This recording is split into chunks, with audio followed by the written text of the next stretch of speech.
Longtime head coach of the Pittsburgh Steelers, Mike Tomlin, is stepping down after 19 years.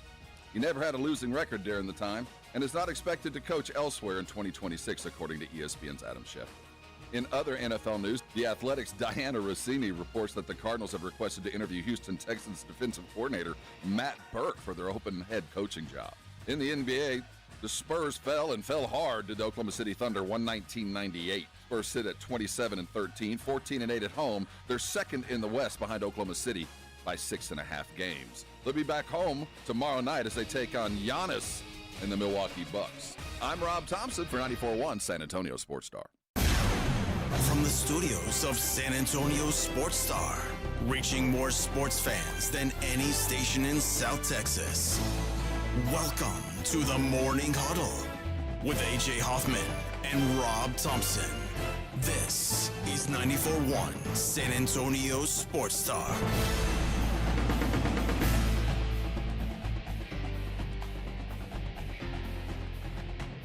Hump Day! Hump Day! Hey! Come on, man. Hey! Happy Hump Day. It's the Morning Huddle 94.1 San Antonio Sports Star. Good morning, everybody. You know how I know it's hump day? How do you know? I got my trash out. Oh, okay. That's my Wednesday. Mine's Sunday night and Monday morning. That's good. You get rid of your weekend trash. Mine hangs around all weekend. Ooh. Stacks up for the rats. I do gross stuff Vermin. over the weekend, so we got to get rid of that. I don't want to get into my trash. We got to get rid of that. I went and we have an outdoor trash can in the backyard for dog waste, and it's got like a sealed top, so there's no smell can come out of it or whatever. And I told my kid, I hadn't thought about it in a while. I was like, hey, when the trash goes out on Sunday night, take that dog the dog crap trash out. That's hard to. Yeah, ours has a different name, but we can't say that. And he came back in. This is my 13-year-old who, mind you, I mean, this kid, all he does is exercise. He's you're super into calisthenics. He's like Herschel Walker. He's doing push-ups and pull-ups and dips. And he comes in. He's like, Dad, I can't pick this bag up out of the can. He's like, I got it tied up. He's like, I can't get out of the can. Can you get out of the can for me? So I go out there and I lift it up and I'm like, man, this thing must be kind of stuck. And then it comes all the way out of the trash can and it's still. You got 25 pounds of. Bro, I got 80 pounds. Oh. I mean, because it's one of those big outdoor trash bags. Oh, God. And, there was no way he was carrying this to the street. I had to carry it like I was carrying a kettlebell. So what happens if that thing gives way? Oh, it would have been a moment? disaster. Oh. It would have been a disaster. My neighbor comes across the street and is like, you need help with that? No, don't get anywhere near me. I said, no. And then this could go at any moment. Dude, it's so funny because when as he's walking over to me and I put my hand up, I'm like, no, I got it. The methane coming out of this. And then I couldn't smell anything because it was that tied off. Mean it wasn't coming out. It was about to. It was yeah. But in my mind, he caught exactly what I thought he was going to think. And he was like, oh. He said, well, if a body goes up missing, I never saw anything. And I said, I'm gonna buy you a beer, brother. I appreciate that. I got this. Don't just. I'll handle it. But that's what it felt like. It felt like a dude tried to put a body in a trash bag and throw it in the dumpster. Whoa. Yeah, it was. I said, hey, maybe from now on, let's do that a little more often. So I'm gonna think about that. That makes me think it's been a year. So I don't have to do the waddle with a. There's companies out there that'll come by and just take it out your yard without you ever knowing. Yeah, I got a 13-year-old son. Yeah, that's one of the great things about property. I don't have to worry about that. Yeah, it's it's all nature. Yeah. I can't deal with that. And my wife certainly won't. Oh no, that's awful. That was always my job growing up. It's every day. You go out, anything you see out there gets picked up. Growing up, I just threw it over the fence. Well, that I think that's a crime here. Well, it was into the alley. It wasn't into somebody's yard. But well, I just threw it in the alley. So where I live is, there's like a 10-foot easement, but then there's a road. Like throw it in a road.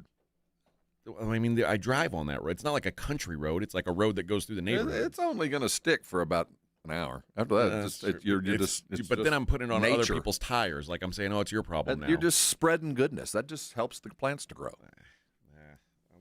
I'll stick with. Some people look at it as throwing crap in the street. I look at it as spreading goodness. Okay, that's just how I look at life, AJ. Okay, well, spread some goodness. Throw some crap. Keep a little goodness for yourself. Is all I'm saying. Keep a little goodness. Just don't step in that goodness. That's what would happen. Is then my wife says, "Oh, I went for a walk today," and then get you got to learn dog crap on the bottom of her shoe. You got to have a light in your step. You might want to learn to skip instead of stomp. Yeah, well, you might want to look where you're going. That's what I'll tell her. Yeah, watch where you're going. Spread some goodness. There's goodness sitting there. Yeah, spread some of that goodness. Lot to get into on the show today. Of course, yesterday we found out after the program that Mike Tomlin would no longer be coaching the Pittsburgh Steelers. This is not a total surprise, obviously, because we've been talking about the idea that this could happen. Yeah. And here we are. It has happened. So kind of felt like he was going to quit. Yeah. I don't know if that's the company line. We don't really know what happened. Yeah, he stepped down. Whatever the case may be. But I'm happy for the dude, man. I think that there will be a great void, and they're going to miss, at least for a year, the settling kind of the standard is the standard kind of presence that Tomlin always had. I mean, I think almost undoubtedly they will, at least for a while. A year or two. I mean, it's going to change. We'll see. The other thing to think about is there are nine head coaching vacancies in the NFL. If you want, quick math says that's somewhere around 28%. That is a massive number for one off season. And we're going to discuss if that is a direction it seems the league is heading. That it's just and Harbaugh and Tomlin may be like the end of an era. Guys who I say the end of an era. I guess as long as Andy Reid still exists, he would be the last of those Mohicans. But are we getting into an era where patience is a little thinner? So we'll discuss that. Also, last night, if you were not in a football mood, the San Antonio Spurs played a sports match last night. Well, they played half a sports match. I used to have a coach scream at you, "Are you a player or a participant?" I think they participated. They played in the first half. Yeah, for a little bit. They participated for the most part. They were there in body, if not spirit. Yeah, not spirit. There was not much spirit. So we'll break down that game a little bit, and of course we are now what 3 days away, 3 sleeps until football. 3 sleeps until more NFL playoff football. I'll tell you what, after one weekend of NFL playoffs, I'm already like, I cannot wait. My fear is there is a ratio to goodness to badness. And you only get so much on either side. Yeah. And we had such a great weekend of football. I feel like we're kind of due. There might be a couple of ass-kickings coming our way. Well, and I don't know where it's coming from. I don't see how.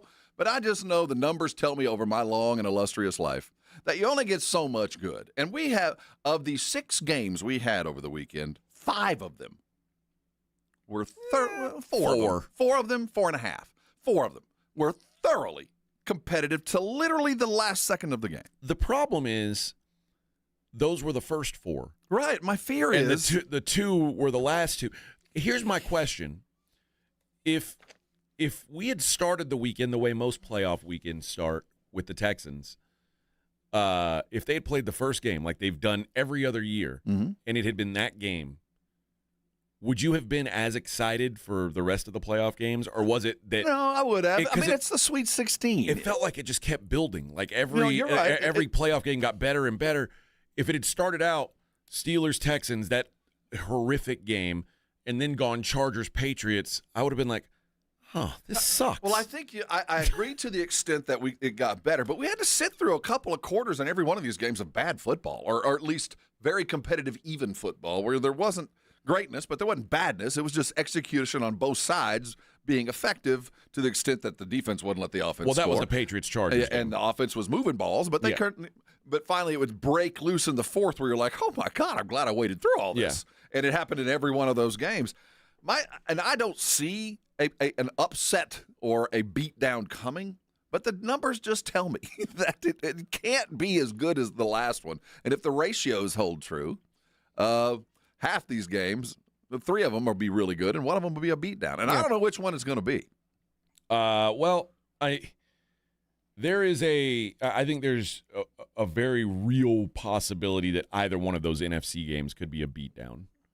Like, it would not shock me if the Rams or Seahawks won by double digits. See, there's the fear. And not that that's a bad thing, because I do like the building to the biggest dudes on the block going at each other the week after. So I'm ready for that, but I have to sit through what could be an Indiana-Miami game, or I think back to any time Notre Dame or A&M has been in a big game where this thing's already over. Right? But go ahead and head outside and do what you got to do. This game's done. But I also, generally the Seahawks are the only team that are more than a 7-point favorite. They're 7.5. I'm not predicting it. I just think that the numbers tell me it's entirely possible it will. Yeah. We'll get into those games a little bit. We'll kick them around as well.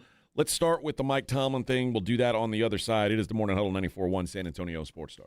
94.1 San Antonio Sports Star traffic from News Talk 550 KTSA. On the northeast side is still looking at accident on I-35 southbound at Eisenhower. Right lane is blocked, but the good news is really not seeing any time delay. Now staying on I-35, this is downtown.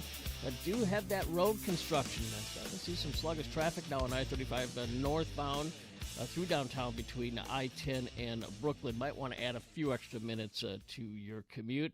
And good news, just north of there, I-10 eastbound at Calabria did have a disabled vehicle blocking the right lane. That has been cleared. I'm Dan Miles, KTSA, Time Saver Traffic. What is a buy bid? It is a bid to buy. For 25 years, I've been giving dealers buy bids on the phone for your trade-ins. You go to trade it in, they call me, they get a buy bid. Now I'm giving you a direct buy bid at GiveMeTheVin.com. We're going in front of the dealer, getting a buy bid straight from me, the man, John Clay Wolf at GiveMeTheVin.com. If I don't beat your CarMax offer, I'll send you a check for $100. Sell us your car. GiveMeTheVin.com. So easy you can do it in your underwear.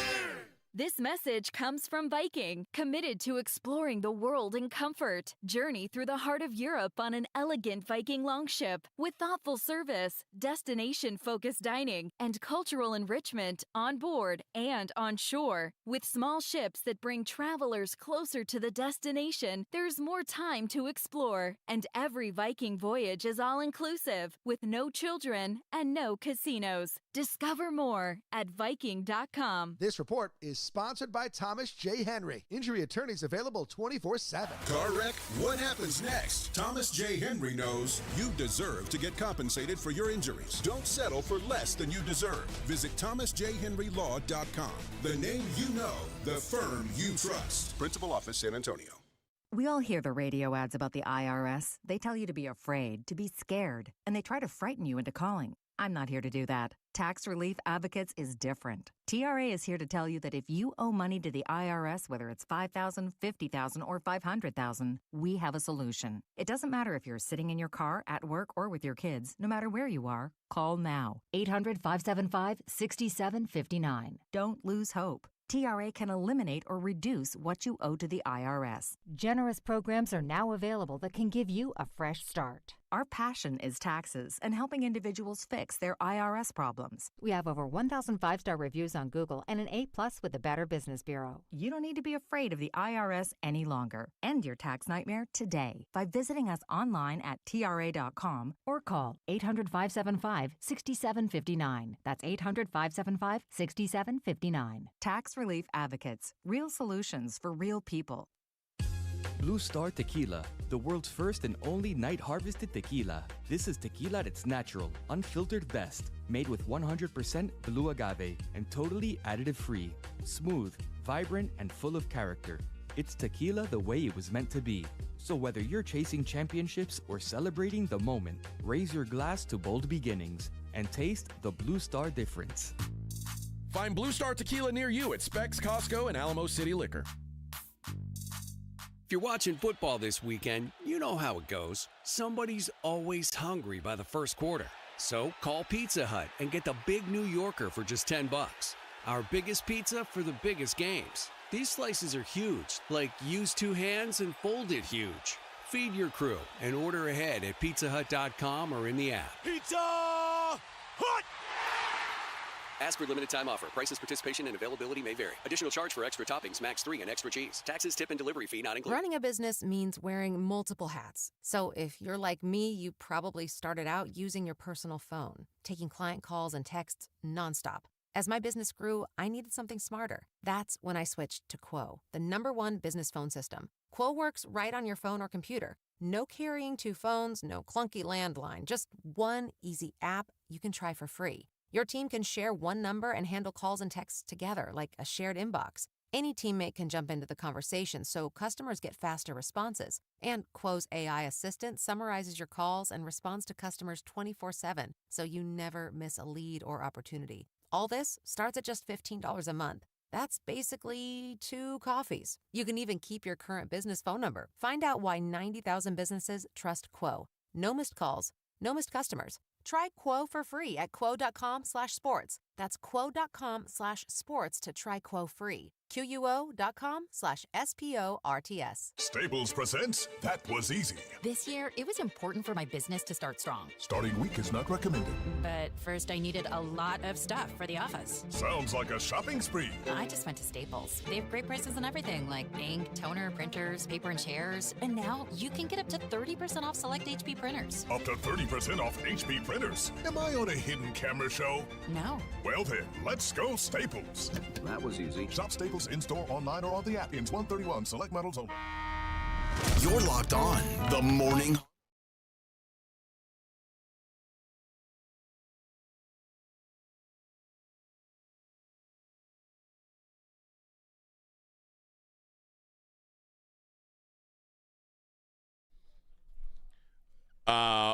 We don't play songs with Diddy on them anymore. I didn't realize Diddy was on this song. What about Come on, Shake Your Tail Feather? That's Diddy's in on that. Was no, he we Puffy don't do then? it. Can we play just Sean songs? No. It just says Nelly on the title. Well, it was Nelly, but Nelly Diddy's is not Diddy proud is, of that. Of this little cohab. And it makes you wonder who they wanted to shake their tail feathers when you really think about it. Well, everybody, quite frankly. I think he was shaking for just about anybody who would pay attention, And especially how much- dudes called the Punisher. How much baby oil was on those tail feathers exactly? You know, I don't even want to go there. And do they shake as well when they're covered in baby oil? I can't imagine. I don't know. I don't know. want to go there. Yeah, no more Diddy songs, Edwin. I know you're like Well, Edwin okay. has a Diddy tattoo, and he's like a big like but he's we a play big Michael supporter. songs. It's different. Is it? He's dead. So Diddy's got to die. Yeah, Diddy's and then gotta once die. he's dead, is there like a 5-year Hall of Fame wait, or is it the you got to wait a little while. You can't. Dead? No, you can't. Like 1 second, 1 minute later, we can play the hits. Everyone knows. There's no greater example of this than Kobe Bryant. Oh, all you got to do is buy a diamond ring. I mean, Kobe Bryant's helicopter crashed, and all of a sudden, he didn't rape. What are you talking about? Nobody remembers. That was already long gone. Before he's dead. That was already gone. No, he was girl dad. He'd already fixed that. He was at least evened out. Oh, he was above that, man. But it's now like completely like you can't even.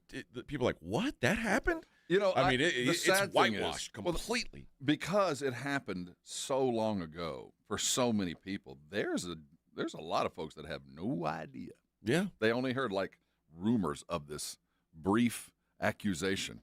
Yep, because it came and went pretty quick. This was before Twitter, before you had all that. So it did happen, kids. It did happen. Ben Roethlisberger. Just what a guy does in a bar bathroom amongst other women and other people is amongst them. He's not dead yet, and once he dies, he'll get sainthood. But as of now, we all just go, yeah, he's Great football player. Pretty good guy. Little rapey. Wait, nobody thinks about that anymore. Well, I mean, those of us that know. Multiple-time Super Bowl champion. I wouldn't go to the bathroom. I wouldn't either. With him near. I know that. No. Don't turn your back on him. Well, one guy who was very, very close, I don't know that close, but very, very close to Ben Roethlisberger was Mike Tomlin. They were talking this morning. Tomlin was 36 when he won the Super Bowl. That's wild. 36, man. And, for guys like us, he's been part of my sporting life, my career for a long time. A long time. Art Rooney, who is now what they're looking for a head coach for the fourth time since 1969. Pretty good consistency. Let's just call it what it is. And the pressure that comes with this gig. Oh yeah. I mean, there's another level of this. But Art Rooney said he's decided that Mike Tomlin informed me has decided to step down as our head coach. Obviously, I'm extremely grateful to Mike for all the hard work, dedication, and success we shared over the last 19 years. It's hard for me to put into words the level of respect and appreciation I have for Coach Tomlin. Guided the franchise to our 6th Super Bowl championship, made the playoffs 13 times, including winning the AFC North 8 times in his career. His track record of never having a losing season in 19 years will likely never be duplicated. My family and I, everyone connected to Steelers management, are forever grateful for the passion and dedication Mike Tomlin has devoted to Steelers football. That said, Mike Tomlin is out as the head coach. And, again, I didn't think they were going to do it as a firing. This is I do get the sense by that statement, I don't think they were going to fire him. I think he left. I think that because we know the history, I don't think I think they're happy he quit. I don't think the Rooneys are going to went home and cried, but I don't think they were going to fire him. I think they said, what do we do here? Like, how do we make this where nobody looks bad? So, but I don't think they were going to actually make the call, but I do think as they sat down, there was a mutual understanding that this is over. And I'm glad Tomlin got to leave on his own terms, but there'll forever be that question. We'll never know. I don't think we'll ever know anyway. Because I felt like Harbaugh, boy, he's fired. Harbaugh's fired. It's funny, because I think when you're with an organization for 20 years, unless you're Jerry Jones, you develop this sense of responsibility to do what's best for the organization, even if it's not you. It's almost like sometimes you got to make the tough decision to put your dog down because you've had your dog for 15 years. Yeah, you had 15 great years with him, and right now his quality of life is not what it was, and he is going to be better off not part of your life anymore.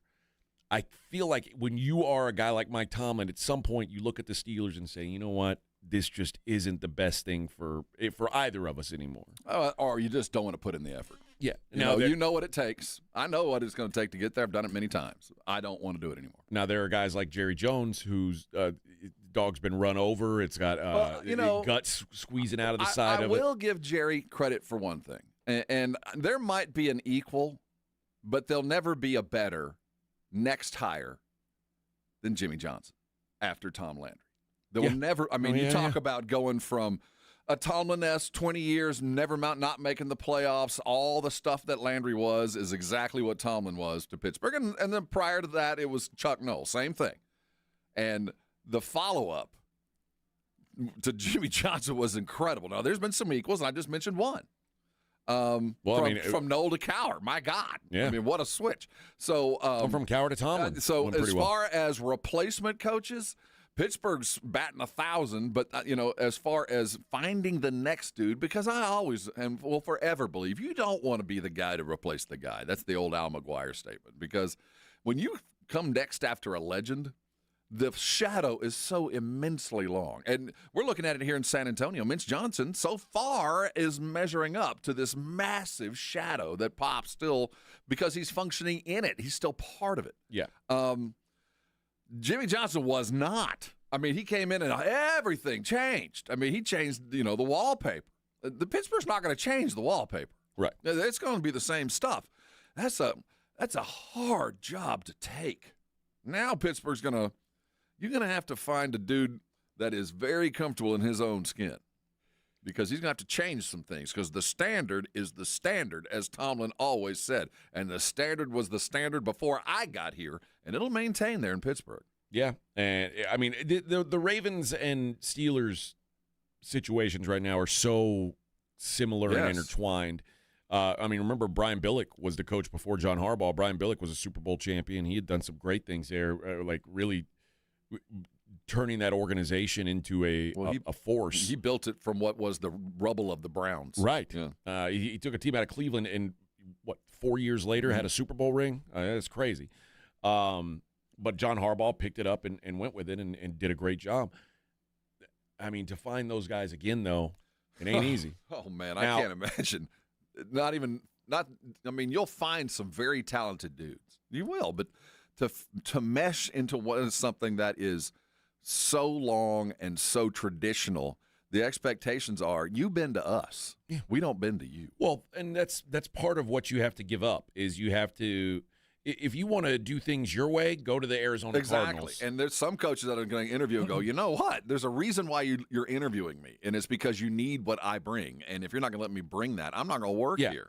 But if you get the head coaching job in Arizona and your way doesn't work real fast, you're going to be gone real fast. Absolutely. In Pittsburgh, they're going to trust you to do things the way they've done things, and if you are capable of doing that, you could be there for 20 years. Or you could die this slow, miserable death by 1,000 cuts death, kind of killing. Now, over 4 years, you're just finally beaten into rubble and never to be heard from again because the system was bigger than you. Yeah, and that's going to be the work. But, I mean, I do think, if you're a coach, those jobs are so much more appealing. The Steelers and Ravens. And the Steelers, normally – when we have these conversations of what's the best job, what's the worst job, my default is who's my quarterback. Pittsburgh has no quarterback, yet I still think it's a really good job because I know you're if you get hired at Pittsburgh, you're going to have time to figure things out. I think there's some security in that, but there's also the coaches that don't want to bow to that. That I've been successful everywhere because I did it my way. And the reason you're interviewing me now is I did it my way. Not every coach. Some of these are position coaches like Shoddy who are just, finally get an opportunity. That being said, and I do think it's worth considering, wonder if Jerry's upset that he pulled the trigger a year too early. On McCarthy? On McCarthy. Because look at the availability of superior, high-end, franchise-maintaining and building coaches that are floating around as opposed to last year. I mean, I could see that, but I think he's happy with Shoddy. No, I'm not. I would not suppose that he's not. But in your heart of hearts, you go, if I'd have waited a year. But also, the truth, let's just call it what it is. If he had waited a year and he went and hired John Harbaugh right now, Brian Schottenheimer could still be his OC. Because it's not like any other team was knocking down Brian Schottenheimer's door. So you think Jerry's sitting in his office going, damn, I'd have gotten the same output with anybody. I could last year. I kept McCarthy around and won this. But also, if you can't do it with McCarthy, then what's to say you can do it with Tomlin or Harbaugh? It's fan fiction. But I am curious if he in his back office when he's having his Johnny Walker Blue, did he go, damn? If I'd have just waited a year. Well, I've got a list of potential Steelers coaches that I'll give to you on the other side. Well, Terry Bradshaw does not lead this list. Terry Bradshaw does, in fact, not lead this list. You just don't have the best interest of the Steelers at heart. You don't care about them at all. All right, we'll be right back. Morning Huddle 94.1. 94.1 San Antonio Sports Star Traffic from News Talk 550 KTSA. On the northeast side, is still looking at that accident on I-35 southbound at Eisenhower. Right lane is blocked, but the good news is really not seeing any time delay. Now staying on I-35, this is downtown. Do have that road construction. I see some sluggish traffic now on I-35 northbound through downtown between I-10 and Brooklyn. Might want to add a few extra minutes to your commute. And good news, just north of there, I-10 eastbound at Calabria did have a disabled vehicle blocking the right lane. That has been cleared. I'm Dan Miles, KTSA, Time Saver Traffic. It's Pork Rind Appreciation Day at PorkRinds.com. Hall of Famer Devin Hester and PorkRinds.com are lining up to be the heroes for the Gridiron Greats Assistance Fund. Pork rinds are the MVP of the snack aisle. Low-carb, gluten-free, and packed with protein. Don't settle for ordinary on game day. Visit PorkRinds.com to enter for a chance to win a 2027 Big Game Travel Package and a year's supply of rinds. Support a great cause and find your favorite rinds at PorkRinds.com. Pork Rind Appreciation Day, the crunchiest day in football. Progressive presents Employee of the Month. Small Business Edition. Today's recipient from Michaela's Mobile Spa, Michaela! Michaela got a quick business insurance quote from Progressive and chose from over 30 customizable coverages. Sure, it helps she's her only employee and does literally everything. But while others would rest on their laurels, Michaela was hard at work saving big. So take that, hypothetical other employee who doesn't exist. Be your own Michaela. See if you could save in as little as 8 minutes at ProgressiveCommercial.com. Progressive Casualty Insurance Company and Affiliates. Coverage is not available in all states or for all vehicles and coverage selections. This report is sponsored by Mothers Against Drunk Driving. For victims of drunk and drug driving, our grief is unique. But you are not alone. You always have a place at MAD. Call our 24-hour victim helpline at 877-MAD-HELP or visit mad.org. Hello, this is Jason Thompson, and as you know, I've been practicing law here in San Antonio for more than 30 years, helping people and families injured in traffic collisions. So I'm often asked, what is the worst thing you can do after a traffic collision? And the answer is easy. That's trying to handle it on your own without an attorney. Insurance companies have spent billions perfecting their strategy of paying nothing or as little as they can get away with. It wouldn't be David versus Goliath. It would be David versus a million Goliaths. You have no chance. Using AI for help is even worse because AI routinely gives dangerously inaccurate legal advice. It is laughably bad on the law. So bad that a lawyer filing a document drafted by AI will likely be disbarred in Texas. Keep it simple. Just call me. My name is Jason Thompson. I'll give you a free review of your case with no obligation to hire me. My number is 210-900-0400. That's 210-900-0400 or my website, alawyerforus.com. That's alawyerforus.com. Texting enrolls you in a recurring automated marketing text messages. Consent not required to purchase. Message and data rates may apply. The team's looking good this season. I think so. Man, I miss playing football. Ever since I turned 40, I just can't find that fire I used to have. Think it could be lower testosterone? What do you mean? I was feeling the same way. After 40, the body has less testosterone, and men lose their edge. That's why I take Nugenix Total T2. That's the testosterone booster, right? Yes, but Total T2 is their brand new formula that skyrockets nitric oxide levels in as little as 3 hours. Since I started taking it, I've been lifting like when we played for Coach Carter. My energy is way up, and it even spiced up things between me and the missus. Are they still giving out complimentary bottles? Yep, just send a text. Text METER to 321-321 for your complimentary bottle of Nugenix Total T2, the next generation testosterone booster. Text now and we'll include a bottle of Nugenix Thermo X, our newest, most powerful fat burner ever, absolutely free. Text METER to 321-321. That's METER to 321-321. These statements have not been evaluated by the FDA. This product is not intended to diagnose, treat, cure, or prevent any disease. This new year, get started on your next success with University of Maryland Global Campus. Apply by February 11th and get your application fee waived. An accredited state university, UMGC offers online and hybrid classes, along with more than 135 degrees and certificates in fields like business, cybersecurity, healthcare, and more. Gain the skills you need to achieve your career goals. Get your application fee waived through February 11th. Learn more at umgc.edu. Certified to operate in Virginia by Chef. It's The Blitz with Jason and Joe. Afternoons at 2. Coming up on The Blitz, we react to another big Spurs OKC game. And we'll talk some Houston Texans football. Indy Kalu will join us to talk about that amazing defense. And, oh yeah, Minix is back. The Blitz starts at 2. The Blitz with Jason and Joe. Afternoons at 2 on 94.1 San Antonio Sports Star. Hi, this is Joe Reinagel, and you're listening to the home of the Dallas Cowboys, 94.1 San Antonio Sports Star.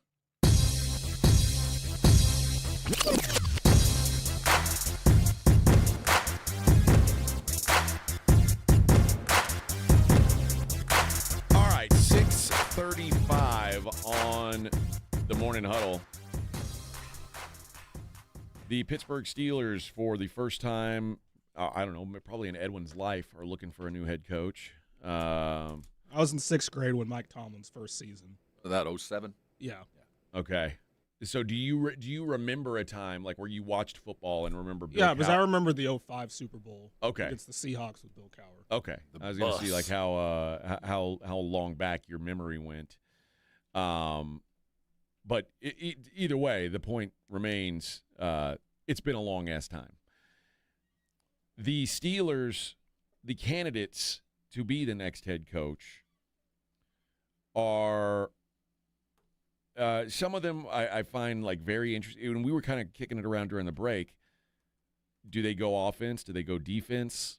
And the thought is, I mean, you believe defense because that's just what they always do. You got the same guy who's hired every one of these coaches. Yes. And he's hired the same coach in a different flavor. But, I mean, although, don't you want to go, like, don't you want to have a fresh start here? No. Well, yes, absolutely. But, again, I look at this, Pittsburgh specifically, I fall back to what Tomlin said the day he was hired and the day he was fired. The standard is the standard. Yeah. And then I think the standard in Pittsburgh is we play defense. We hit you hard, and we'll figure the offensive thing out, but we play defense. And I don't think that's going to change. You might find an offensive coach who is willing to become a defense-first. We're going to invest more on that side of the ball, or at least a bigger slice of the pie in that front seven, because we're going to be tough and not allow things. And maybe there will be an offensive coach hired, but the way the money is going to be spent, no matter where or who you are, is going to be on that side of the ball, because that's how we have won for 40 years, and that's not going to change. And actually, they have a point. Yeah. I mean, if you want to be sustainably good, the one thing that travels always will be defense. The favorite to become the next Steelers head coach is Chris Shula. He is the Rams defensive coordinator. He is 38, 39 years old. That name rings a bell. And he is, at least by the odds, the favorite. The second favorite, Brian Flores. Then you've got Mike McCarthy and Clint Kubiak tied, and Vance Joseph and Jesse Minter tied. So there Almost are some all defensive guys. Kubiak in there. Kubiak, I think Kubiak the only offensive guy in that group. He is, I mean, listen, I think everybody understands. He's the grandson of Don Shula. He's got a name that people value, and Pittsburgh particularly values, stability. It's getting somebody off the Shanahan tree. Like it's. I do think that defense-first mentality is going to manifest, no matter who they hire. But I do appreciate, and they should keep up with the times. And if you're not interviewing somebody off the Shanahan tree or the McVay tree, you're not doing it right. We know what has been successful in this league for the last 5 years, and it's the way they do things that have been consistently good. Well, remember, Brian Flores spent a little bit of time in Pittsburgh. I think he spent a year there as like a defensive analyst when he wasn't. Mm-hmm. People were scared to hire him as a coach, but they wanted his input, obviously. I want Brian Flores to get a job. I don't think this is right for him. No, because he's too close to what they just got rid of. Okay, you know what I mean? It's you're not getting out. Like we're saying, they need a change, right? I mean, they need a little bit of stuff, and it feels like the attitude, the mentality, it's exactly the same. The standard truly is the standard if he walks in the door, and we know this. I mean, it's exactly what they want, but I don't know if they want it this. Well, I do think they need to focus. Let me give you another one long term that might even feel more like Mike Tomlin, because this guy is 39 years old. He is a defensive-minded guy. He's known as a culture builder. Marcus Freeman, head coach from Notre Dame. Man, Notre Dame's been so scared they were going to lose him. Didn't they just give him a big old bump? They did, and that would be that'd be one of the roadblocks. But I would imagine they could get by that if they needed to. I think I thought Freeman would be great for New York. I thought that's why they gave him the bump to keep him away from the Giants. When we're talking about, I don't think they're willing to pay the kind of money that it would take to extricate Marcus Freeman. Okay. You know what I mean? I think he would come at a very, very high price. What about Robert Saleh? I think he is born to be a Pittsburgh Steeler head coach. He kind of gives that vibe, doesn't he? I don't hate that idea. What about Arthur Smith? I don't know enough about him. I know the little I do when he was in control of what didn't go well. I remember, there's a reputation that he's got, and part of it is he helped Ryan Tannehill not be terrible. And I remember going, oh, that's pretty impressive. But Arthur Smith was a guy who failed miserably in Atlanta. Oh. And right after he failed, there were people calling him. People respect his opinion. He's already got an interview lined up for the Titans, to be their head coach. This has no bearing on his ability at all. But isn't his dad the founder of FedEx? Is he? I think so. I think he's got some money in the bank. I didn't realize that. No, I don't know. Now, I could be wrong on that, and we do have these Google machines in front of us. But Arthur Smith is a guy who's in-house, so obviously culturally. So he's already there. He's the OC in Pittsburgh now, which to me isn't a good thing. No. Think about what we talked about it before the show started. Any measure of success that you squeezed out of Aaron Rodgers needs to be given credit. Yeah, and I think you got to give him credit for squeezing what they could out of him. So that's an interesting name being kicked around. Vance Joseph, obviously, in Denver. The forever. He's the Rooney interview. I feel bad for Vance Joseph. I don't know. There's a lot of brothers on this. No, but I'm just saying list. Vance is the poster child for this. How many jobs has he interviewed for head coach? I mean, there's been a lot. Yeah, he has. But the first time he was a head coach, he did not get good quarterback play. That would that ends your career. That it did, yeah. and that would be what he walks into this time is a big giant question mark at quarterback. I don't think he fits. That's the other guy that might have every bit of the credit and all the bona fides, but I just doesn't feel like a fit to me. And then I'll still stick with Clint Kubiak as I think a great head coaching option, just because even though he's certainly not Pittsburgh Steeler mentality in my mind, but also your last name is Kubiak. What do you do well? You run the football. And that is no, true that. And he's part of the Shanahan tree. So, you're doing yourself a service. And again, I think he's young enough to take the job knowing, look, I know that they're going to invest on the other side of the ball. That this is kind of where they're going to draft. And if it comes down to an improved tight end or a better outside linebacker, it's going to go linebacker. And once I accept that and I start to build my team knowing that my offensive mind is not going to get more than about 48% of the input, the money, then you can kind of accept it as a young coach. Maybe it might be the perfect gig for him, but I don't think an old established offensive dude will be considered for a Steelers gig at all. It does seem seem likely or unlikely. Let's take a break. When we come back, we'll talk about what this change means for Aaron Rodgers' decision. We'll do that as the Morning Huddle 94.1. Uncover the root of your problems and improve the quality of your life. I'm Dr. Torres from the Institute for Functional Health. For more than a decade, we have helped people restore energy, vitality, libido, and drive. Most patients come to us because they feel unheard or stuck. Schedule your discovery day. We'll talk about your history, run advanced testing, and build a personalized plan that fits your life. We have helped thousands of people just like you. Call 210-468-1891. I'm Dr. Torres at the Institute for Functional Health. 210-468-1891. Hi, I'm Michael from the War and Treaty. You know the jingle. Now discover the facts about Ozempic, a GLP-1. Only Novo Nordisk makes FDA-approved Ozempic. Learn about the real thing. Talk to your healthcare professional today. Call 1-833-OZEMPIC or visit Ozempic.com to view the medication guide and to learn more about Ozempic. Semaglutide injection 0.5 milligram, 1 milligram, and 2 milligrams.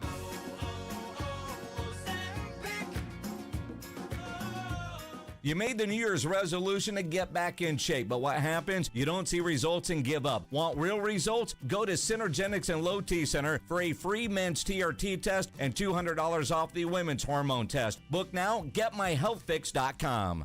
This episode is brought to you by Prize Picks. Whether you're starting a new routine or making a player pick for the first time, there's something that can't be too hard. But in life and on Prize Picks, it always feels so good to be right. With high-pressure playoff matchups, bowl games coming, tournament time, it is time to jump right in. When it comes to playoffs, you go with stars. Stars always produce. In the NFL, they get those stars because they're stars. And as we get closer and closer, I love Josh Allen. Josh Allen is a man alone on Buffalo. Whenever you get to the more, you go with Josh Allen. In basketball, oh my goodness, Luka is balling. You can't go wrong with Luka. And I want to tell you about a brand new part of Prize Picks. It's a new feature, early payouts. If your player gets off to a hot start, you now have the option to cash out on those winnings before the game even finishes. I want you to go download Prize Picks and use the code Alamo, and you're going to get $50 in lineups after you play your first $5 lineup. That's Alamo for $50 in lineups, and all you got to do is play 5. Prize Picks, it's so good to be right. Injuries happen, and when they do, skip the ER and get to the Ortho Now Injury Clinic by TSAOG Orthopedics and Spine. Ortho Now provides walk-in care for injuries like broken bones, dislocations, sprains, and strains. Conveniently located in the Quarry area with extended hours Monday through Saturday with on-site x-ray casting and bracing, Ortho Now has everything you need to treat your injury, and best of all, no urgent care or emergency room copay. Learn more online at tsaog.com.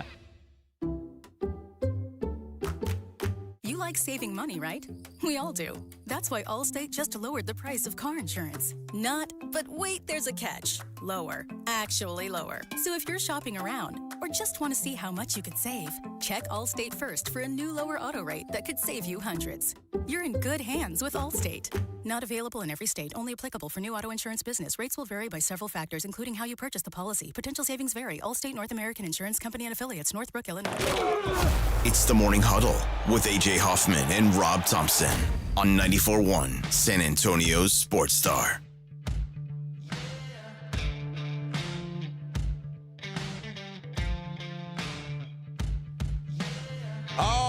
Alrighty, 646 on the Morning Huddle. 19 years of Mike Tomlin behind us. He's down. That's 9 coaches. 8 coaches. 9 head coach openings. We'll you know what? We'll get into some of those job rankings a little bit later and see, like, maybe we'll put them in tiers of good jobs, neutral jobs, and then bad I think we jobs. can also rank the coaches.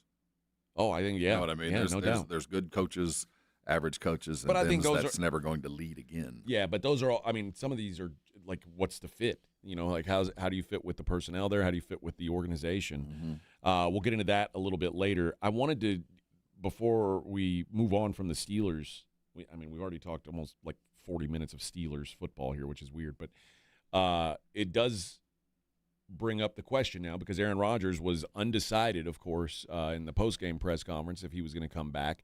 He's been quoted as saying if the Steelers want him back, he'd be interested in playing for them, wouldn't be interested in playing for anybody else. But I think he just got a pretty clear signal.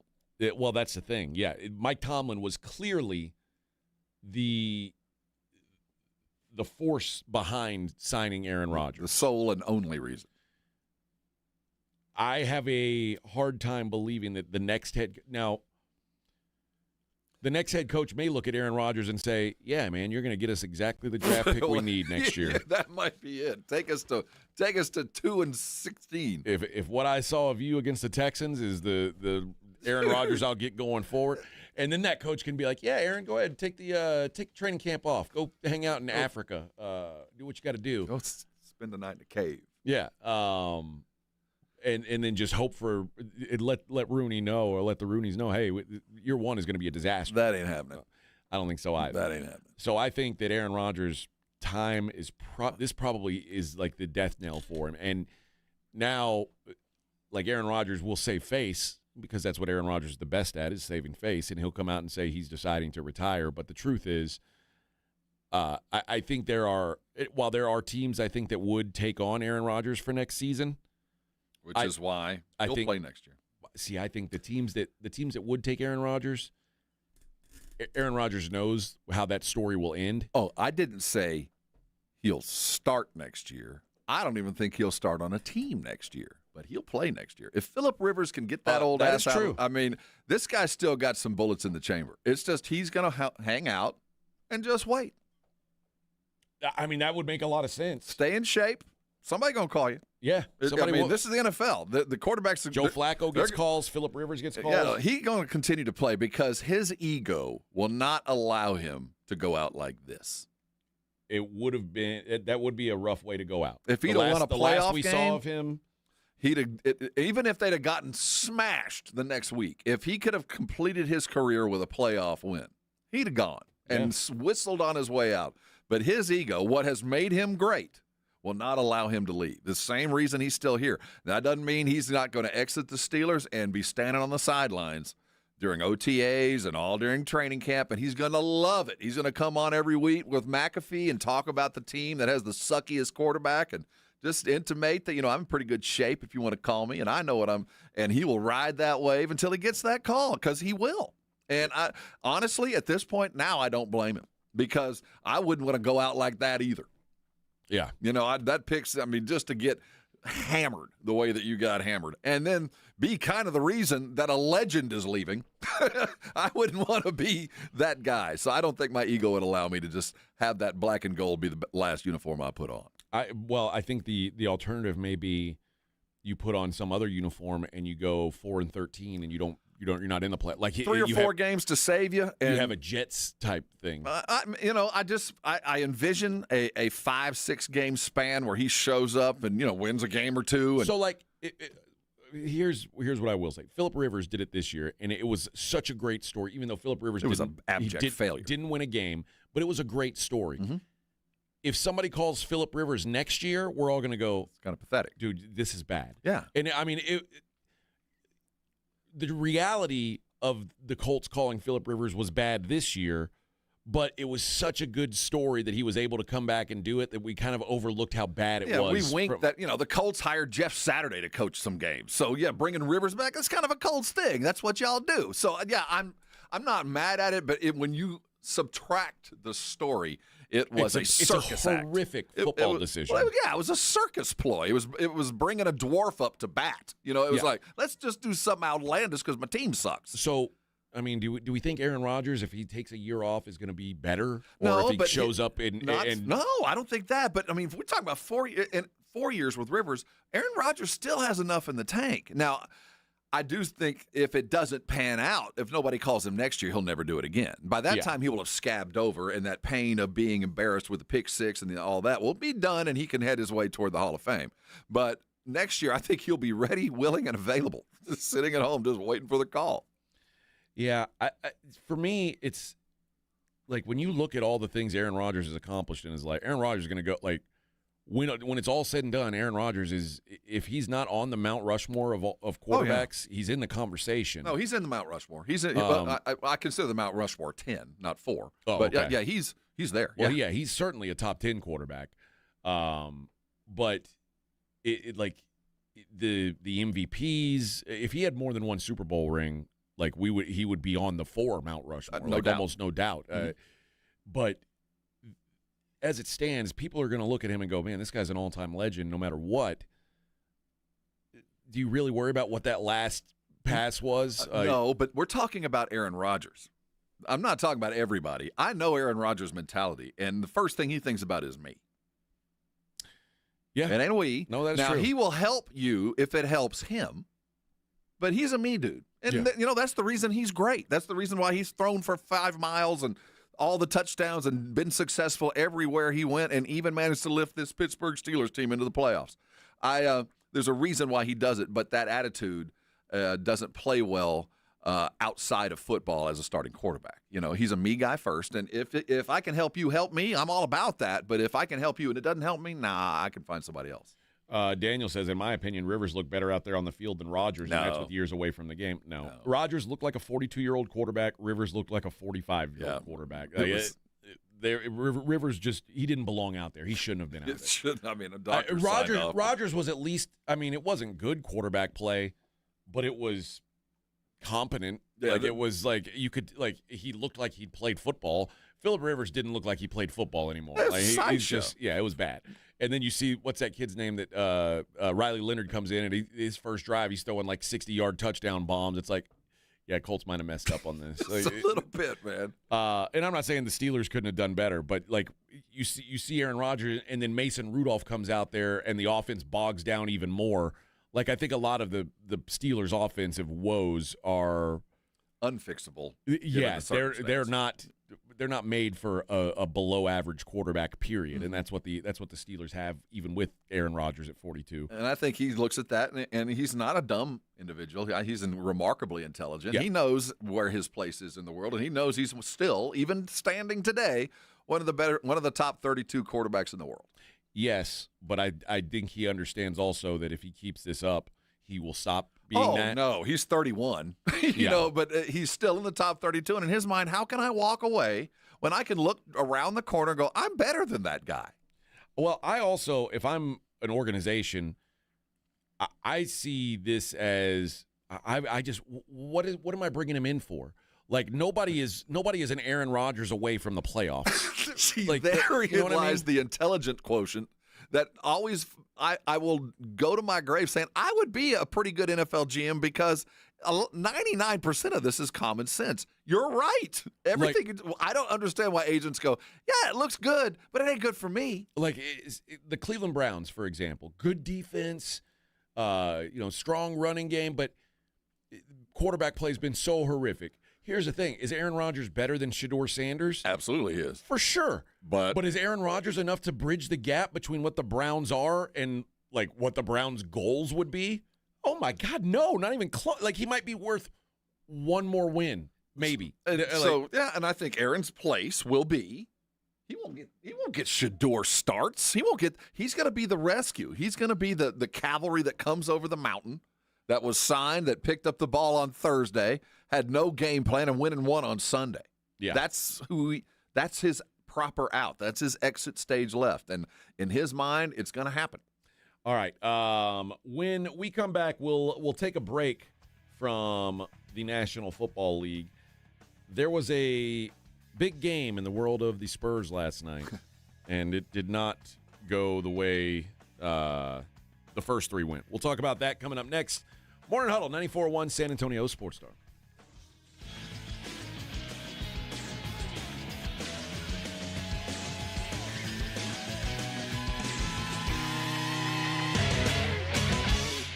This is 94.1 San Antonio Sports Star, KTFM Floresville. 10-yard line, touchdown Vegas, what a wild finish! Your home for the NFL. Financial Group is not a law firm. Ask yourself this question. Is it really worth holding on to that timeshare that you know you need to get rid of? Here's the truth. The average maintenance fee just went up over 17%. That could have been 117%, and there's nothing you can do about it. When you buy a timeshare, you give them a blank check for annual maintenance and assessment fees. I'm Chuck McDowell, founder of Wesley Financial Group. For 15 years, I've helped over 50,000 families cancel their timeshare. Not sell it, not transfer it, cancel it. Did you buy a timeshare because they told you it was a great investment and your maintenance fees would never go up? That's a lie. Are you ready to get rid of your timeshare once and for all? Simply call us and I'll send you our timeshare exit kit that explains all your options for cancellation. Call Wesley now for your timeshare exit kit. 800-718-4040. That's 800-718-4040. 800-718-4040. This report is sponsored by the Crohn's and Colitis Foundation. The Crohn's and Colitis Foundation has been at the forefront of inflammatory bowel disease research and care for over 50 years. Learn more about research, education, and support at Crohn'sColitisFoundation.org. For a limited time, get a free K5 reverse osmosis drinking water station when you purchase a Connecticut water softener. Clean, great tasting water at your kitchen sink. Hurry before they're gone. ConnecticutSA.com. Finding great candidates to hire can be like, well, trying to find a needle in a haystack. Sure, you can post your job to some job board, but then all you can do is hope the right person comes along, which is why you should try ZipRecruiter for free at ziprecruiter.com/radio. ZipRecruiter doesn't depend on candidates finding you. It finds them for you. Its powerful technology identifies people with the right experience and actively invites them to apply to your job. You get qualified candidates fast. So while other companies might deliver a lot of hay, ZipRecruiter finds you what you're looking for. The needle in the haystack. See why 4 out of 5 employers who post a job on ZipRecruiter get a quality candidate within the first day. ZipRecruiter, the smartest way to hire. And right now, you can try ZipRecruiter for free. That's right, free at ZipRecruiter.com/radio. That's ZipRecruiter.com/radio. ZipRecruiter.com/radio. ZipRecruiter. Kohl's new clearance markdowns are intense. Up to 70% off is the kind of deal that'll leave you feeling stunned and make you whisper things like, "Where have you been my whole life?" to a cardigan. Just take a deep breath, steady your cart, and try to act normal. But it's not possible. The savings are just too good. Shop new clearance markdowns now in-store and online at Kohl's. Select styles, some exclusions apply. See store or Kohls.com for details. Oh, hello. It's me, the calculator that lives inside of TaxSlayer. I love numbers. Like 100, as in 100%, as in TaxSlayer's 100% accuracy, guaranteed. And 0, as in $0, as in it costs $0 to file and get the refund you deserve with TaxSlayer Simply Free, if you qualify. Simply Free is available to a limited number of taxpayers with age, income, credit, and deduction restrictions. See TaxSlayer.com for eligibility requirements. TaxSlayer. File fearlessly. 94.1 San Antonio Sports Star traffic from News Talk 550 KTSA. On the far west side, a pocket of rather heavy traffic now on Highway 90 eastbound between Highway 211 and Loop 410. Over a 15-minute delay through that stretch. Definitely plan accordingly. Downtown, heavy traffic through that construction zone on I-35 and northbound.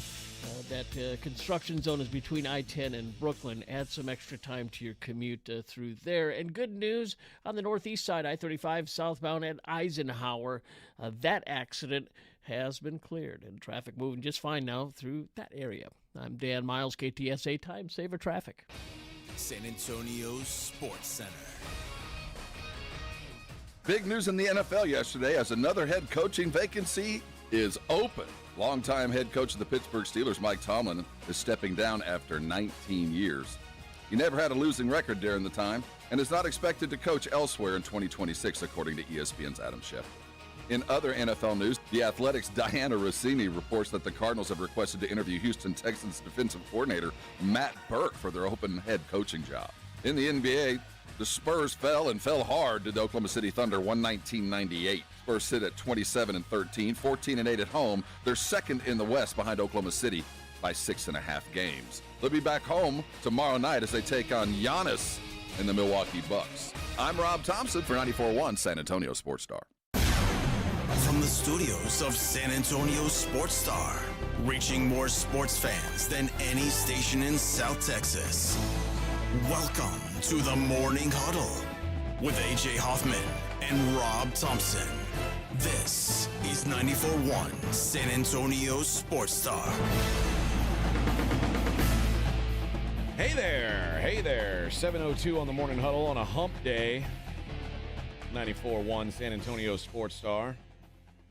You said you talked to Victor Brown? I did. We texted back and forth. He was, in his words, sweaty and in bed all day. Yeah. So I think he and the lovely Mrs. Brown have contracted the Spanish flu. And are going to fight that off, at least until tomorrow. Yeah.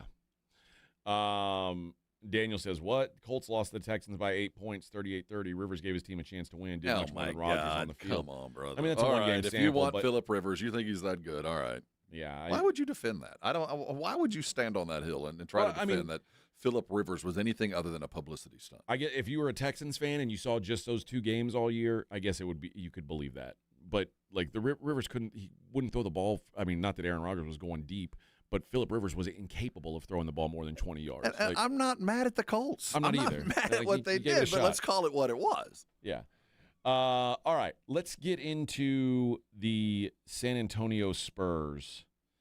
This was one of those games where we both kind of expected this type of result, Yes. I think. Yeah.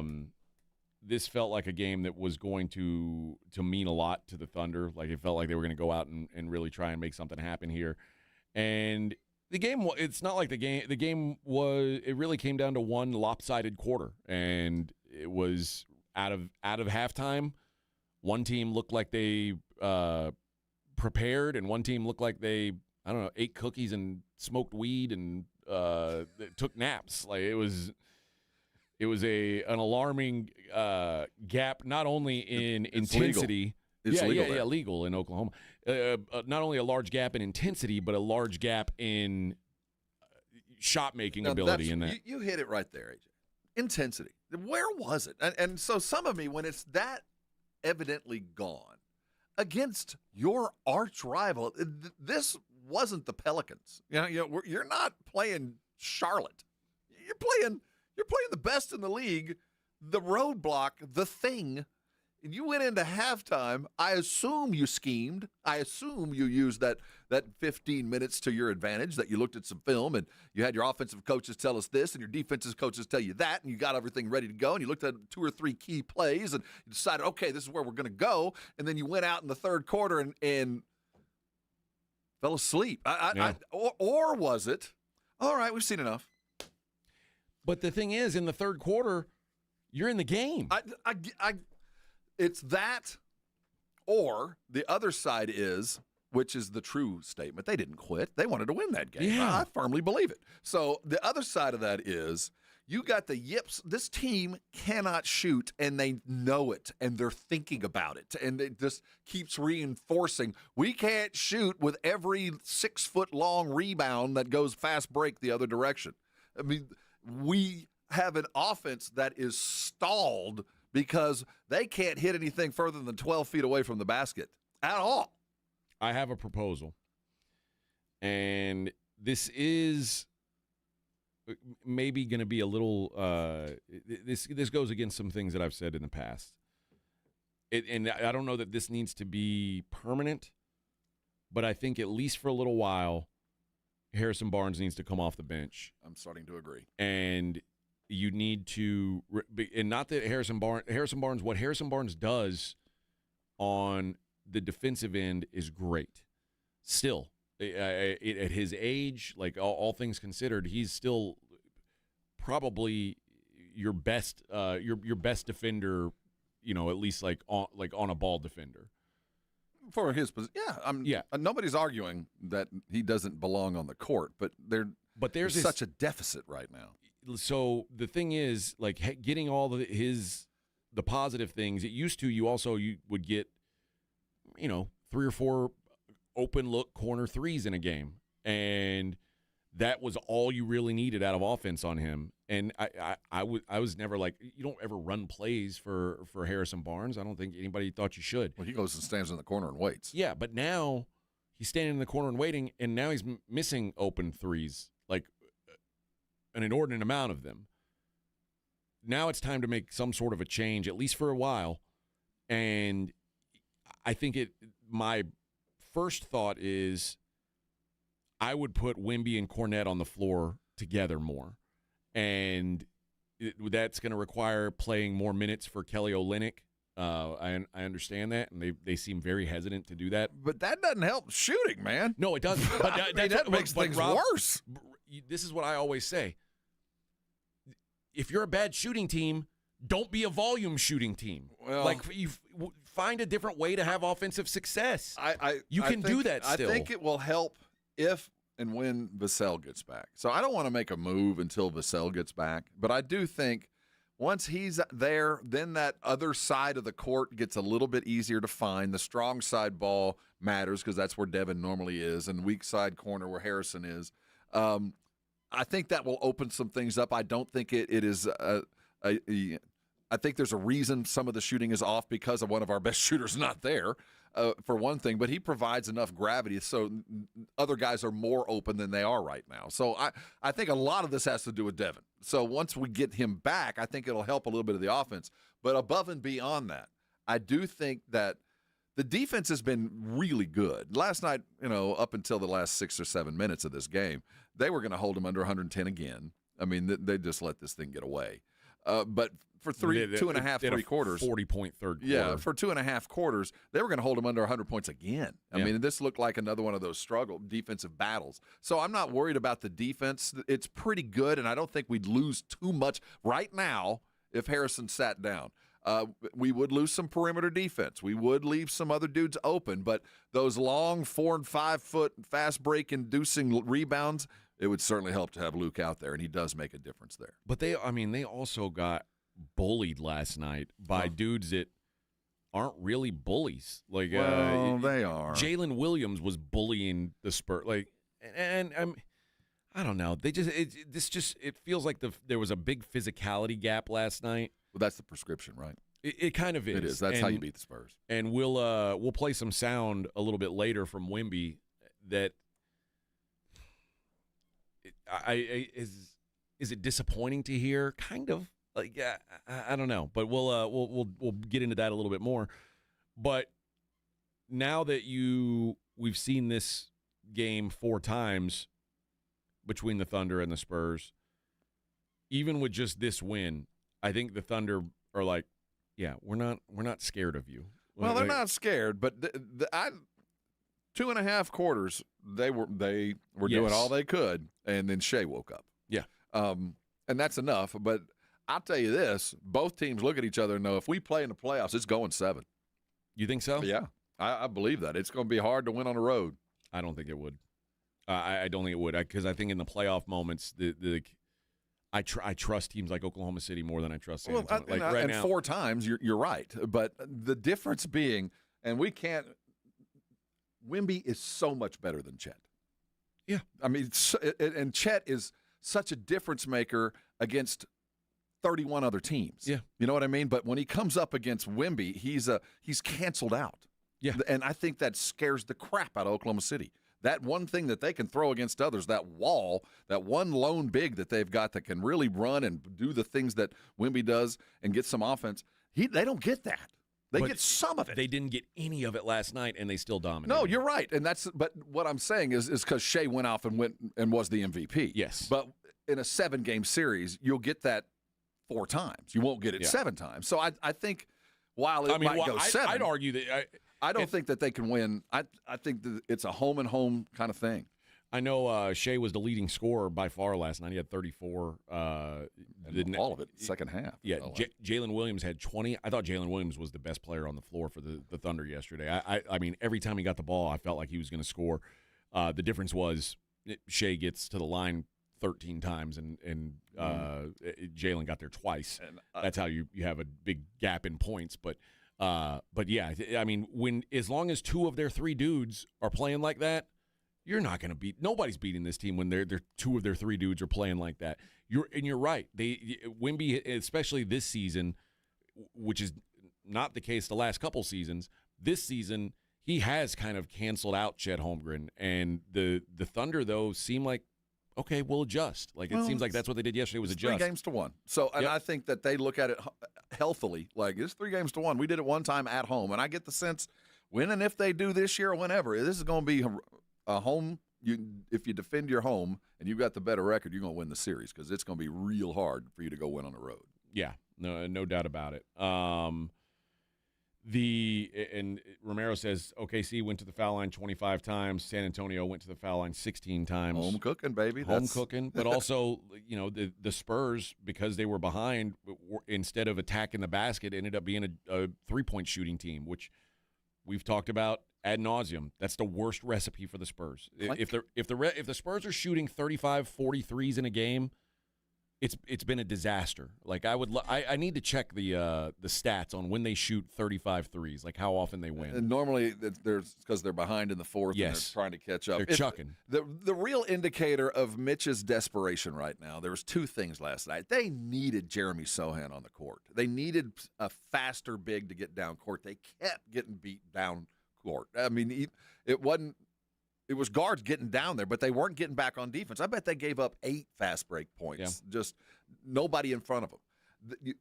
Sohan could have been very helpful, but he's so limited on offense, he couldn't afford to go out there. So you know what the other option was? Lindy Waters. Lindy Waters got first half minutes because Mitch is so desperate to find somebody to spread the floor.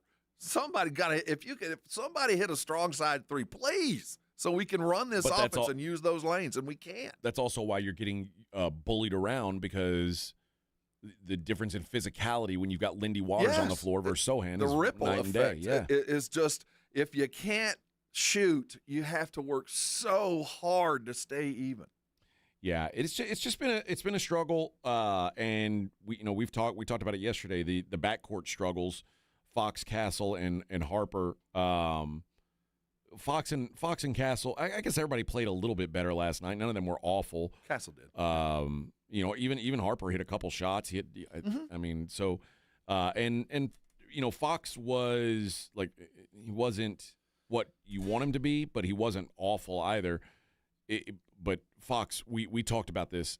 The Thunder were going to make sure that it was not easy for De'Aaron Fox to get going, because whatever you think. I mean, and Wemby had a solid night, like you said, that Wemby's so much better than Chet. On the defensive end, Chet is still elite. He is, and he did not make it easy for Wemby last night. And so when you're the Thunder and you know that Wemby's not going to, destroy you as long as Chet's just holding him in somewhat in check, and you've got these guys that you can throw at Fox and Castle, like Caruso and Dort, it makes it really hard. Like, you're going to have one of your secondary guys show up and win, and guys like Harrison Barnes last night could not do it. Champagny was not awful, but he wasn't a game wrecker. Like, somebody who is not one of the core guys was going to have to be the man last night, and the Spurs just couldn't get anybody to step up like that.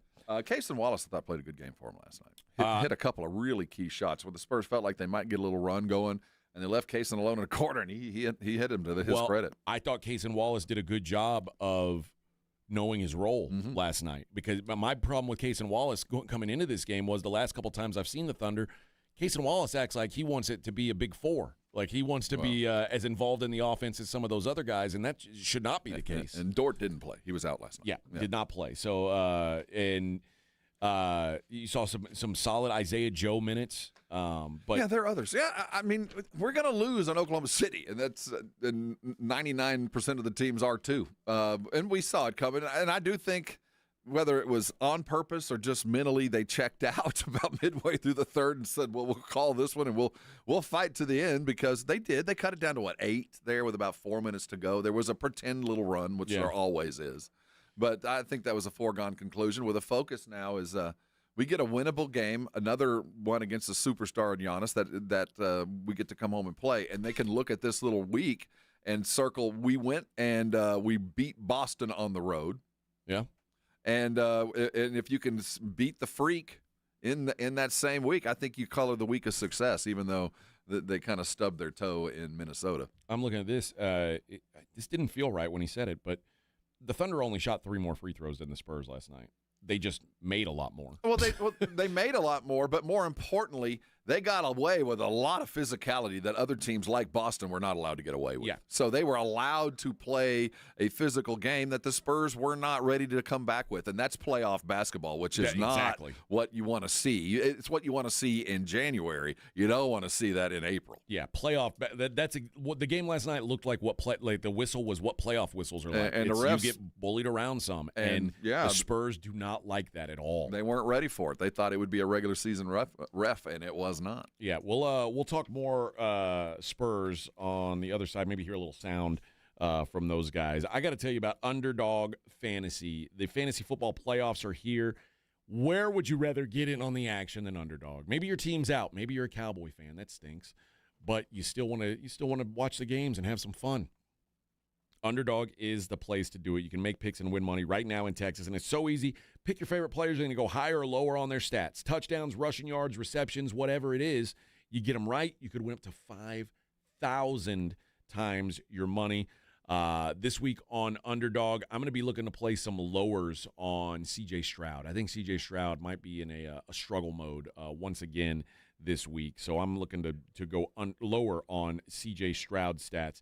What are you waiting for? Download the app today. Use promo code ALAMO. You'll score $75 in bonus entries when you play the first $5. That's promo code ALAMO. Underdog. Make picks and win money. Must be 18 plus and present in Texas. Terms apply. See assets.underdogfantasy.com/web/play and get terms _DFS_.html for details. Concerned with your play? Call 1-800-GAMBLER or visit www.ncpgambling.org. Running a business means wearing multiple hats. So if you're like me, you probably started out using your personal phone, taking client calls and texts nonstop.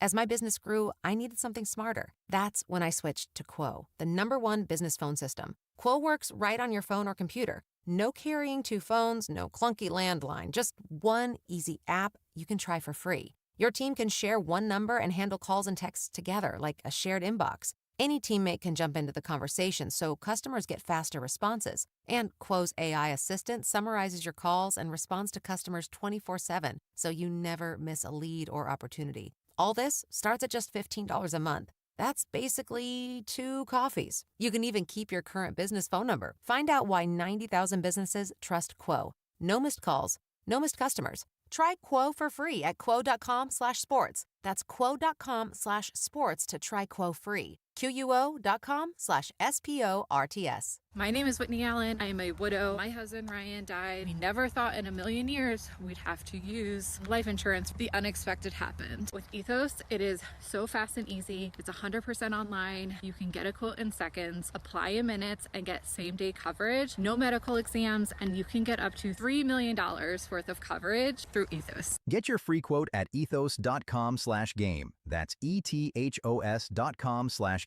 Time spent on application may vary. Online health questions required. Billy, your gas light's on. We need to stop and fill up. No way, Jen. Gas around here is too expensive. We can make it a little further. Billy, listen to your big sister. You don't need to drive all over searching for the lowest gas prices. Do what I do and use Upside. Upside? Do you live under a rock, Billy? Upside is the hottest cashback app out there. It's free to download, and you get real cash back for every gallon of gas you buy. I use it all the time, and I've already made around $200. You can make that kind of cash back just for buying the gas you have to buy anyway? Yes, I'm looking at the Upside app now, and you can get up to a $5 cashback bonus on your first tank. Okay, I'm stopping to download Upside and fill up my tank. Download the free Upside app now to earn cash back every time you buy gas. Use promo code SUPPLY to get up to a $5 cashback bonus on your first tank. You can cash out anytime right to your bank, to PayPal, or a gift card for Amazon and other brands. Just download the free Upside app and use promo code SUPPLY to get up to a $5 cashback bonus on your first tank. That's code SUPPLY for up to a $5 cashback bonus. I know that hiring can be challenging. You need someone to match your role perfectly. Well, now you can meet them fast on ZipRecruiter. Build your team, build it sooner. Meet your match on ZipRecruiter. Just head to ZipRecruiter.com/free right now to try it for free. That's ZipRecruiter.com/free. Meet your match on ZipRecruiter. Try it free. Happy New Year, Susan. I really appreciate you picking up the bill for lunch. I'm happy to. One of my New Year's resolutions is being better with money. So I've started using Upside, the free app that pays you cash back for buying gas. Wait a minute. Are you saying you actually get paid cash when you buy gas with the Upside app? Yes, I earn cash back just for buying the gas I was already buying. Does that actually add up to anything? I'll make $200 to $300 this year. Wow, that's serious extra cash. I'm downloading the Upside app now. Download the free Upside app now in the App Store or Google Play and start earning cash back on everyday gas purchases. Use promo code EVENT for a 25 cents per gallon bonus on your first tank. That's up to 50 cents per gallon on your next fill up. You can cash out anytime, right to your bank account or a gift card for Amazon and other brands. Just download the free Upside app and use promo code EVENT for a 25 cents per gallon bonus on your first tank. That's code EVENT. Code EVENT. Offers vary by user and location. Go to upside.com for terms and conditions. It's the morning.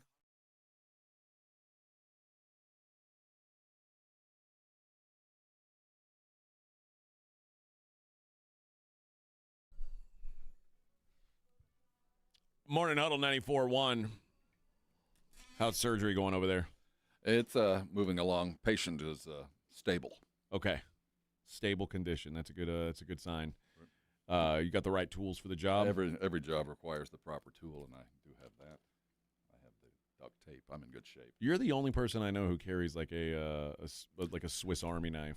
I love having the proper tool. There's something, I just love it.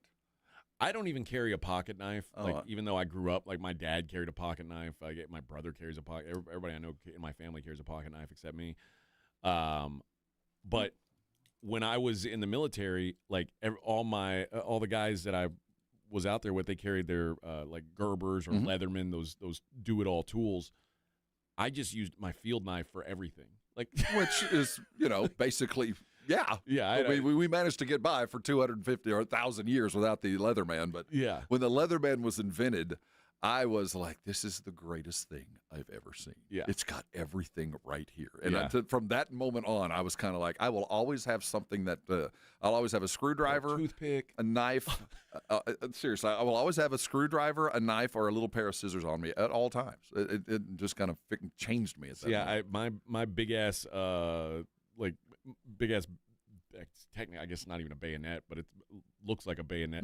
I can use it as a screwdriver. Yeah, man. I can use it as a knife. I can use it as scissors. I can use it for everything. It's the same thing. Absolutely. Big old K-bar knife. That's all I love being, and I was never a Boy Scout, but I should have been. I love being prepared. But if you had to fight a bad guy. Oh, I don't have a bug out bag.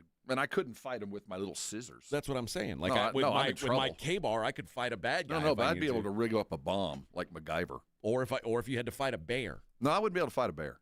I mean, I would probably lose a fight to the bear with my knife. I'd be out of luck. But I could fix his collar. Yeah. If he needed help. I'd be able to use my tweezers and get a thorn out of his paw. I could help. So I still have my my knife that I carried in the Army, and my son was like, "You just carried that around?" Like, I was like, "Well, it's not like I went into the grocery store with it, but if I was in the field, I had it on me." I was like Billy Jack. Yeah, no, I didn't walk around with this giant blade walking through the grocery store. Which I've been in some towns not too far from here, which I have seen. That does happen sometimes. All right, let's stick with these Spurs. Here was Mitch after the game last night. We were not sharp tonight. The third quarter is what got away from us, but even the first half, it felt like there was a lot of, whether it felt like there were controllable moments and then they obviously took advantage of them, made us pay, or just some uncharacteristic lack of game plan execution. And in the third quarter, obviously, is when they hopped on it and caught some separation. But I don't think we were very sharp from the beginning.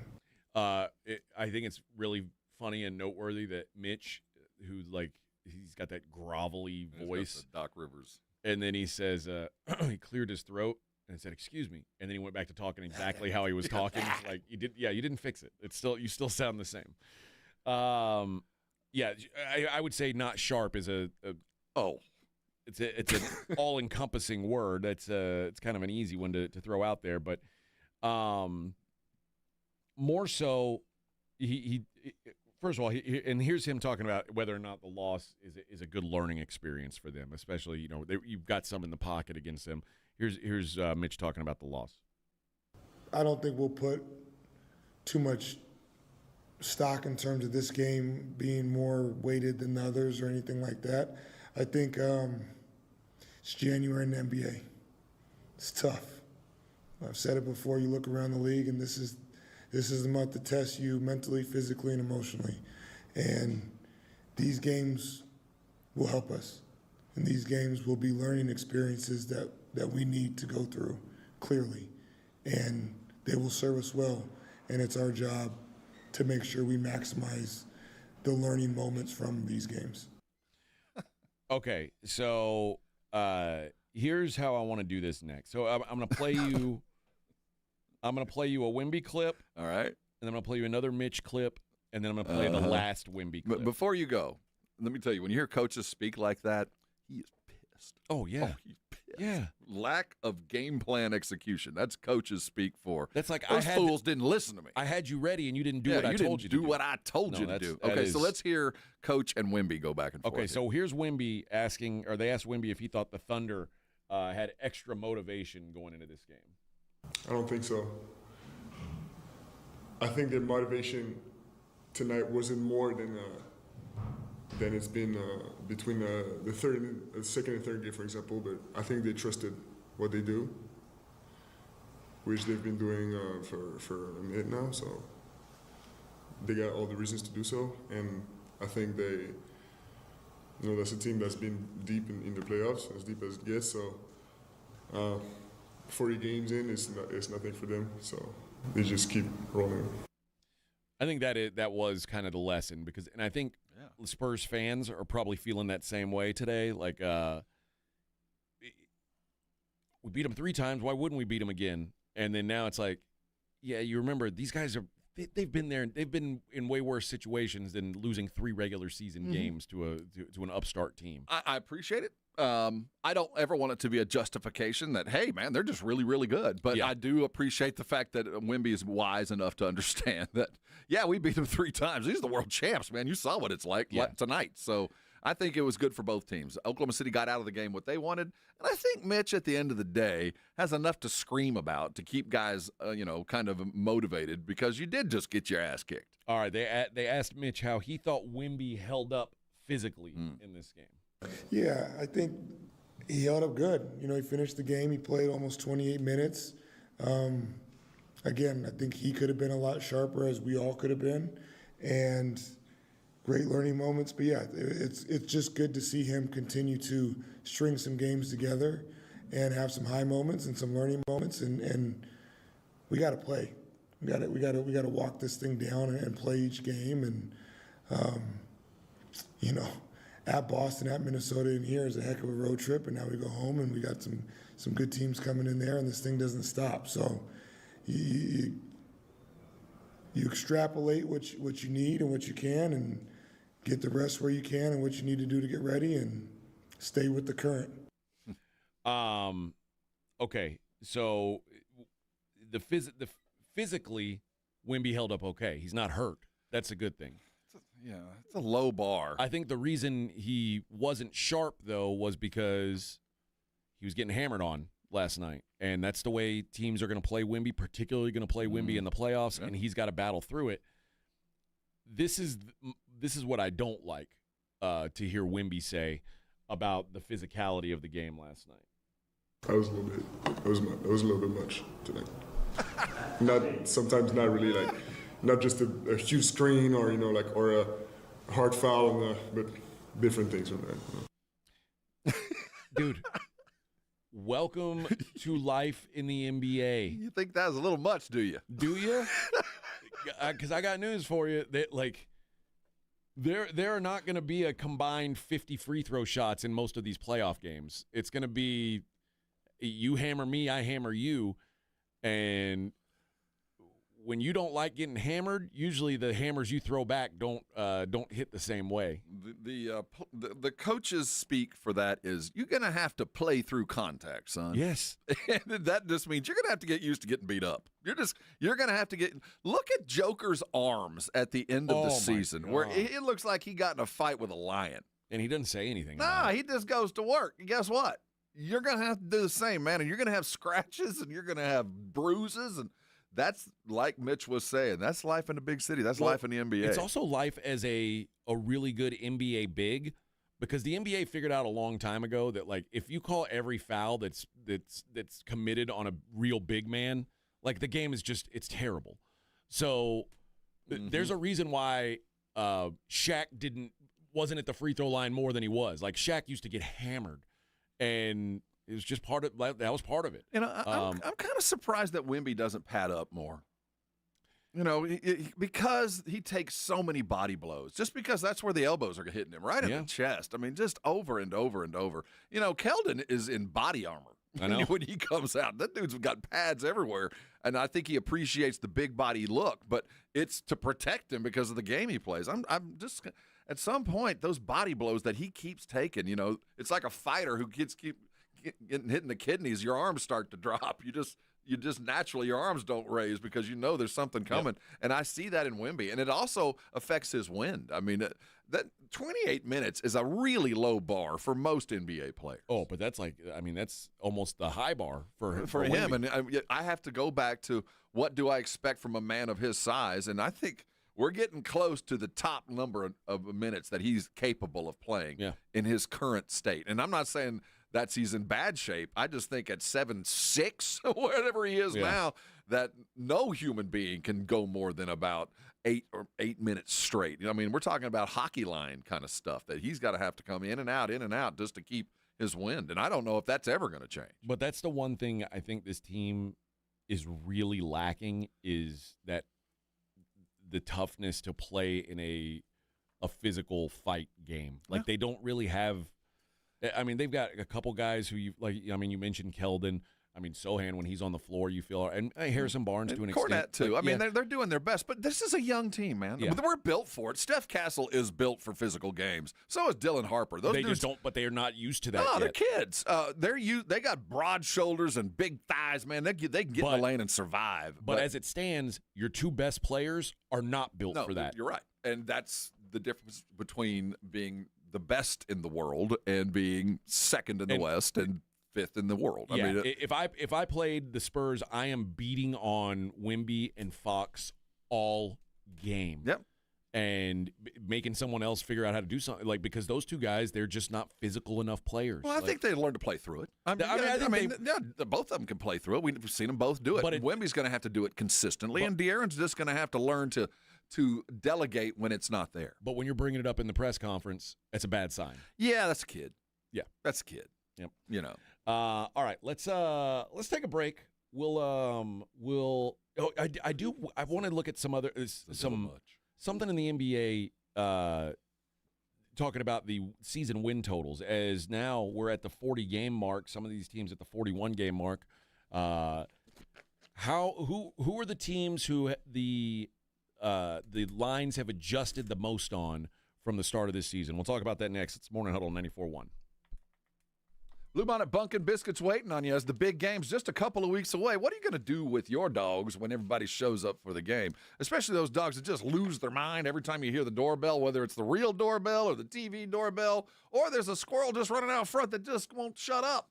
You know, when your dog acts unruly, it makes it very difficult to love them all the time. And Bluebonnet Bunkin' Biscuit has high-level expert training that you can take advantage of every time you drop your dog off, whether you're leaving town or for that daily drop-off when you go to work. You know that your dog's going to be taken care of. 17,000 square feet of fun and training experience. We're talking about indoor and outdoor play. If they're going to be there for overnight, we're talking about outstanding kennel service. We're video cameras off the ground, bedtime treats and stories. Your dogs get the luxury life when they're with Bluebonnet Bunkin' Biscuit. And you get the added value of they got the training you need. They've got all the grooming you want as well. So as the big game's coming around the corner, what are you doing with your MVP? And are you getting MVP training and activity? If you're not, you need to call Bluebonnet Bunkin' Biscuit today. Make your reservation for that big game if you're heading out of town for the weekend. They're only a hop, skip, and a jump away from the airport. That's Bluebonnet Bunkin' Biscuit, mybunkinbiscuit.com for all the details. Take your doggies there, treat them right, and I know you'll come on by, and so will they. They'll thank me later. San Antonio Sports Star traffic from News Talk 550 KTSA. Headache on the west side, Highway 90 eastbound, just after Loop 1604. Working an accident. Left lane is blocked. Traffic is stacked up all the way back to Highway 211. Allow yourself an extra 30 minutes through that stretch. Also working an accident, Highway 90 eastbound. The off-ramp to Loop 410 is affected. And that's just adding to the headache. Also, north side of downtown, I-35 and northbound. Had that construction between I-10 and Brooklyn. Seeing some real sluggish traffic through that area. I'm Dan Miles, KTSA, Time Saver Traffic. This report is sponsored by Mothers Against Drunk Driving. For victims of drunk and drug driving, our grief is unique. But you are not alone. You always have a place at MAD. Call our 24-hour victim helpline at 877-MAD-HELP or visit mad.org. You made the New Year's resolution to get back in shape, but what happens? You don't see results and give up. Want real results? Go to Synergenics and Low T Center for a free men's TRT test and $200 off the women's hormone test. Book now, getmyhealthfix.com. Hi, I'm Dr. Jason Garrett with Arasti. If you're tired of pain slowing you down from a recent injury or something that's been nagging you for years, we can help. At Arasti, we've earned the trust of over 8,000 physicians by delivering fast, lasting pain relief without painkillers or surgery. Our hands-on approach targets the root cause of pain, and most patients see results in just one visit. No referral needed, and it's covered by most insurance plans. So don't wait. Visit Arasti.com. That's AIRROSTI.com. Arasti. We fix pain fast. Cold and flu season has arrived. You can trust Exergen's new TAT 2000C Plus thermometer to give you accurate and reliable temperature readings for the whole family with just a gentle forehead scan. And right now, the new Exergen TAT 2000C Plus is available on Amazon for less than $20. Progressive knows there are some surprisingly expensive things in life, like rugs. And people say a rug would really bring the room together. And sure, you don't know what that means, but it sounds important. Suddenly you're using words like jute and sisal. Then you see the price and lose it, because how can the thing you walk and spill on cost so much? So you devote your life to taking down Big Rug. But then you remember that switching your home and auto to Progressive could save you hundreds. So, looks like Big Rug is safe. For now. Progressive Casualty Insurance Company, affiliates, and other insurers. Not available in all states. This episode is brought to you by Prize Picks. Whether you're starting a new routine or making a player pick for the first time, there's something that can't be too hard. But in life and on Prize Picks, it always feels so good to be right. With high-pressure playoff matchups, bowl games coming, tournament time, it is time to jump right in. When it comes to playoffs, you go with stars. Stars always produce. In the NFL, they get those stars because they're stars. And as we get closer and closer, I love Josh Allen. Josh Allen is a man alone on Buffalo. Whenever you get to the more, you go with Josh Allen. In basketball, oh my goodness, Luka is balling. You can't go wrong with Luka. And I want to tell you about a brand new part of Prize Picks. It's a new feature, early payouts. If your player gets off to a hot start, you now have the option to cash out on those winnings before the game even finishes. I want you to go download Prize Picks and use the code Alamo, and you're going to get $50 in lineups after you play your first $5 lineup. That's Alamo for $50 in lineups, and all you got to do is play 5. Prize Picks. It's so good to be right. This is Jason Minix from The Blitz, and you're listening to 94.1 San Antonio Sports Star.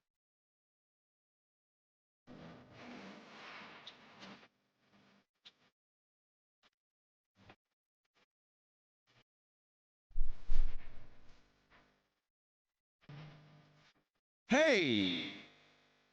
It's Morning Huddle, 94.1. Your good buddies, Rob and AJ.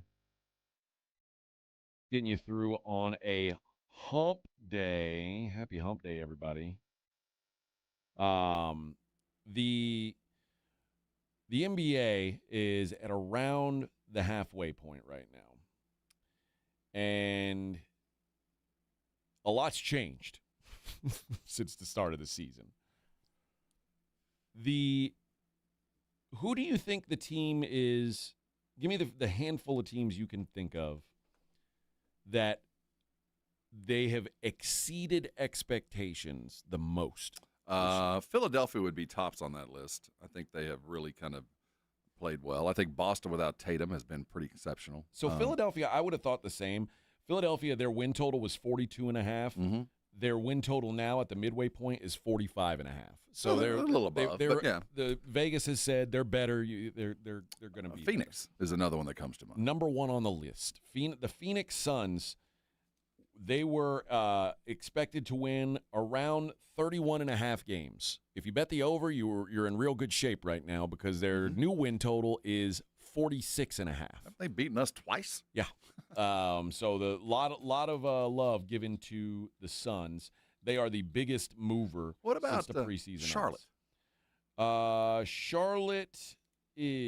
Charlotte was projected 27.5. They're up to 31.5. That's a little better. So a nice little bump.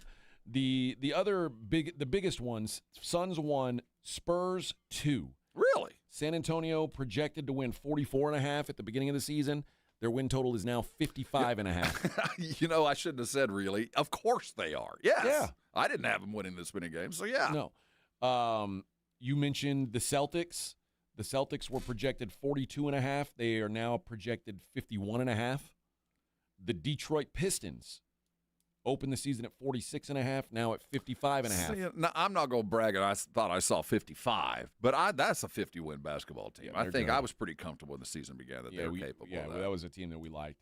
The Miami Heat were 38.5, now 45.5. See Jaime Jaquez last night? My God, this man's on fire. And we mentioned the Boston Celtics. The Toronto Raptors are the other one.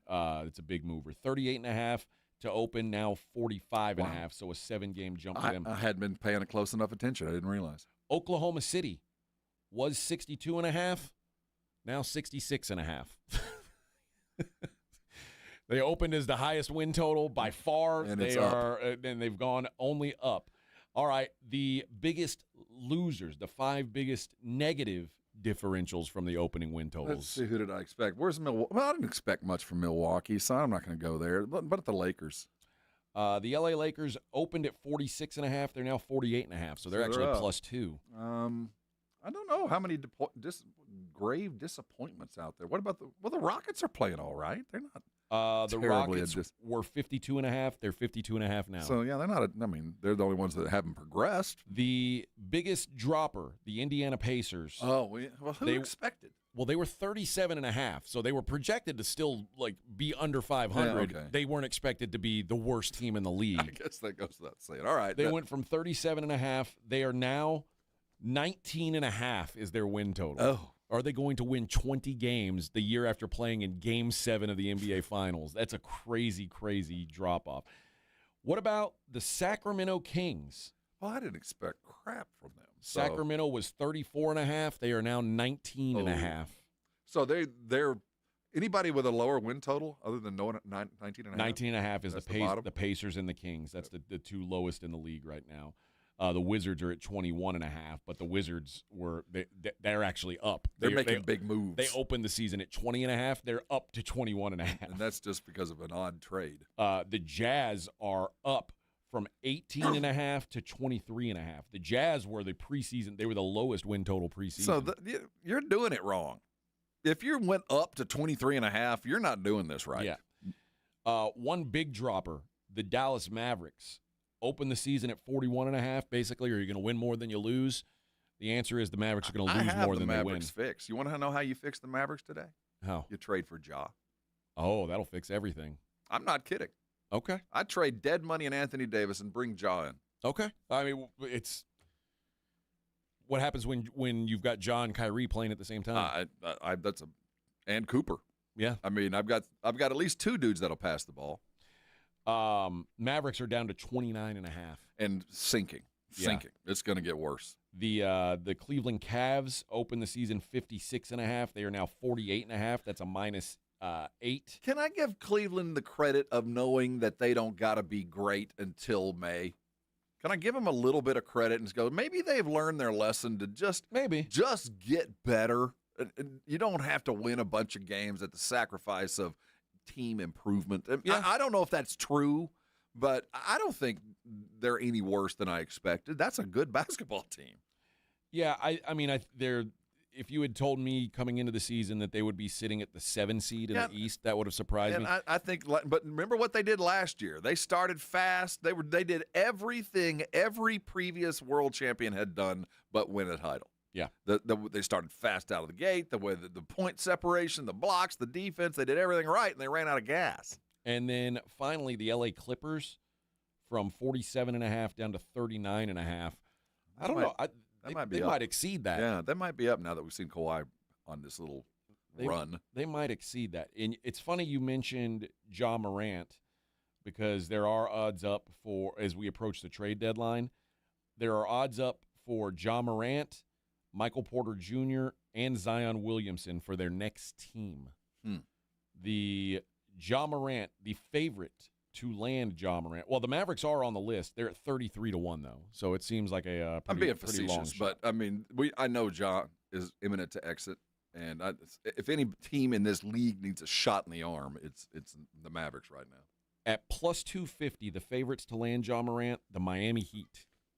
Wow, that's a bold departure. Yeah. A young Jimmy Butler. And, oh, boy, you let Ja Morant loose in South Beach, who knows what will happen. I want Ja Morant in a state with maybe Ja Morant should come to Texas because he needs to be in a state with loose gun laws. I think Florida's pretty loose. Okay. I think Florida, you're pretty good shape. Sacramento 3-1 is the second favorite to get him. Well, that'd be like being sentenced. That's like doing federal time. Go to the gulag. Toronto 4-1, Milwaukee 5-1, Minnesota 6-1. Milwaukee. Yeah. I mean, if they were, is Giannis involved in this? He would probably have to be, right? Whoa. So that's the odds for Ja. Michael Porter Jr.'s next team, the favorite at 2-1, the Detroit Pistons. Don't let this happen. Oh, man. Yeah. Fair warning to the rest of the league. Don't let them add another shooter. Golden State, 3-1. Phoenix, 4-1. Milwaukee, 5-1. And your fifth favorite, the San Antonio Spurs, 6-1. That's not outlandish because he won't be that expensive. And he does the things that the Spurs need. Yeah, I don't. His injuries scare me, though. Well, if injuries scare you probably aren't interested in Zion Williamson. No, I have no interest in that. I think Washington should be looking at him. Washington's 20-1, but they are not the favorites. The favorites at 2-1, the Golden State Warriors to land Zion Williamson. Can we all stop wherever you are, whatever you're doing, and pray to your own particular basketball god and hope this happens? The scary thing is, if it happens and suddenly it could work. Zion's healthy. Yeah, I mean, it could work. It could also fabulously explode. No, but let's all pray to our basketball god and hope that Zion gets traded to Golden State. So great. Chicago 3-1, Miami 4-1, Phoenix 5-1, and the Lakers are 7-1. Let me tell you, Zion in Chicago might be a good move. I don't know what Chicago's plan is. Like, what? Who do you give up? Then who cares? Yeah. I mean, is it Giddie? No, they're not. No, because if you get Zion, you're getting him for Giddie. Like that's the whole point. I think that would be a safe deal for both. Because I don't expect much from either. Yeah. All those odds we appreciate. They all come from betonline.ag. Please let Zion and Golden State get along and let this happen. Yeah, we are now 22 days away from the NBA trade deadline. So, I don't know. Michael Porter's he first of all, he plays for the Nets, so that's automatically they're no good. Like they're sellers. Oh yeah, Zion playing for these are key guys who you probably. I guess it's not shocking that Porter's available. No, but if you had said at the beginning of the season that Zion and Ja Morant would be able to be had through trade, I would have been like, yeah, right. I think the Pelicans are this is a hard reality to come to, but the Pelicans are finally realizing this is never going to work. And Derek Queen, they've got a future, and they can't be on the floor at the same time. No, that's it. They've got a future in Derek Queen, a guy who will get better. Looks like he can handle a lot of different things. He's got to lose weight too, but I think they found a guy that they can trust will at least be a good bedrock for a future growth, and Zion has got some value to him. And then Memphis sitting at the 10 seed right now, the last play-in spot. Memphis is just caught in no man's land, and the truth is Memphis Ja has not been good enough to warrant the downsides of Ja.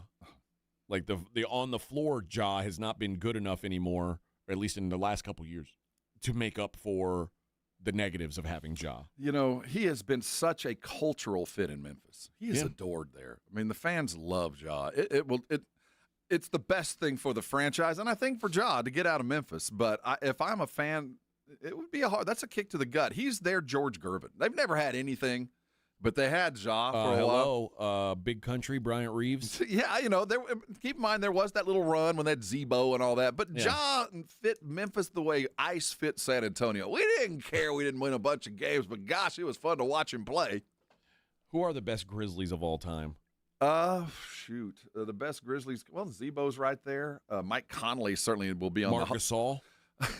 I mean, those are the glory days. Yeah. I wonder who the Grizzlies consider their five best players. Well, Ja, I think might be there at the top. I mean, they really haven't had singular success. Like I said, Conley's probably the long-term mayor of Memphis land because he was there forever. But no, there hadn't been Rudy Gay. I mean, he spent some time with us after that, but he was one of their early mainstays. What was the guard that when they were still in Vancouver? He'll come to mind in a second. He was their first-round draft pick that never quite panned out. O.J. Mayo? No, it wasn't Mayo. Was he a Memphis? Yeah. He was a Grizz? Yeah. No, it wasn't him. Steve, it'll come to me in a second. But no, there's not a great pantheon of Grizzlies. No, that's why I was just thinking man. Mike Bibby was a Grizzly for a while. But yeah, I don't know who they consider the all-time great. I'm sure Ja's got to be in that discussion. It's Zach Randolph, Ja, and probably the Gasol brothers are like that's like your best players of all time. Yeah, it's weird that they don't have like a So you're right. Ja to them is it's a big deal. He was. I mean, he was our ice. I mean, he's the reason they buy tickets because they don't buy them to go see a win. Yeah. So I don't know. It's going to be tough to. But you know what? What if the Pelicans had to cheer for? Like for Pelicans, at least, like it's all like, man, if Zion can ever stay healthy, maybe we'll have something. Now it's like they can't. It's never going to happen. You know, you get caught in New Orleans. I don't blame them. They get caught in that sunk cost fallacy where I'm already in. I got to stay with it. No, you're just losing more time and money, man. In fact, he's losing trade value. Is what's happening. That's the problem here. All right, so. We are halfway there, living on a prayer on a hump day. That's my favorite part of the week is when we start rolling downhill. The ball is going to start rolling downhill. I want to start looking at some of these NFL jobs, and I want to play a game later on in the 8 o'clock hour where we rank the trust we have for the quarterbacks that are going to be playing this weekend. And I think I have none. You have none in any of them? I mean, to play football? Yeah. Oh, yeah, no, there's a couple. Okay. Well, I want to know who you trust, who you don't trust. We'll do that coming up in the next hour as well. It is the Morning Huddle, 94.1 San Antonio Sports Star. How you feeling today? Did you wake up fully actualized, healthy, and happy and ready to attack the day? If that's you, keep it to yourself. Most of us have resolved to make this year the healthiest year we've ever had, and the first part of that health starts with your weight. You start overweight, it's really hard to catch up. Try to get yourself in shape. If you're already out of shape and overweight, first step is to address that, and there's no better way to do that than with Dr. Jacob Torres and the Institute for Functional Health. He changed my life. Let him change yours. He's been successful because he understands how we all got here through a whole bunch of little mistakes, and those things kind of stack up, and before you know it, you're 40 pounds overweight, out of breath, and sore all the time. Dr. Torres will change that quick. You'll get on a program that you can live with and carry on throughout time. I've been with Torres now for almost a decade. I'm down 75 pounds, continue to lose. But let me tell you, I've never, not once, felt like I was left out and having to put away stuff that I wanted to eat. Changing your life is little steps toward positive outcomes, and those little steps start to add up. And that first little step for you should be to call Dr. Torres today. The number is 210-468-1891. His website is iffhealth.com. This is a full-service, one-stop shop. This is not just a diet doctor. This is a physician with a staff of people ready to get you healthy as fast as possible. Call him today. Let the Institute for Functional Health change your life. And when they do, come on by and thank me later. The Morning Huddle with A.J. Hoffman and Rob Thompson. KTFM, Floresville. This report is sponsored by Discover. Guess what? Discover's accepted at 99% of places that take credit cards nationwide. You heard right, 99%. If you don't think so, maybe it's time to face facts. You're stuck in the past. Based on the February 2024 Nielsen report, learn more at discover.com/creditcard. Hello, this is Jason Thompson, and as you know, I've been practicing law here in San Antonio for more than 30 years, helping people and families injured in traffic collisions. So I'm often asked, what is the worst thing you can do after a traffic collision? And the answer is easy. That's trying to handle it on your own without an attorney. Insurance companies have spent billions perfecting their strategy of paying nothing or as little as they can get away with. It wouldn't be David versus Goliath. It would be David versus a million Goliaths. You have no chance. Using AI for help is even worse because AI routinely gives dangerously inaccurate legal advice. It is laughably bad on the law. So bad that a lawyer filing a document drafted by AI will likely be disbarred in Texas. Keep it simple. Just call me. My name is Jason Thompson. I'll give you a free review of your case with no obligation to hire me. My number is 210-900-0400. That's 210-900-0400, or my website, alawyerforus.com. That's alawyerforus.com. Running a business means wearing multiple hats. So if you're like me, you probably started out using your personal phone, taking client calls and texts nonstop. As my business grew, I needed something smarter. That's when I switched to Quo, the #1 business phone system. Quo works right on your phone or computer. No carrying 2 phones, no clunky landline, just one easy app you can try for free. Your team can share one number and handle calls and texts together like a shared inbox. Any teammate can jump into the conversation, so customers get faster responses. And Quo's AI assistant summarizes your calls and responds to customers 24/7, so you never miss a lead or opportunity. All this starts at just $15 a month. That's basically 2 coffees. You can even keep your current business phone number. Find out why 90,000 businesses trust Quo. No missed calls, no missed customers. Try Quo for free at quo.com/sports. That's quo.com/sports to try Quo free. QUO.com/SPORTS. You know the Roo Pub is proven to be the best place to watch games with those 3 massive 170-inch screens and TVs all around. All the games, all the fights, and when you show up at the Roo Pub, show up hungry. The food is fantastic. Open daily at 11. Great for lunch, great for dinner, great for late at night, and the best place to watch a game. Just down from the big blind, right next to the Angry Elephant. The Roo Pub, 281 in Redland Road. We'll see you at the Roo. Kohl's new clearance markdowns are intense. Up to 70% off is the kind of deal that'll leave you feeling stunned and make you whisper things like, "Where have you been my whole life?" to a cardigan. Just take a deep breath, steady your cart, and try to act normal. But it's not possible. The savings are just too good. Shop new clearance markdowns now in-store and online at Kohl's. Select styles, some exclusions apply. See store or kohls.com for details. Hi, everybody. Joe Reinagle here for the Golf Club of Texas. I absolutely love the Golf Club of Texas. They've made so many improvements to the golf course, from brand new cart paths to resodding the greens and fairways. You might think it's a private club, but it's not. It's open to the public 7 days a week. Best rates are always online at golfclubtexas.com. That's golfclubtexas.com. The Golf Club of Texas, you know where it is, right there off Briggs Ranch Road off Highway 90. The Golf Club of Texas is the friendliest golf course in Texas. 94.1 San Antonio Sports Star traffic from News Talk 550 KTSA. Far west side, real heavy traffic inbound on Highway 90. Did have that earlier accident at Loop 1604 that added to the headache. That, of course, has since been cleared. But you're looking at from Highway 211 to Hunt Lane, a good 20 to 25 minute delay through that stretch. So definitely plan accordingly. And downtown, sluggish traffic through that construction zone. This is I-35 upper level northbound between I-10 and Brooklyn. Might want to add some extra time to your commute as you venture through that area. I'm Dan Miles, KTSA, Time Saver Traffic. San Antonio Sports Center. Big news in the NFL yesterday as another head coaching vacancy is open. Longtime head coach of the Pittsburgh Steelers, Mike Tomlin, is stepping down after 19 years. He never had a losing record during the time and is not expected to coach elsewhere in 2026, according to ESPN's Adam Schefter.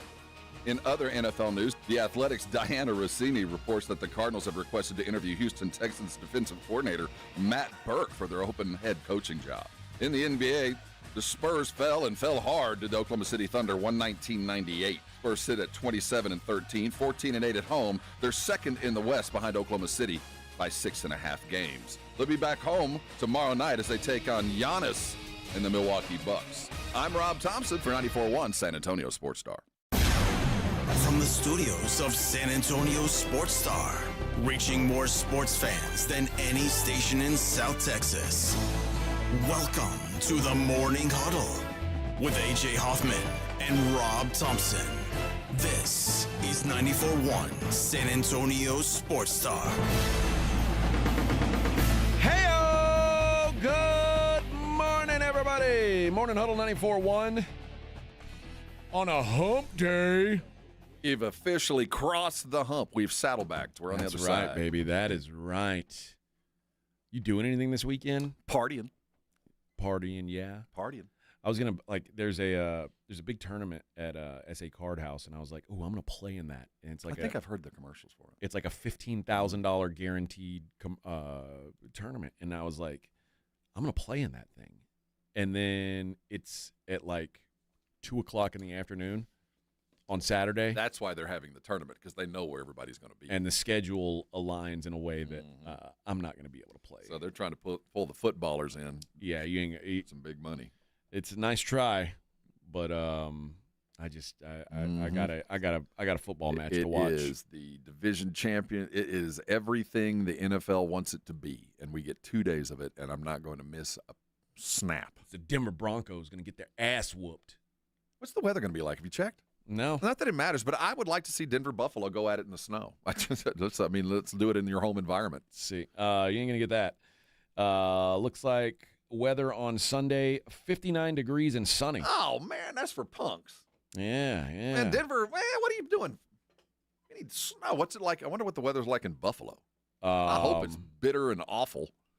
Let's see. Buffalo weather on Sunday, 21 degrees. There you go. Snowing and 17 to 20 mile an hour winds. Damn it, Josh. If you'd have just won 2 more games, you'd have gotten everything you need.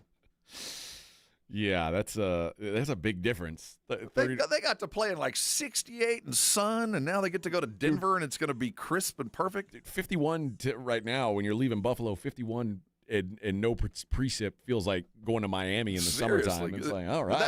Actually, that's good. I kid about the weather. I want I a like fast good, track. clean football. Yeah, I want a fast track. Yeah, I do too.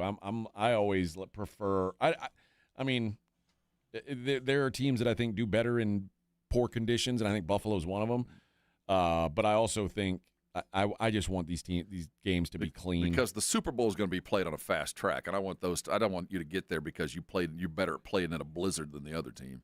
Boston on Sunday, or Foxborough on Sunday, is going to be in the mid-30s with a 20% chance of precip. That's a pretty miserable, windy stadium if you haven't been there. Yeah. The wind circles in there. So it's not going to be too different than what they played in Pittsburgh. Perfect. That's fine.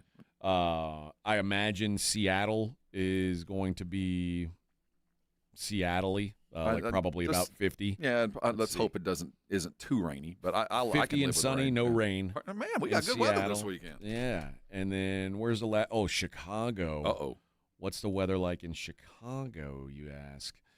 That one is 21 degrees, 13-mile-an-hour winds, 25% chance of snow flurries. Oh, 49ers, better bring your warm skin. Wait a minute. Yeah, Sunday, the low, is that right? The low on Sunday is 10 degrees. Oh, there we go. We got one.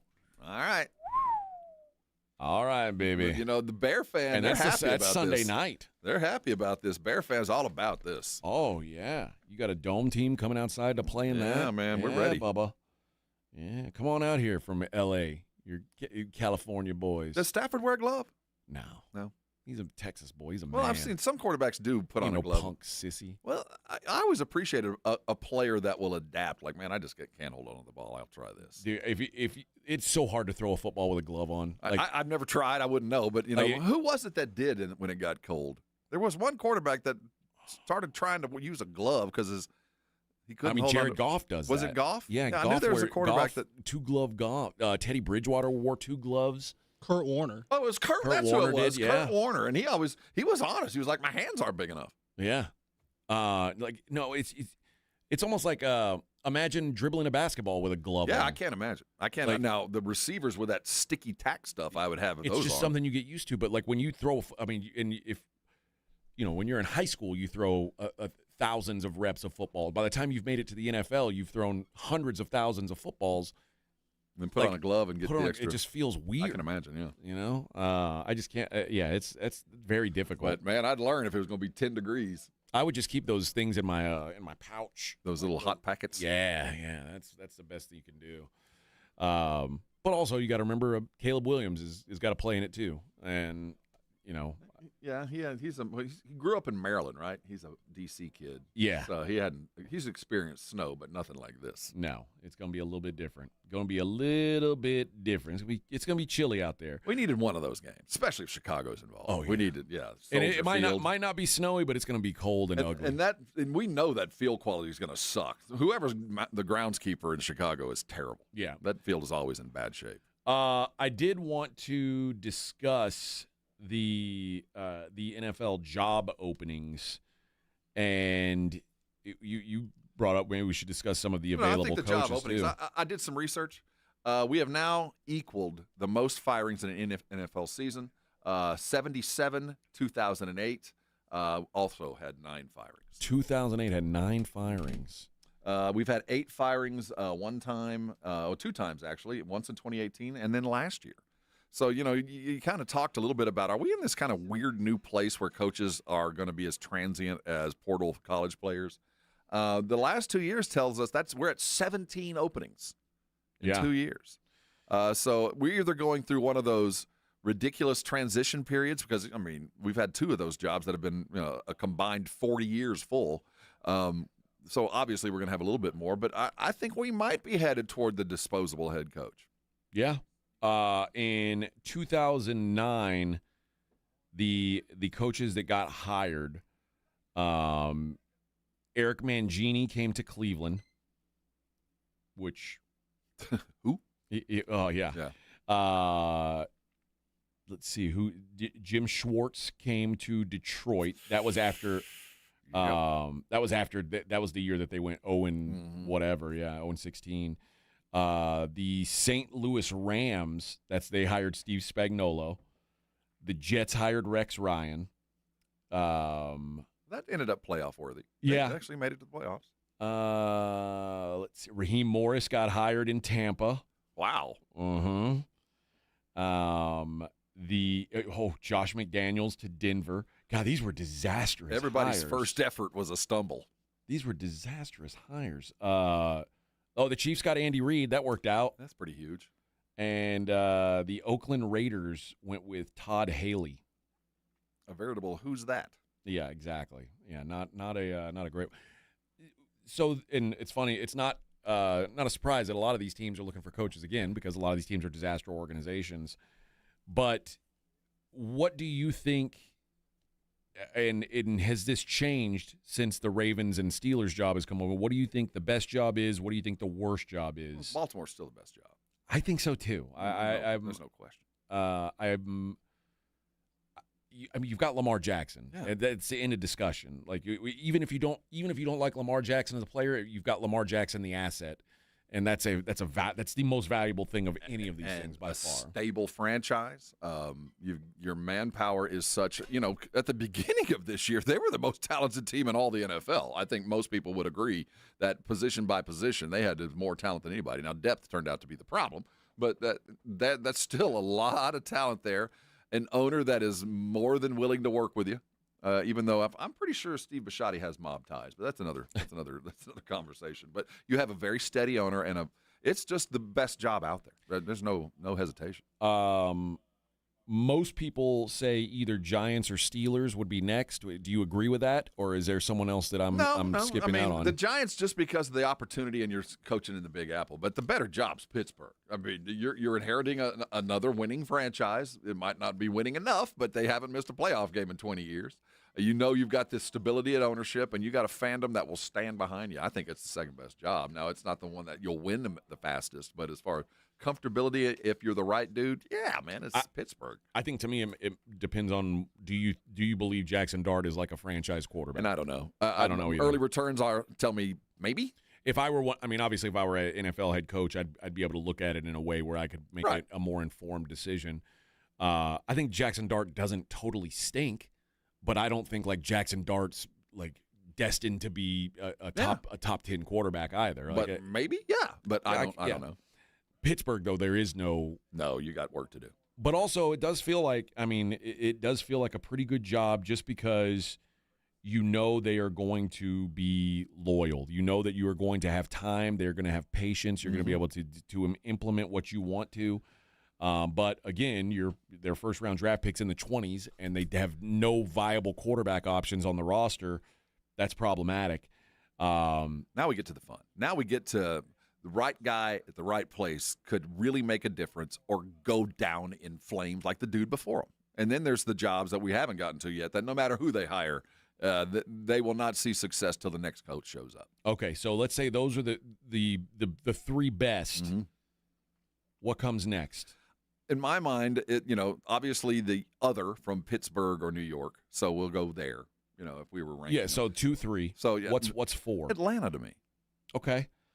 Atlanta is, I guess, Atlanta is appealing if you like Michael Penix Jr. I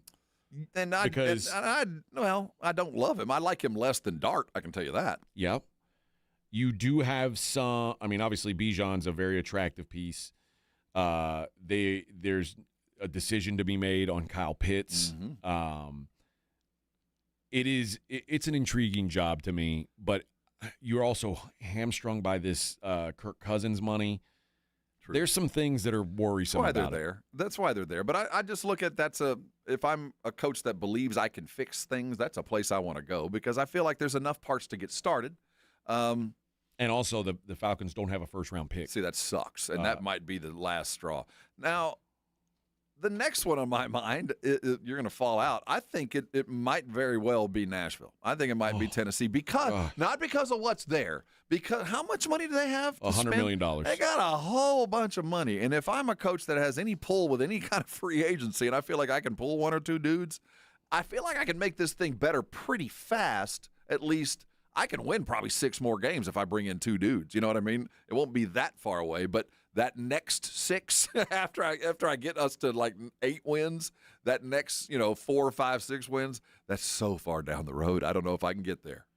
But they have gone through so many coaches and GMs in the last couple of years that it's hard for me to take Amy Adams seriously as an owner. And like just seeing Mike Vrabel go up to New England and have immediate success should tell you this is more of an ownership issue because it's not like when Mike Vrabel left Tennessee, he went to a place that had like all the talent in the world in New England. He went to another place that didn't have a lot of top end talent. And But he's he gotten landed the most Drake out of May. it. But he landed Drake May, which helped. I look at the previous Tennessee, and while Jeff Fisher is not a name you bat around and attach greatness to it, he was a poor man's Mike Tomlin.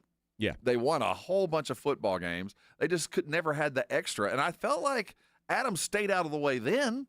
They let that thing stay the same for like 8 years. Fisher was there forever, and they were just barely above average, but they were always above average.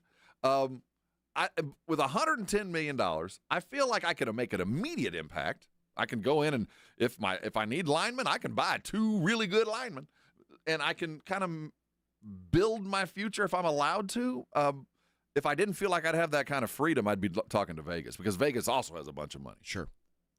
So that's your 5. Where do you put the Cleveland Browns? I put them. I'll tell you the right guy. So we've got Cleveland, Miami, Arizona, and Vegas left.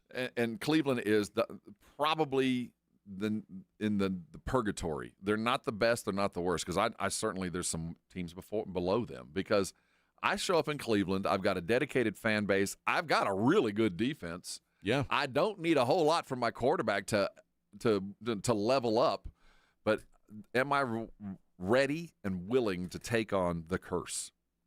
Well, that's a good point, but I would think also there's some hope in Cleveland that, and I know it's not the strongest hope, but if I were looking at that job, there would be some hope that Deshaun Watson has something left. I keep telling myself that they're doing everything they can to get him off the team, and they're not.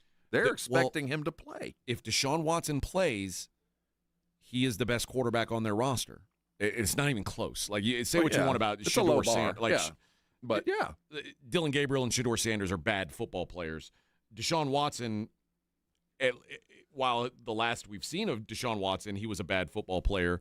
We have seen Deshaun Watson be a good football player in the past. Mm-hmm. We've never seen that with Dylan Gabriel or Shedeur. So there is that. And then you do like Carson Schlesinger. You look like you got some good rookie pieces on defense. You've got Quinshon Judkins who could play a little bit. Harold Fannin. Yeah, there's stuff there. Some good little weapons. But the place is cursed. You got to come and you have to repaint the walls and hire a priest to put some eggs under beds. I mean, whatever it is, you're going to have to be a little bit extra. What's the head coach? And I'm not saying he should get it, but I appreciate the way the head coach at Vanderbilt showed up and said, whatever we've done in the past, we're going to do the opposite. Yeah. Everything we do is going to be focused on winning, and it might seem weird. It might not feel right, but trust me, you don't know what right feels like. So whoever that coach is that shows up in Cleveland is going to have to do that. I think Miami's kind of an underrated job. I would put Miami higher than most people, I think, mostly because I feel like Stephen Ross is going to spend a lot of money and basically keep his nose out of football stuff, which I like. And you'll get free agents. And, it's an easy place to recruit talent to. The question, though, is what happens with Tua? They gave them that massive contract. He gone, man. It's gonna hurt to get it out of that. They're gonna eat. They're gonna eat it like the Giants did with Russell. They're just gonna eat it. So that's tough. You also have to figure out what's going on with your skill position guys. Like, are they going to pay Devin Achane like he's a number 1 running back? Better not. That's a bold proposition. What happens with Tyreek Hill when he comes back? Lots of questions there. Also, lots of questions in Arizona. I don't think either coach, whoever lands in Arizona and Miami, will see the success that they will help to build. Probably not. You know what I mean? I think there's just so many variables going on there that they might get them better, but eventually they'll reach a point where they either get fired because they didn't get good enough, or they just run out of time. Kyler Murray's owed $37 million next year, and it seems unlikely he's going to get that in Arizona. So they'll either cut him or trade him. I'm not really sure. There is some positives there. Trey McBride is a monster. Best tight end this year, anyway. Marvin Harrison does it like for a guy who looked like he just was a total bust. Actually showed some life. I could see this being a decent. Just quarterback is so important for them. I think the Raiders are the worst job. It's hard. Like for me, it's the Raiders or the Titans. I think it's the Raiders, just because there's seemingly no patience. And you're going to have to probably trade your best player. Yeah. You're showing up. At least if you went to Cleveland, your MVP is not asking to get traded. Yeah. I think Max is ready to get the hell out of town. Yeah. You're gonna have to fix that. But you do have the number 1 pick, which I guess is something. And if you think one of these quarterbacks out there can be a franchise changer, then this becomes an appealing job. And especially if you're an offensive coach, you go, oh, this is what I can do something with this guy. I don't know what these coaches think of the players coming out. I don't know if any of them think they're franchise-changing guys. I do think that there's several guys coming out that are better than Cam Ward and Shedeur were a year ago, so you've at least got a leg up there. Yeah. But it does feel like, man, it's hard to picture whoever the next coach is in Vegas having real success. Right. They might draft the quarterback that will lead them to success in 5 years, but it might not be with a coach that they like. If I said over under 5 seasons before the Raiders have more wins than losses again. Over. Okay. Yeah. That's sad, they're without skill. Now the good news is Vegas can land free agents. They do have money. They can turn it on a dime, but there's something endemic there that's going to take a coach that really has some salt to him. Yeah, I kind of feel the same way. All right, when we come back, I want to take a look at the trust factor that we have in these quarterbacks. We'll do that coming up next, the NFL playoff quarterbacks. It's the Morning Huddle, 94.1 San Antonio Sports Star. Got to tell you about Underdog Fantasy. Speaking of quarterbacks, how much trust do you have in them? Well, you can prove it at Underdog. This weekend, a huge weekend for the NFL, and who are you going to trust to go higher on their stats? I'm going to trust my guy. I'm going to trust my instinct and go with Josh Allen. I'm going to say that he goes higher on his yards. I'm going to combine rushing and passing yards because I do think he's going to have to run a little bit out there. And I think I'm going to go lower on C.J. Stroud. So that's who I trust and don't trust this weekend. But it's simple. You pick your favorite players and go higher or lower on their stats. And if you get it right, you can win up to 5,000 times your money. What are you waiting for, guys? Download that app today. Use the promo code ALAMO. You'll get $75 in bonus entries when you play your first $5. That's promo code ALAMO. Underdog. Make picks, win money.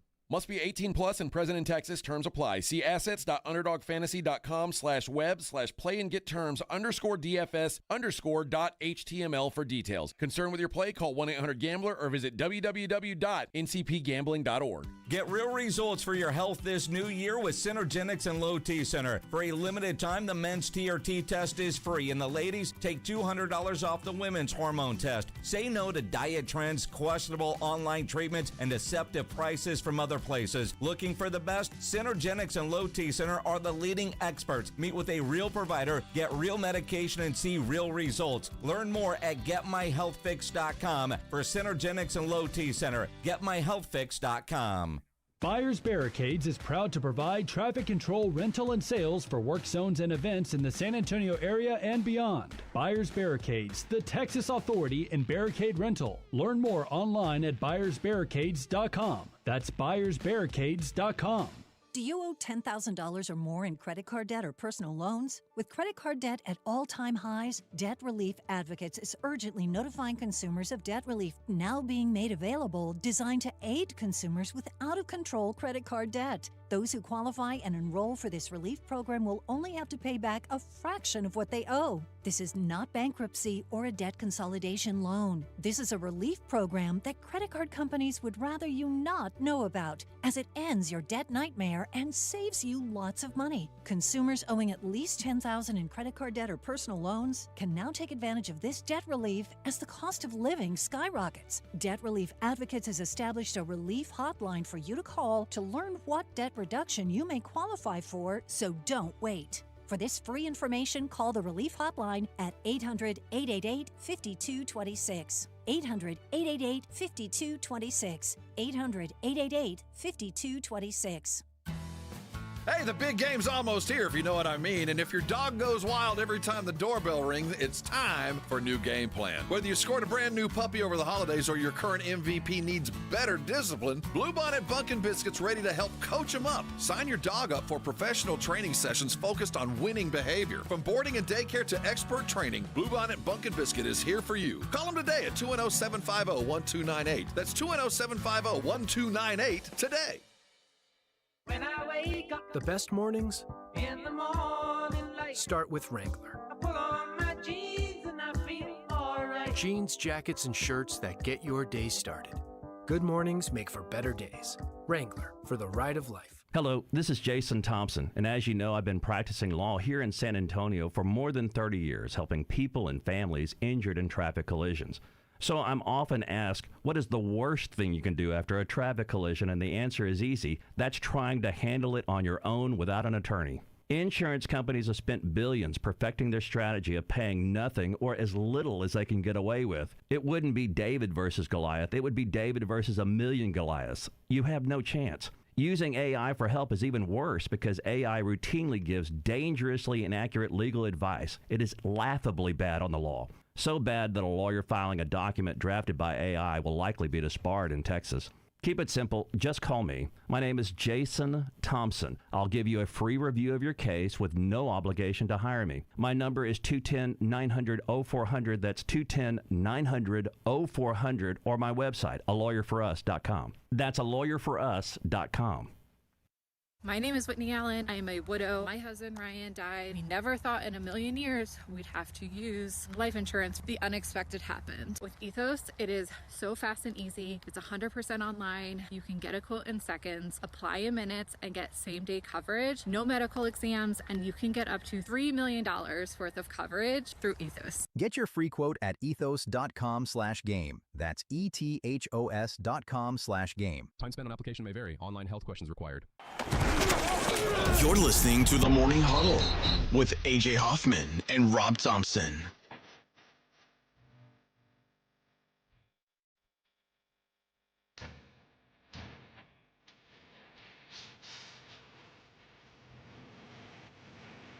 Heyo, Morning Huddle 94.1. Want to do a little exercise with you here, Rob. I want you to give a trust grade on the quarterbacks that are playing in the playoffs this weekend. And I want you to keep in mind what they've done historically in the playoffs, which may mean some of them have very little playoff experience. And I want you to keep in mind what you think they're going to be able to do going forward. So, are they have an up arrow, a down arrow? What do you think?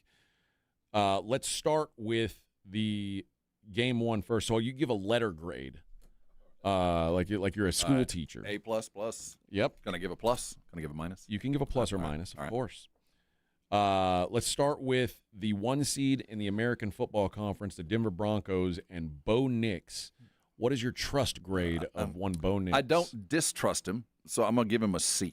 I don't trust him, but I don't distrust him. He did put together a pretty good winning record, but he's not asked to do much. So I don't distrust him. I don't trust him to win the game. So I give him a C, a steady C. No minus, no plus, just a C. Okay. Yeah, Bo Nix played well last year in the wild card round. the team didn't really show up for him, but it wasn't Bo Nix's fault that they lost. And that should be how it always is. Yeah. You know what I mean? Just don't lose the game, dude.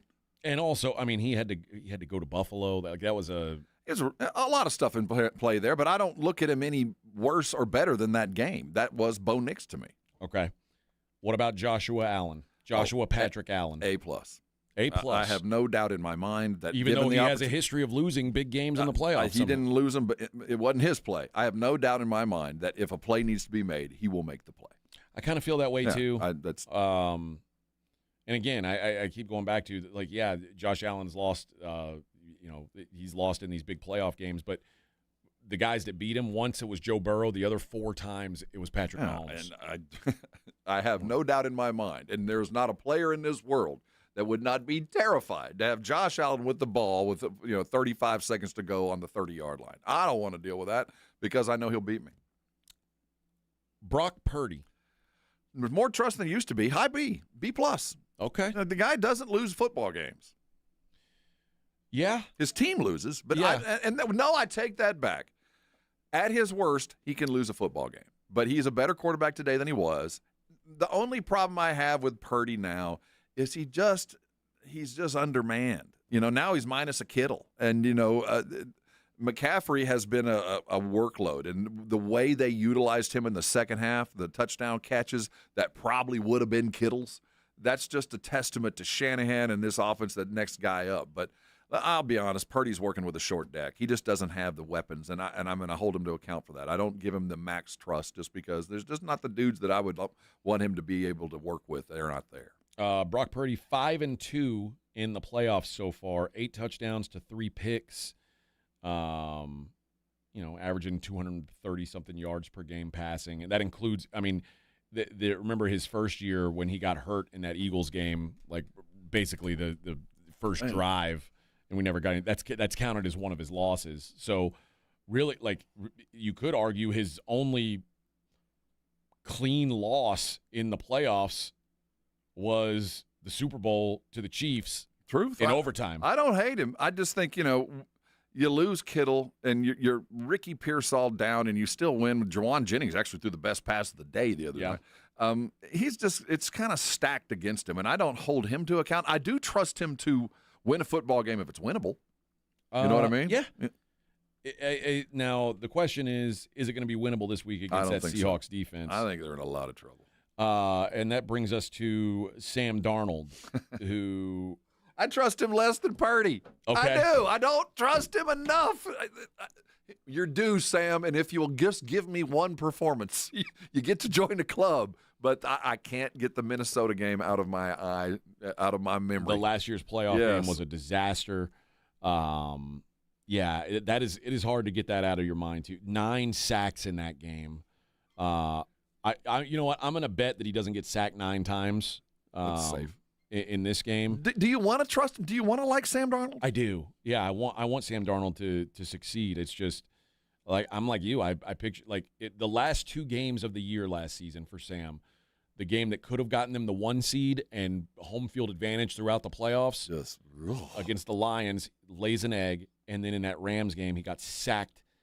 It felt like every play, but in the words of Principal Rooney, 9 times. So, I want him to succeed. I just don't trust that he will until he does it. So I'm going to give him a low C. C minus. Great regular season 2 years in a row, man. You've attained a status I never thought you'd get. I never thought you'd see being a C student. You were failing, man. You were headed to shop. You might get your diploma, son. You might actually get to cross the stage. Yes. All right. What about Drake May, who is now he's got a playoff game under his belt, and it's a playoff win. Wasn't pretty. It was not pretty. What do you give Drake? And now, especially considering he's going up against a Texans defense, how much trust do you have in Drake May this weekend? Not much. I think his team is better, but he's still a second-year dude. Yeah. And I think he's about to run into a defense that is really feeling it. I'm not saying that they're going to lose the game, although I think they're going to.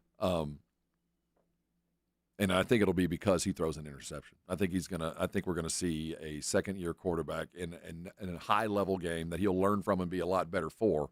But look at what they did to Pittsburgh. And that's not a huge achievement, but 175 yards in a playoff game, that's pretty freaking impressive. It is.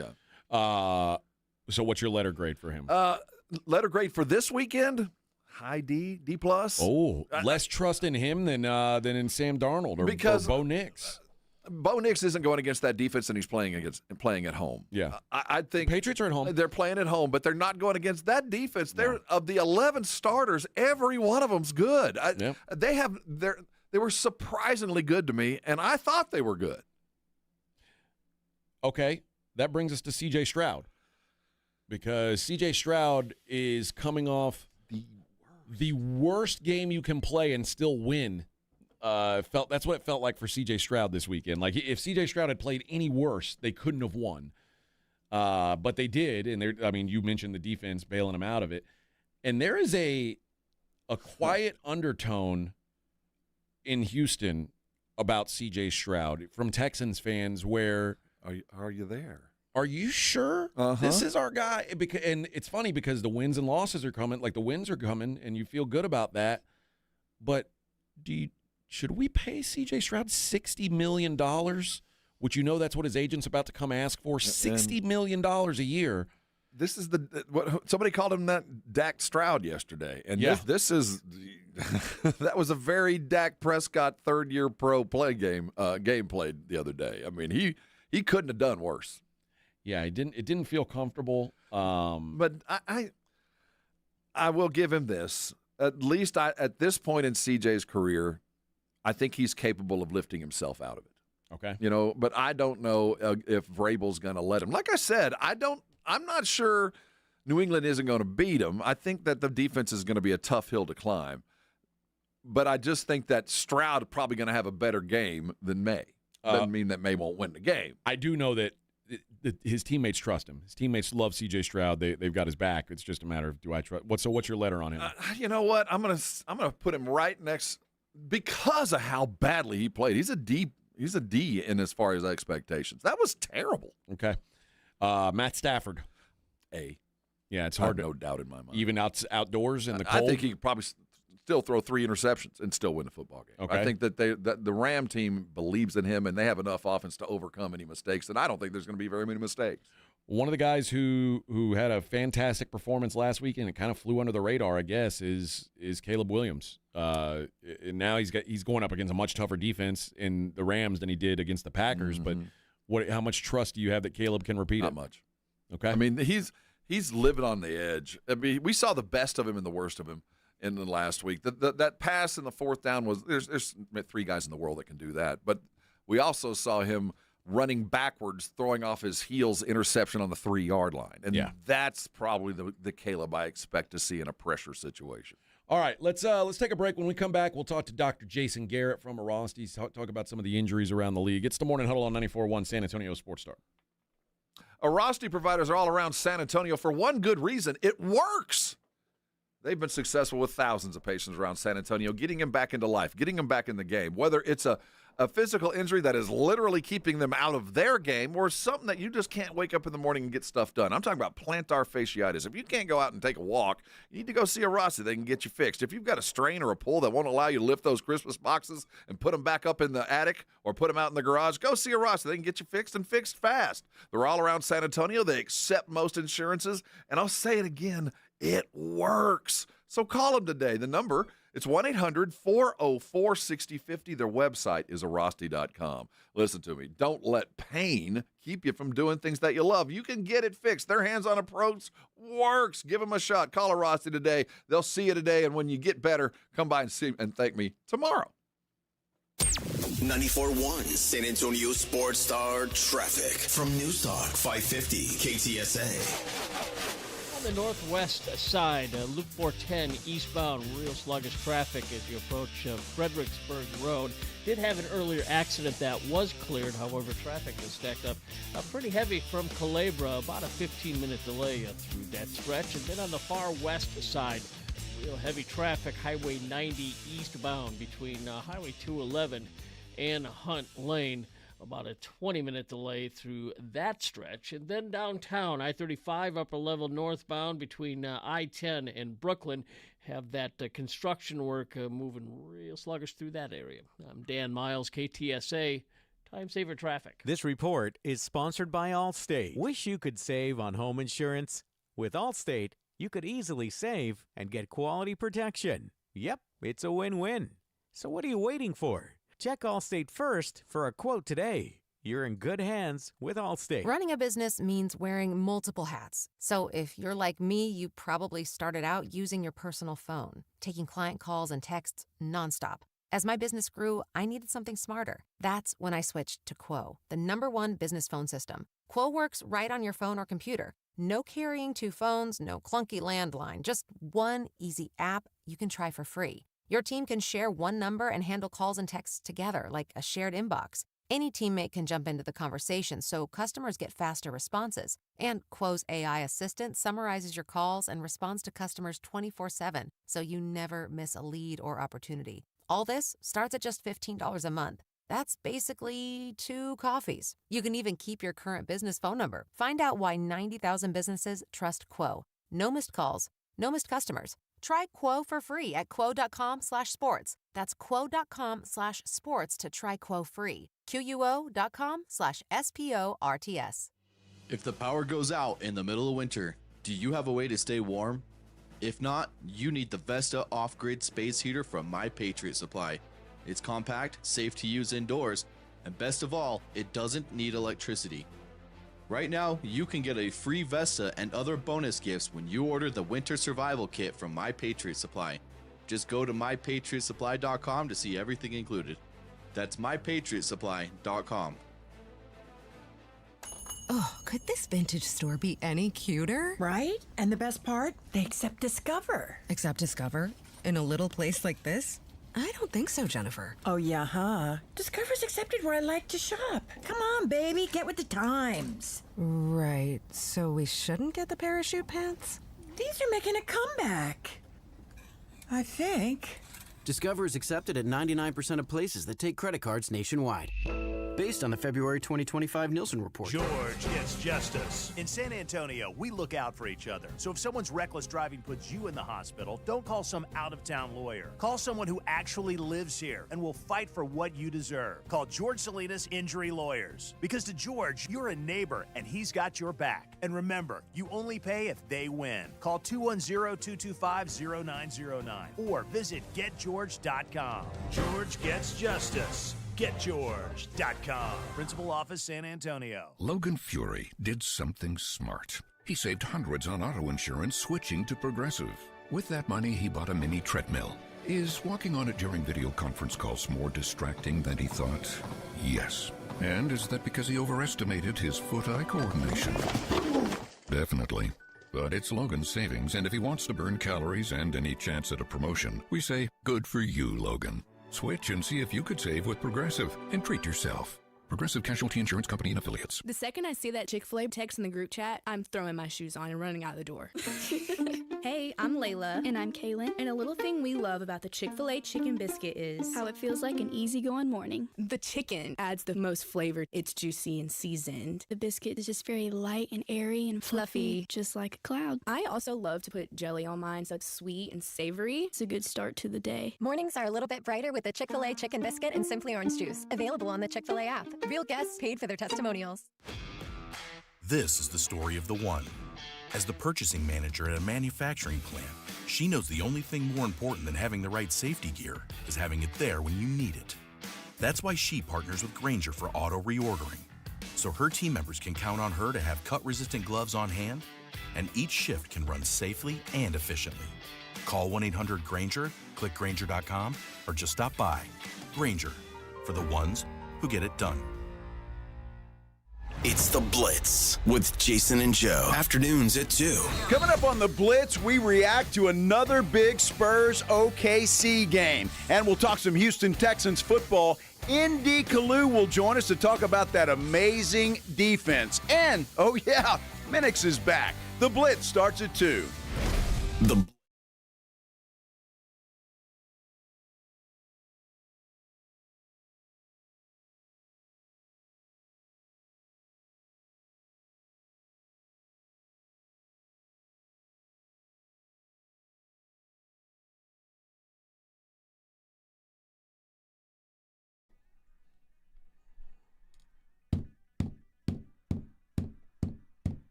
All right. It's 8:43 on the Morning Huddle. It is that time of the week where we go to the Buyer's Barricade guest line and bring on the man, the myth, the legend, Dr. Jason Garrett. You can't bring the music down when I'm doing my intro, Edwin. You gotta, yeah. We're getting him fired up. Yeah, man. This is we bring after I intro Dr. Garrett. That's when you start to bring the music down. Come on. All right, you ready? Bring it back up. Hold on, Dr. Garrett. We're practicing here. It's Dr. Jason Garrett. Good morning, Doc. Oh, good morning. That was a great intro. I love it. I know. It's practice makes perfect. Yeah. Oh, come on, Edwin. Vic is sick, so he's or at least pretending to be sick. I think Vic needed to go on a little vacation, so he's not around today. Doc, how you doing on this fine Wednesday? You know, I'm doing pretty good. I feel like I'm hitting on all cylinders, so I'm happy. All right. Let's start off with some football, and you know what? We'll start off with the big news of the playoff weekend that was George Kittle and the Achilles tear. George Kittle is 37 years old, or no, not 37. He's 32, something like that. Is this the kind of injury that we're not going to see prime George Kittle ever again, or is this something now that you can come back from and be pretty normal? I mean, even having no major Achilles rupture at 32 years old, playing in the NFL, and he plays pretty hard. He's taking a lot of hits. I don't think you're ever going to see prime George Kittle again. I think you could see 90% of what he was this year, which is still highly productive. Achilles tears, the way guys come back from those now is way better than it used to be 10, 20 years ago. I mean, they make pretty much a full recovery. His biggest challenge is age and the amount of miles he has on just from playing in the NFL. You know, we watched Aaron Rodgers come back in a record amount of time, and we seem to see more and more of it. What is the standard protocol for this? Has he already had surgery? Do they let the swelling go down? Is there like a standard, it's 9 months, or is that still kind of the science is still working on it? For an Achilles, you can do surgery pretty much right away. There is a lot of swelling, but it's not like an ACL tear. So the reason they want to wait on ACL tears is usually the knee blows up and it gets huge, and you have to get that swelling out to have a more successful surgery, because when it gets full like that, it's just harder to see everything. It's harder to move around, harder to operate effectively. But the Achilles, because it's so superficial, it's easy to operate on pretty much right after, regardless of inflammation. So I would assume he's already had surgery. He's not doing anything other than recovering right now, probably taking some sort of peptides, some things that help you heal faster, like a BPC 157, which technically is a banned substance, but there's no way to really test for it. And since it doesn't really give you an advantage from strength and conditioning, I would highly recommend it for somebody coming back from surgery. All right, let's talk about a guy who's not going to have surgery. They're saying he's good to go, but Matt Stafford, who has a sprain on his right index finger, which is a pretty important football throwing finger. Now, he never came out of the game, but he is going to be playing in 20-something degree temperatures, potential snow. How affected do you think someone like Matt Stafford will be by a sprained index finger? So usually those kind of injuries, you judge them based on, did you have to come out of the game? Did you shut it down? If you didn't, I mean, there was nothing really fully torn. There's probably no fracture, which means between then and now, it's going to be way more painful, but it's still functional. So you can get it game ready, whether it's taking some anti-inflammatories, taking an injection in there, just getting really warmed up with the adrenaline. I don't think it'll hold him back a whole lot unless he gets hit again, and then it's going to be kind of a cascade all over from the beginning, and then he'll play probably a little bit more inhibited. So I think with the amount of time he has, the fact that it wasn't torn, he'll be pretty productive. The cold weather is going to be terrible no matter what, but they do a really good job of keeping their hands warm nowadays, much better than they did in the old days. And there's nothing, a splint, is there a special glove? I mean, what do you do to kind of protect it? Most of the times they don't want to wear a glove because it affects the way they throw, and they don't like, unless they play with gloves all the time. You can tape it. You can't really splint it, because if you splint it, you lose the ability to put some zip on the ball and actually really control it. So I would imagine he's going to numb it up. The strength is there, get the inflammation out as much as possible, and then just try to play and pretend it's normal. Yeah, it's hard. I mean, I think it would be hard to even numb it, because that's your grip finger, you gotta feel everything, man. That's tough. That's a very tough situation. The Bills in a tough situation in the wide receiver room. They put Josh Palmer on the IR with his ankle. Gabe Davis tore his ACL. Tyrell Shavers tore his ACL and then played 22 more snaps. So first, let me ask you that. Playing 22 snaps after you tear your ACL, how insane is that to play high-leverage NFL playoff snaps with a blown-out ACL? I mean, for most people, that's not doable, but up to 30% of elite athletes can tear their ACL and have no real consequences. They don't need surgery, and as long as they're continuing to move before the swelling sets in, they can actually function at a very high level. Now, after the game, when the swelling sets in and you realize your ACL is torn, you're done. But up to 30% of athletes can actually play with a torn ACL. Okay, well, what about what could this be? Dalton Kincaid, who struggled with a knee for weeks now, he had a hard time getting up in the after the touchdown, and they had saw him in a walking boot after the game. The coaches are saying that's precautionary. When would you put a precautionary walking boot on someone if they weren't actually injured? Like, what would you do that for? Usually that's a high ankle sprain situation, so not a regular ankle sprain. You actually want them walking on that. Definitely not an Achilles injury or anything like that, because that's not precautionary. You're done. So high ankle sprains, the reason they take it precautionary is it can feel pretty good right afterwards, but if you put too much weight on it, it can actually undo the part of the healing process and make it much, much worse. So from a precautionary standpoint, putting a walking boot on a high ankle sprain makes sense. I can't imagine anything else unless there was just some small fracture that they can work around. Devin Vassell is heading in. Well, he just missed his 8th game with an abductor strain. What is that? And an adductor. Is it adductor or abductor? Adductor. They're different things, right, Doc? Yep, they are very different. Okay, so first, explain the difference. And with the adductor, what do we got to do to get this thing healthy, man? We're coming up on 3 weeks. Yeah, so the abductor, abduction, brings your leg out. So if you're like standing with your legs together and you raise one out to the side, that's your abductor. So that's what Wimby uses to kick the ball out of the net? Your abductor? Yeah, sometimes. That's more of a hip flexor than an abductor, but probably a little bit of both. That muscle is very hard to hurt. It's very easy to rehab. The adductor is just your groin. You have several of those, but it's a groin pull. And it sounds cool to say an adductor muscle, but those can take 6 to 8 weeks. They can take much longer if they don't fully heal. Sometimes they can have small tears right along the pubic symphysis. It takes longer to heal. So depending where the injury is, how bad the strain was, it could be a 1 week to 2 week to several month issue. So hopefully it's not the several month issue for him. If you've hurt your pubic synthesis, you're in trouble. Yeah, no doubt. I don't know. Anything with pube. Yeah, I don't want anything down there hurt. Injured. All right, the Anthony Davis, the thought was he was going to undergo surgery and probably be done for the season. Looks like he's avoided surgery on his hand at this point. When they say now he's week to week, if it's something that you don't have to have surgery on, like what's the realistic timeline there, Doc? Did they say if it was fractured or it was a tear they were trying to do surgery? It was a tear from what I understood. Tear. Yeah, so usually, most of those, unless it's a ligament that's totally disrupted or a tendon, you're looking at 6 weeks before you're really back to activity. The hand heals really well. It's not a weight-bearing joint, and so it just kind of heals well on its own with a little bit of rehab, but not a whole lot. You want to stress those tissues a little bit to get them to heal, but generally speaking, you kind of leave it alone, and when you come back, it's mostly fully healed. Then you just got to make sure your strength is there. So if it's a tendon that's torn, a ligament that's torn, it could be out for the rest of the season, but if it's a mild strain and nothing that needs surgery, you could be looking at 6 to 8 weeks.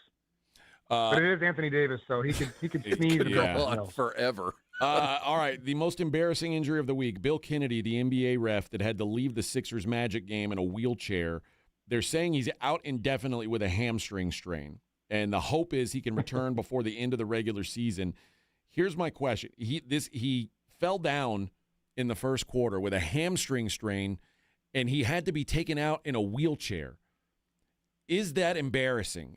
Should he have been able to walk off the court just as a man? Now this isn't a pro athlete, but as a man, should he have been able to walk off the court after straining his hamstring?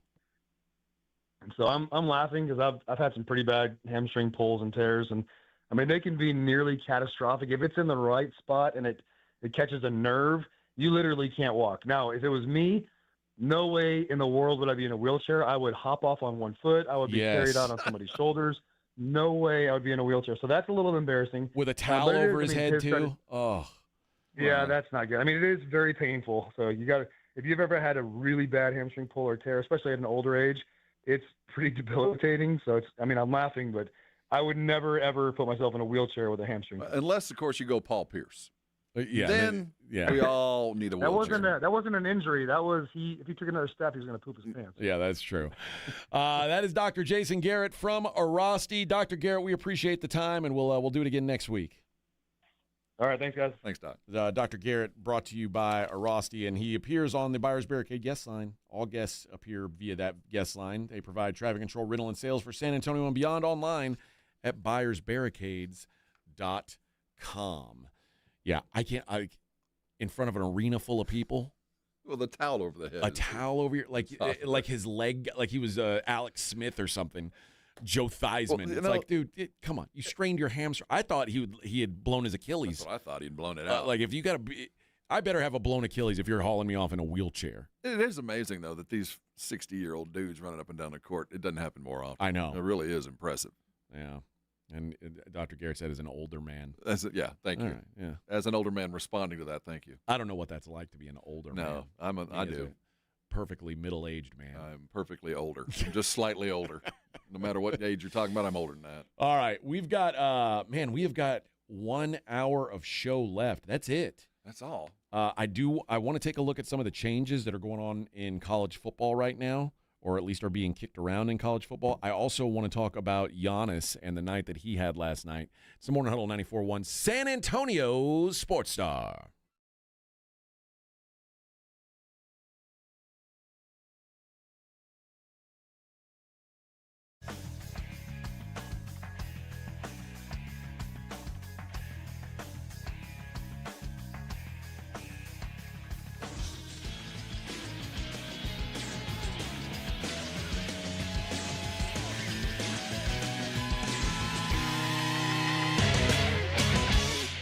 This is 94.1 San Antonio Sports Star. 6 for 6, and the Aggies have the lead. Your home for Aggies football. KTFM Floresville. It's The Blitz with Jason and Joe. Afternoons at 2. Coming up on The Blitz, we react to another big Spurs OKC game. And we'll talk some Houston Texans football. Indy Kalu will join us to talk about that amazing defense. And, Minix is back. The Blitz starts at 2. The Blitz with Jason and Joe. Afternoons at 2 on 94.1 San Antonio Sports Star. This report is sponsored by eBay. So I was on eBay because I'm absolutely obsessed with this rare hologram trading card. Shiny like the designer handbag of my dreams. eBay had it. They even had the perfect parts that fit my car. Millions of finds, each with a story. eBay. Staples presents That Was Easy. So I'm opening a second location for my coffee shop this year. I smell trouble brewing. I needed to print new menus, loyalty cards, window signage, so I went to Staples. That'll cost you a latte. Get it? Uh-huh. Actually, I saved $100 on my print order, and everything looks amazing. Well, grind my beans and call me impressed. Staples made it easy. If your business needs to print, let's go Staples. That was easy. Offer valid in-store and online. Ends 1/31. Exclusions apply. Visit staples.com/print for details. At Fisher Investments, we may seem like other money managers, but we're different. What makes you so different than the rest of us? We ensure clients receive unparalleled service at every step of the relationship. Tell me more. Our investment counselors focus on service over sales, prioritizing clients' needs. How do you make money? We don't sell any commission-based products. We have a simple management fee based on the value of our client's portfolio. So we do better when our clients do better. What about client portfolios? We get to know each client, their finances, family, health, lifestyle, and more, and then we tailor a portfolio based on their specific goals and needs. Your clients really come first then, huh? Yes, we make them a top priority. Our goal is helping them achieve a comfortable retirement. Wow, maybe we are different. At Fisher Investments, we're clearly different. Learn more at FisherInvestments.com. Investing in securities involves the risk of loss. I know that hiring can be challenging. You sort through tons of resumes and you get too many so-so applicants. You're just waiting for someone to match your role perfectly. Well, now, there's a place where you can meet them fast. ZipRecruiter. Need to hire right away. Start your search for strong candidates. awaits. Build your team, build it sooner. Meet your match on ZipRecruiter. Just head to ZipRecruiter.com/radio right now to try it for free, and you're on your way to meeting your match. 4 out of 5 employers who post on ZipRecruiter get a quality candidate within the first day. So try it now. Go to ZipRecruiter.com/radio. Once again, that's ZipRecruiter.com/radio. Meet your match on ZipRecruiter. Try it free. I'm Bob Burke, founder and chairman of Burke America Parts Group, a family of brands that includes RepairClinic.com, an appliance and HVAC parts solution company that's grown into an international brand. Before AmericanEagle.com, we partially launched a new technology platform developed by another firm. American Eagle helped take our technology to a whole new level with digital marketing, software development, and business insights into our key markets, appliances, HVAC, and outdoor power equipment, and did so both on time and on budget. AmericanEagle.com has the resources, experience, and talent needed to produce solutions. Our new technology platform, developed by AmericanEagle.com, has produced tremendous results with higher traffic, conversion, engagement, and online revenue. If you have any home repairs you need to take care of, check us out at RepairClinic.com. If you need a world-class website or technology project, then I would highly recommend AmericanEagle.com. Call AmericanEagle.com at 773-NETWORK. That's AmericanEagle.com, 773-NETWORK. SportsCenter brought to you by Centergenics. Book your appointment at FixMyLowTeam.com. 94.1 San Antonio Sports Star traffic from News Talk 550 KTSA. On the northwest side, Loop 410 eastbound, real sluggish traffic as you approach Fredericksburg Road.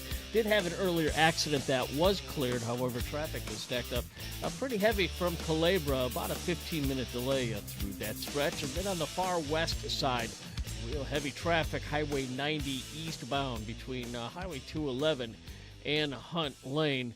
About a 20-minute delay through that stretch. And then downtown, I-35 upper level northbound between I-10 and Brooklyn have that construction work moving real sluggish through that area. I'm Dan Miles, KTSA, Time Saver Traffic. San Antonio Sports Center. Big news in the NFL yesterday as another head coaching vacancy is open. Longtime head coach of the Pittsburgh Steelers, Mike Tomlin, is stepping down after 19 years. He never had a losing record during the time and is not expected to coach elsewhere in 2026, according to ESPN's Adam Schefter. In other NFL news, The Athletic's Diana Rossini reports that the Cardinals have requested to interview Houston Texans defensive coordinator Matt Burke for their open head coaching job. In the NBA, the Spurs fell hard to the Oklahoma City Thunder 119-98. Spurs sit at 27-13, 14-8 at home. They're second in the West behind Oklahoma City by 6.5 games. They'll be back home tomorrow night as they take on Giannis and the Milwaukee Bucks. I'm Rob Thompson for 94.1 San Antonio Sports Star. From the studios of San Antonio Sports Star, reaching more sports fans than any station in South Texas. Welcome to the Morning Huddle with A.J. Hoffman and Rob Thompson. This is 94.1 San Antonio Sports Star. All right, 9:02 on the Morning Huddle, 94.1 San Antonio Sports Star. That's right. Happy Hump Day, everybody. Wanted to talk some college football potential changes and get your thoughts on them. The Big Ten has floated a temporary 16-team field as a stopgap amid their stalemate with the SEC on what the playoff, how the playoff is going to be built. Well, there's some backstory here. They're facing a deadline. Yeah. To make the decision whether they're going to expand or not. And according to the rules that I've read, if they don't decide now, they're a couple of years away from being able to decide it again, right? So it'd be 4 or 5 years before they'd be in a position, I don't know the length, but they couldn't decide to do it next year to go to 16. They got to do it now, or the TV contracts come into play, and those won't change for a couple of 4 years. To me, I hate that the Big Ten wants to have 24 teams. It's like, it's overkill. I don't need that. 16 is good. I was resistant to this change, but I'm to the point where now, okay, make it 16. Let's just do this. And 16's a good round number. It is. You don't have to deal with buys. Like you can play these. All the first round games can be played on someone's home field. That'd be awesome. Mm-hmm. 24 it's unnecessary. And I'm with you. For me, I'm a basketball guy. I'm at 68 now. So the one thing that I didn't expect, but I should have, is quite frankly, this playoff has killed the bowls. Oh, the yeah. bowls, no one gives a crap. No. So for the bowls to survive, let's let you name your favorite bowl, and we'll just name it that, and it'll play at a host stadium, and we'll still have a bowl, and it'll still be that bowl, maybe the closest bowl to whoever's playing. But the bowl system is dead, so if that's dead, we might as well add some games that matter. Yeah, if we had 24 teams this year, 8-4 Iowa would have been in the mix for a national championship. I don't need that. No, we really don't. But in lieu of the bowls, I'm all for a little bit more expansion. Yeah, I mean, the bowls are like you said. The bowls aren't going to go away because the kids like it. They make some money, they get some goodies. But how many non-playoff bowl games did you watch other than Texas, Michigan, which was the best non-playoff bowl game? Like 2, 3, yeah. And I had a couple early on that I had bets on. So in the Alamo Bowl. If I'm TV, I know it's cheap programming and I got 100 channels to throw it up, but I'm not investing in dime one in the Wasamata U Bowl. We'll put it on TV and we'll go down to Jacksonville or whatever it is and have a good weekend. But I'm going to spend some money and I'll invest in playoffs. I'll pay for a 1 versus 16 matchup, even though it doesn't look pretty. It's far better than 8-4 versus 7-5 going at it on a Thursday afternoon. So while they say this is a temporary, the Big Ten is proposing a temporary fix, what this is them saying, okay, we don't have the support to do this right now, so for now we'll say 16, and we'll see if you guys want to come back to 24 later. And I think everybody should be able to shake hands and say and wink like we'll never do that, but we like the first step. Yeah, So I think who says no to 16 teams after this? I mean, I get that it won't be the same, but I certainly had a good time. Even if we have a couple of clunkers, I might add 1 or 2 more. We've already had the outlier playing for the title. We've already gotten that and didn't kill it. We're not mad that Miami's made it, even though they were the last one in. So I think we can survive 16. 24 gets dull. I tend to think so as well. The other rule change that looks like it may happen is college football coaches have voted to expand eligibility for redshirt seasons. They are going to put this in front of the committee now. They voted unanimously. You think they voted unanimously to have access to more talent longer? Who'd have thought? Yeah, of expanding redshirt seasons from 4 games to 9.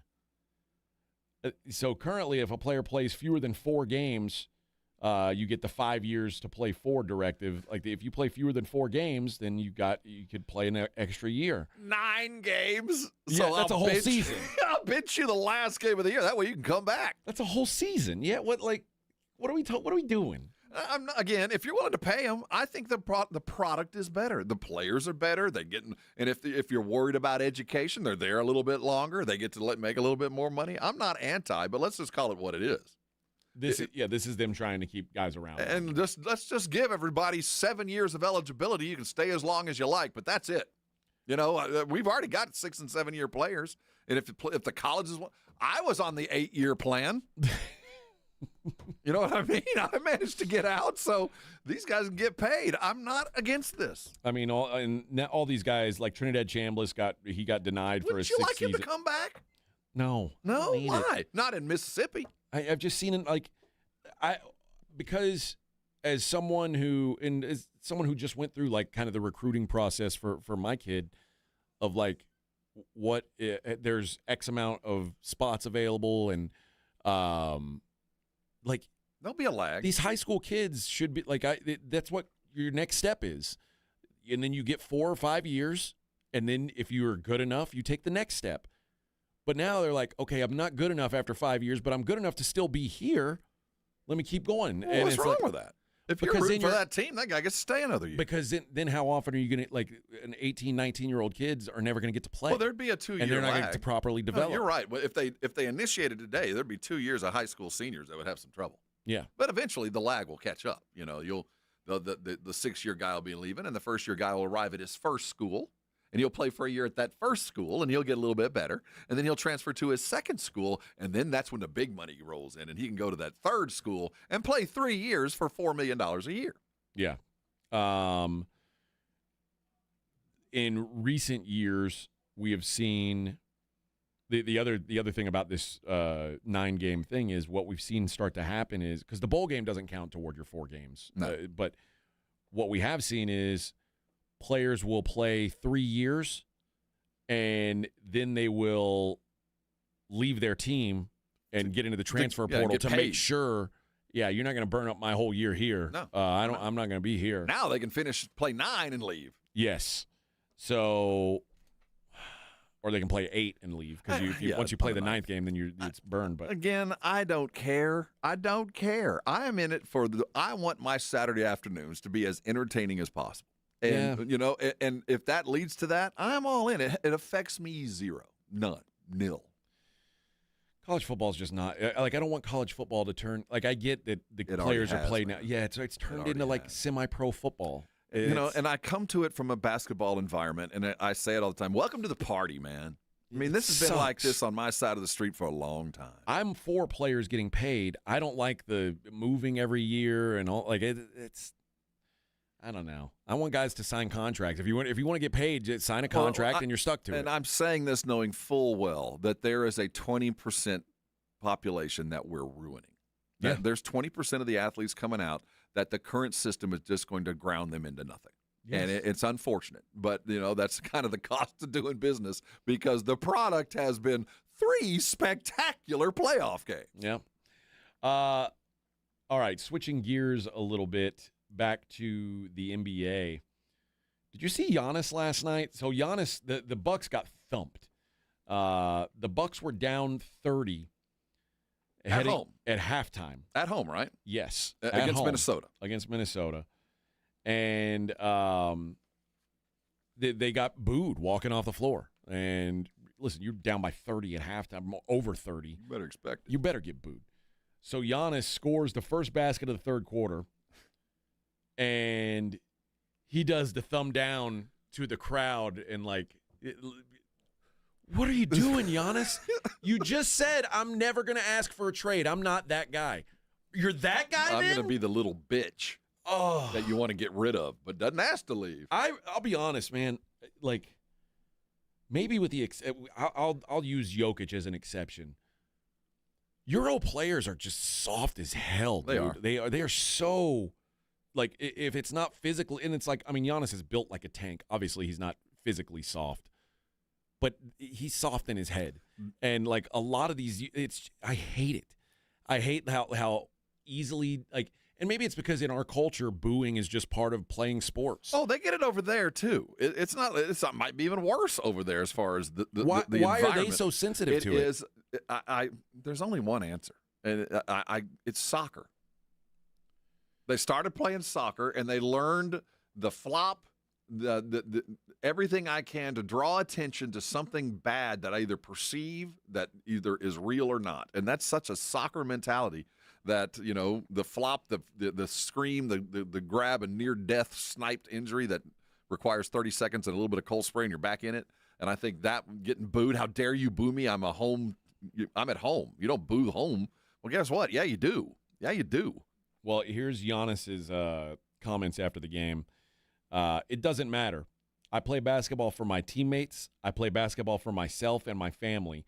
When people don't believe in me, I don't tend to be with them. I tend to do what I'm here to do, what I'm good at. It won't change home or away. But, yeah, I've never been a part of something like that before, and I don't think it's fair. I don't. But everybody has their opinion to do what they want to do. I'm not going to tell them what to do and how they should act when we don't play hard or when we lose games or when we're not where we're supposed to be. I don't think anybody has the right to tell me how I should act on a basketball court after I've been here 13 years, and I'm basically the all-time leader in everything. Ooh. This dude is pissed. Yeah, you're about to leave Milwaukee. Giannis barely played in the fourth quarter. They were down by as many as 41 in that game to the Timberwolves. And when you, I think the one time, it's one thing to get to boo when your team is not very good. It's another to boo. Like, I think booing for poor effort is acceptable. Like, if your team's not good, like, what do you do? I mean, take for Tennessee, for example. What you can go out there and boo those guys. Like, you don't have any good players. What's of course. Yeah, you're whooping a dog. But when you've got solid players, then it becomes like, okay, it's either an effort thing or it's you're not living up to your potential. That's when it's okay to boo your own team, in my mind. I don't know. I'm sure it never got here in San Antonio where they were booing the Spurs. Well, for those that don't recall, the year that we tanked and sat, and obviously in healthy David, when they lost 60 games that year, it was awful. Yeah, there were lots of boos. Okay, there was an intent that we didn't quite understand. That and Pop was when he fired Bob Hill, it felt like a palace coup, and it was not a happy place to be. I've seen the Texans got some boos when they were in their dumps during the Nick Caserio, what was his name? Jack Easterby, Bill O'Brien, during all that drama. Well, yeah, they did everything to get booed. Yeah, too. They got some boos, but I mean, like even the Astros, when the Astros were in the dumps, like you'd hear a smattering, but it was never like like. It was arena wide last night. It was crazy. It sounded like, the Rooskies were in town. Well, I'll tell you, that's the kind of thing that'll stick with Giannis for a long time. Yeah, he obviously feels like, after all I've done for you, how dare you? And that is not the right attitude you want your star athlete to have. And he just in his mind he's like, I just told them I'll never ask for a trade, and now they're booing me. I mean, you're running down the court. Thumbs down. Come on, brother. Man, come on. Tough to be in Milwaukee right now. It really is. And just as a sidebar, go ahead, T-Wolves. That's 2 good wins. They beat the Spurs and then go into Milwaukee and smoke them on the road. The T-Wolves are trending up. I'll tell you what I don't like, and I guess you're the resident Bucks fan, Edwin. How do you feel about jerseys that say Cream City on the front? Well, I'm not a Bucks fan, but. Oh, okay. Yeah, it's a little weird. It's weird. I know every team has like Detroit has the Motor City uniforms and stuff. That's because Detroit is the Motor City. The Cream City? That's no. That should have focus group that one. Yeah, somebody's got to say, okay, what should we go with? Cream City. How about that? There's a connotation here. We don't want to go down this road. No, Cream City. What a terrible. They've been wearing them for a while. I know. It's just such a bad. What do you do? I mean. Milwaukee's got to have a better nickname. Cheese Curd Town? I don't know. Curd Town? Not Cream City, though. It can't be that. It can't be that. No. I'd rather it say Cheese Town on my jersey. Cream City? It's delightfully and sweet. Oh, no. Don't Google that. You might get it wrong. Yeah. Don't Google that. Don't type that into depending on what your search YouPorn. history is. You might end up someplace completely different. Exactly. Oh, I mean, that's the beauty of the great state of Texas. They tell us whether or not we're allowed to watch pornography. Yeah. All right. Let's take a break. When we come back, we will we'll take a look at what's going on in the world outside of sports. It is the Morning Huddle on 94.1 San Antonio Sports Star. Kinetico water softener has been part of my life for a long time. In fact, I haven't owned a home in South Texas without a Kinetico water softener. So I don't know what it's like to have your standard everyday water softener. I don't know what it is. I can tell you this. In the history of it with Kinetico, I have never had to replace one refrigerator or dishwasher due to crud in the filters. I've never had to do that. I don't worry about my white clothes slowly turning gray, and I've certainly never seen any powder on the glasses in my dishwasher. So what are you doing if you do? Why don't you call Kinetico today? The number is 656-PURE. Their website is KineticoSA.com. Let me tell you why. Right now, it's time to buy Kinetico because there's always benefits. First of all, you're going to get the best in the business. They've got the awards to prove it. You're never going to spend one more penny on power with a Kinetico because you don't even plug it in, and there's not a motherboard to break. You're going to save money on salt, and when you do buy, if you have a water softener that you've already paid for, there's some money in that. They might Kinetico will pay you for some of those bits and parts that they might use. With your good credit, there's 0% financing. And here's the good part. If you buy today, how about a free reverse osmosis drinking station on your kitchen sink? They've got the decor to match yours, the pretty stuff, they've got it, and it'll be on your sink free of charge. You'll never have to buy another water bottle again. What are you waiting on? Call 656-PURE. Take care of your home, take care of your family, take care of your pets, take care of your bills. Call Kinetico, get the very best, and you can come on by and thank me later. 94.1 San Antonio Sports Star Traffic from News Talk 550 KTSA. on the east side, some midday road work causing some sluggish traffic. Loop 410 northbound at Houston Street. Only the right lane is getting by. Traffic is stacked up for about a 5-minute delay. Now on the far west side, a pocket of heavy traffic still remains. This is on Loop 1604 northbound between Culebra and FM 1560. Still about a 5-minute delay through that stretch. And, of course, downtown, have that road work I-35 northbound between I-10 and Brooklyn. A little sluggish through there. I'm Dan Miles, KTSA. Time saver traffic. Joe, I've invented the perfect exercise machine. It's practical, efficient, and fits in any home. I give you the Row and Go. Ta-da! It's a rowing machine that connects to your toilet, so you can row and... Stop.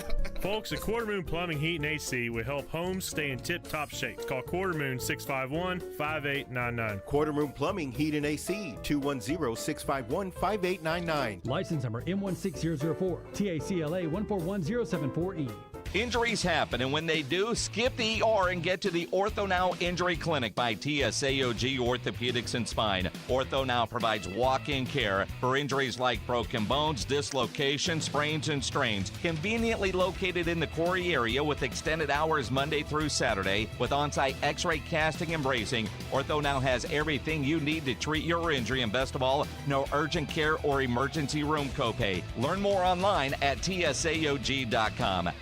This report is sponsored by eBay. So I was on eBay because I'm absolutely obsessed With this rare hologram trading card. Shiny like the designer handbag of my dreams. eBay had it. They even had perfect parts that fit my car. millions of finds, each with a story. eBay.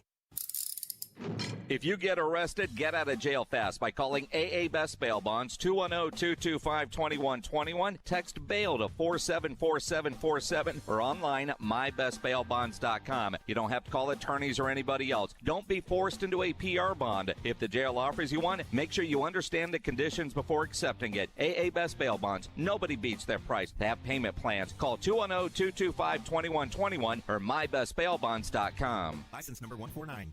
Wesley Financial Group is not a law firm. Ask yourself this question. Is it really worth holding on to that timeshare that you know you need to get rid of? Here's the truth. The average maintenance fee just went up over 17%. That could have been 117%, and there's nothing you can do about it. When you buy a timeshare, you give them a blank check for annual maintenance and assessment fees. I'm Chuck McDowell, founder of Wesley Financial Group. For 15 years, I've helped over 50,000 families cancel their timeshare. Not sell it, not transfer it, cancel it. Did you buy a timeshare because they told you it was a great investment and your maintenance fees would never go up? That's a lie. Are you ready to get rid of your timeshare once and for all? Simply call us and I'll send you our timeshare exit kit that explains all your options for cancellation. Call Wesley now for your timeshare exit kit. 800-568-3344. 800-568-3344. 800-568-3344. Hey, fans! Welcome back to Fansville's Cheers and Tears. Oh. Okay, so like everybody deals with losing, right? To a rival on a last-second field goal. Whatever, it's fine. I'm totally fine. But I cope with losing with an ice-cold Dr. Pepper. Those 23 flavors are like so delicious. They totally wash away the pain of your college football team taking a big fat L. College football. It's a pepper thing. Welcome back to Winter Hack Radio, the place for clever hacks to survive the season. Icy driveway? Well, try spreading sand or birdseed to help with traction. Snowy puppy paws? Well, grab a whisk, brush it off, done. Catch COVID-19? Well, just get... Actually, there's no hack for COVID-19. But if you test positive, prescription medications for COVID exist. Ask your doctor if they're right for you. Visit PfizerForAll.com to learn more. Sponsored by Pfizer. You're locked on the Morning Huddle with AJ Hoffman and Rob Thompson. It's showtime!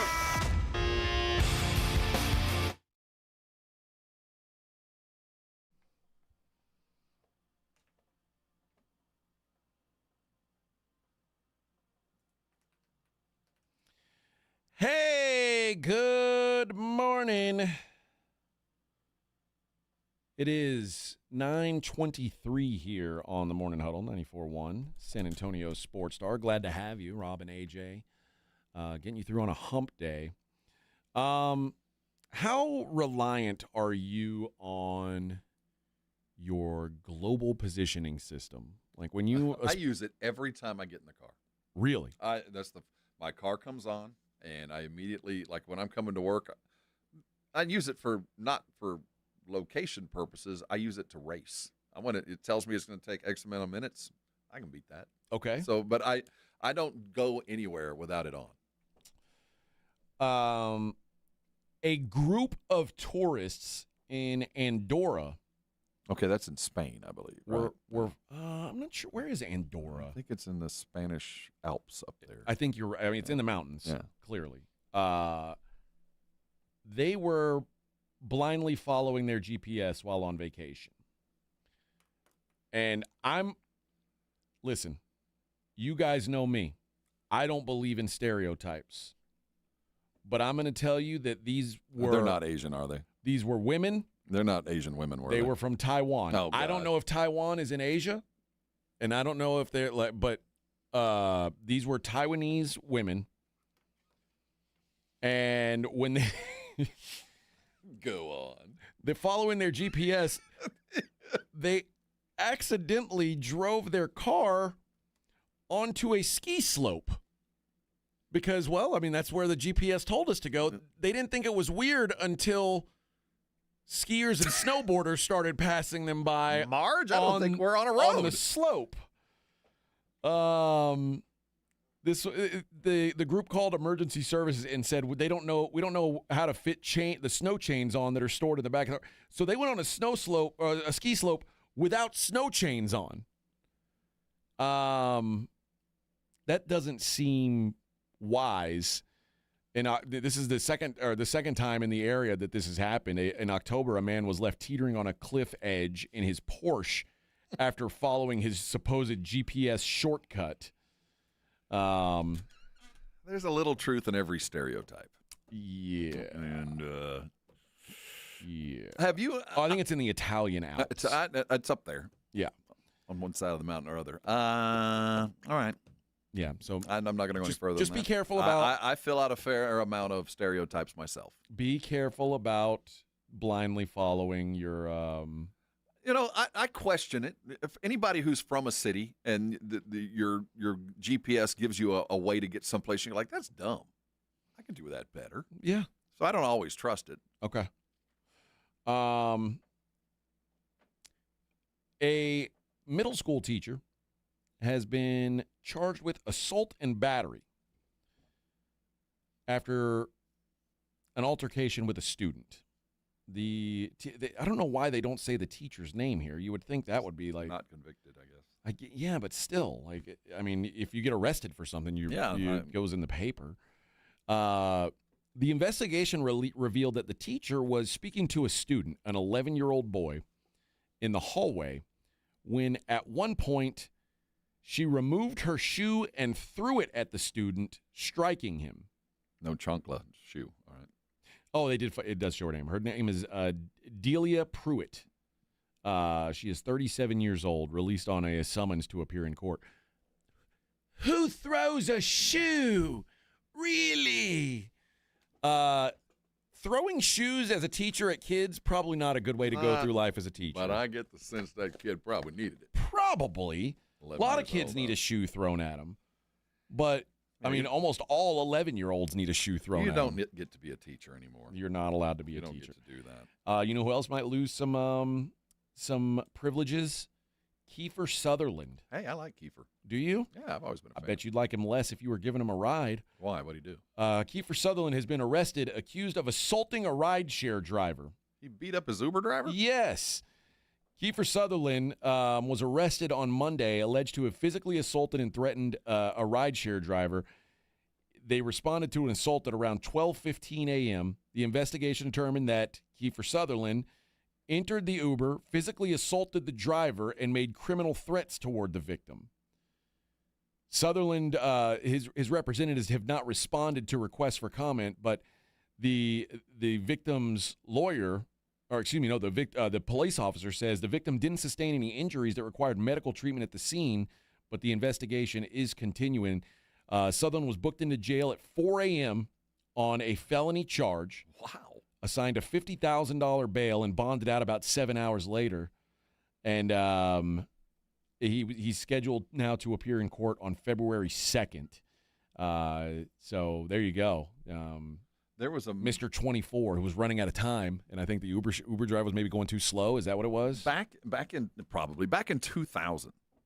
I'll take that back. Back in like 1990, it was 91.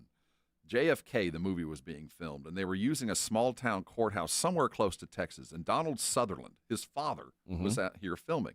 Kiefer came with him for some reason, and I ran into him. Kiefer Sutherland was out partying on St. Mary's Strip back about 1990, and we had a night. Yeah. It wasn't just he and I, but Kiefer partied like a rock star even way back then. He had a high place in my fandom because he bought a lot of drinks that night. Yeah, that's good. It's good to find out that these guys Kiefer's are a good dude. good, but he's just not good to. He didn't like his Uber driver. That's all. I mean, you probably shouldn't beat him up. I wanted to punch one or two Uber drivers myself. myself. But you don't do it, right? Well, he's going to have to overcome the stars. I mean, you're never going to get picked up again. No, yeah, that's not good. Your rating goes down. You're screwed. You're going to have to go over to Lyft. It feels like. Speaking of, before we go any, you know what other weird news? Have you noticed the last couple of days that the Waymo vehicle is always driving in front of our building about 10:15? I've seen the Waymo driverless vehicle on Eisenhower Road 3 times in the last week. Okay, so here's what I've seen. My wife feels differently about this than I do. Do you trust Waymo more on highways or on surface streets? Oh, man. I've never been in a driverless on a highway. I have in Vegas on a city street, and I was pretty comfortable there. I'm saying when you, as a person who drives a car and you see a Waymo, do you feel more comfortable driving next to it on a surface street or on the highway? On a highway, I feel relatively safe. I've got that radar stuff in my car. I have no problem letting go of my wheel. It feels like on a highway that, they're not going to run into a person or something like that. No, that stuff works. But I was riding with my wife the other day, and we saw one of those, and it exited. Didn't use a blinker to exit. Oh, no. And it's like, isn't really? That? Yeah. No, that's a problem. That's a problem. Yeah, I'd get a ticket. Why wouldn't it get a ticket? I don't know. I mean, who do you ticket? That's a question right there. Who do you ticket? The robots? They never pay their fines. No, they don't. But and what are you going to do about it? Seriously, little bitch boy human. We'll burn this place to the ground. Are we out? Was there anybody in the Waymo, or was it just testing out the road? So it's still learning the city. Yeah, it was no person, and it just got off the road with no blinker. You know, I was on. Now this has been a couple of years ago, and it wasn't this Waymo vehicle, though it was the Waymo idea. And we were riding around with somebody that actually was in the driver's seat, that just in case, or passenger seat, that just in case. Could they had their own brake pedal like a driver's ed car, so they had the guy in front could put on the brakes just in case something weird happened. And there were a couple of instances in city traffic where there were a bunch of cones and some merging traffic that the car flipped out, that it did need to have some human help. But this has been probably 5-6 years ago. And even when it did happen, and it was at an intersection that was busy, our car came to a stop, and it was a little frightening, but it fixed itself pretty quick. Okay, so I had a good experience. Now I have here my my big Stanley jug. Vodka? Is that vodka? Nope. Nope. Just water. Okay. A lot of people have these now. Most of them aren't as gigantic as mine is. Mine is like you do have the bucket. It's the big. It's honestly bigger than I wanted. I should have gotten one because now I realize it would have been much nicer to have one that can fit in my cup holder in a car, but it's too late. You need a backpack for that one. But now this isn't the most famous Stanley Cup. Obviously, there is a more famous Stanley Cup, and a woman stole the Stanley Cup, but it was one of these, not the main Stanley Cup, not the hockey one. The thing that she stole it for, though, is she stole a Stanley Cup, just a regular dressed up Stanley Cup. All right, and it was a coworker's cup. Mm-hmm. So this would be like you stealing my cup, except you would probably use it to put in to put booze in. Yeah. Well, this woman, Ariana Moss, was arrested after she allegedly stole the 40-ounce light blue Stanley Cup, a $60 cup. but it was used, not new. Oh, no. It showed Ariana on camera eyeing the cup, sliding it into her lunchbox, and leaving with it. Oh, okay. Well, at least she took it. It wasn't an accident. She knew it belonged to her coworker, and she'd even talked about it before. A coworker said Ariana once pointed to the cup and said, "This cup would be great to hold my breast milk." That's a lot of milk. She stole her cup to hold her breast milk. Because it was like insulated and it would keep it the proper temperature? Ariana has since quit her job as the supervisor. I think she was probably politely asked to leave. The cup was like, when you return a cup like that that's had someone else's breast milk in it, I get it. It's stainless steel on the inside and it can be cleaned, but once you have a coworker, like if I had your breast milk in my cup, I don't think I just wouldn't want to drink out of this cup. No, that's your cup now. It's gone. Yeah, it's. Last night, one of my sick kids came downstairs and borrowed my chapstick. Oh, that's your chapstick. That's your chapstick. You now own that. If you are sick and you use my chapstick, that's your chapstick now. If you take my cup and put your breast milk in it, that's your cup now. You own that one. Now, I'd like to have my $60. Did she just need it? Was it like a spur of the moment? Like I need to fill the cup, or is this she like said I before covet that this? it would be a good place to, like, it wasn't the day that she stole it. She'd mentioned before that she would like that cup to put breast milk in, and she could have said, okay, well, hell, I'll ride over to Academy and grab one of these things because they've got 1 million of them, and then I can put my breast milk in there, and that's fine. You can do what you want with your own cup. Okay, once it was in the cup, what'd she do with it? Like put it in the fridge? She kept it in her lunchbox, I guess, like a thermos. So she's okay. A booby thermos. I don't know. They all need to chip in and get her a real. Yeah, she's doesn't work there. Do they have anymore. anything in jail that would be appropriate? I don't think she so. serves? I don't think so. I don't know what her kid's going to do now. It's going to starve. All right, let's take our last break of the day, Rob.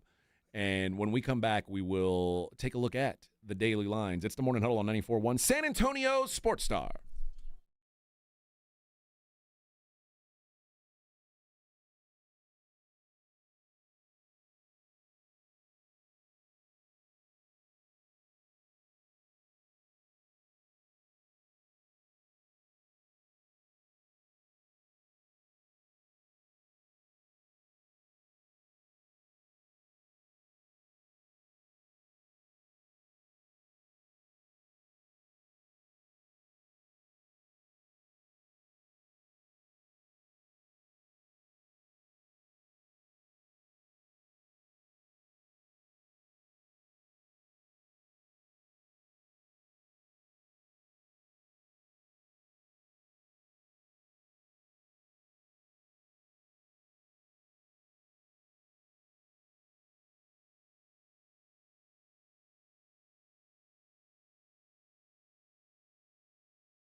You know the diet trends, questionable online treatments, and deceptive prices from other places. Looking for the best? Synergenics and Low T Center are the leading experts. Meet with a real provider, get real medication, and see real results. Learn more at GetMyHealthFix.com for Synergenics and Low T Center. GetMyHealthFix.com.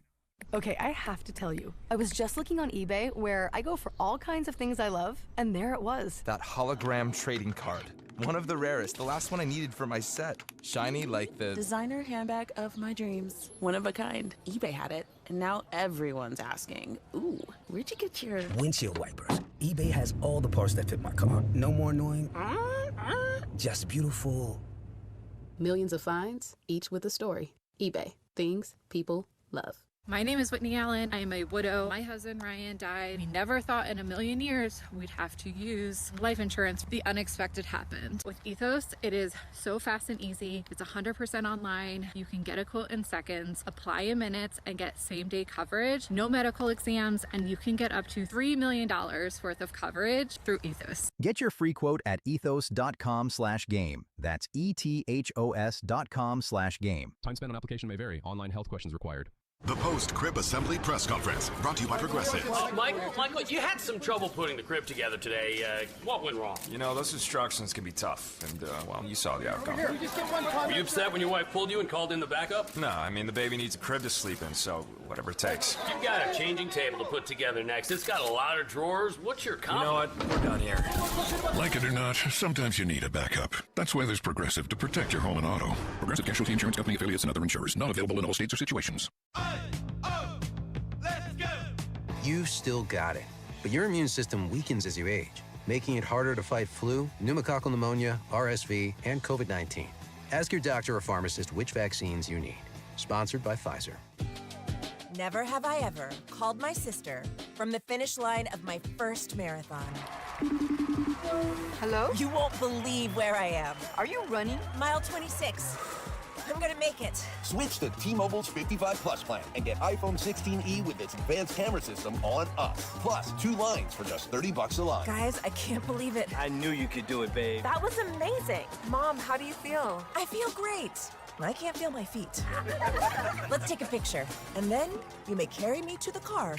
Share every stride, every mile, every memory on America's best network. Switch to T-Mobile's 55 Plus plan and get iPhone 16e on us and 2 lines for just $30 a line. With 24 monthly bill credits and 2 eligible port-ins on Essentials 55 Plus for well-qualified customers with autopay plus taxes, fees, and $35 device connection charge. Credits end and balance due if you pay off early or cancel. Contact us. Finance agreement 128 gigabytes, $599.99 required. Best mobile network in the U.S. based on analysis by Ookla of Speed Test Intelligence data 1H 2025. Visit T-Mobile.com. What is it that makes the all-new Hyundai Palisade Hybrid an incredible SUV? Is it the spacious interior that's comfy for the whole crew? Or the capability to go off-road? Maybe it's up to 600-plus miles of range. What if it's all of that and more? What is it then? The all-new Hyundai Palisade Hybrid. So much more than just another SUV. Visit HyundaiUSA.com or call 562-314-4603 for more details.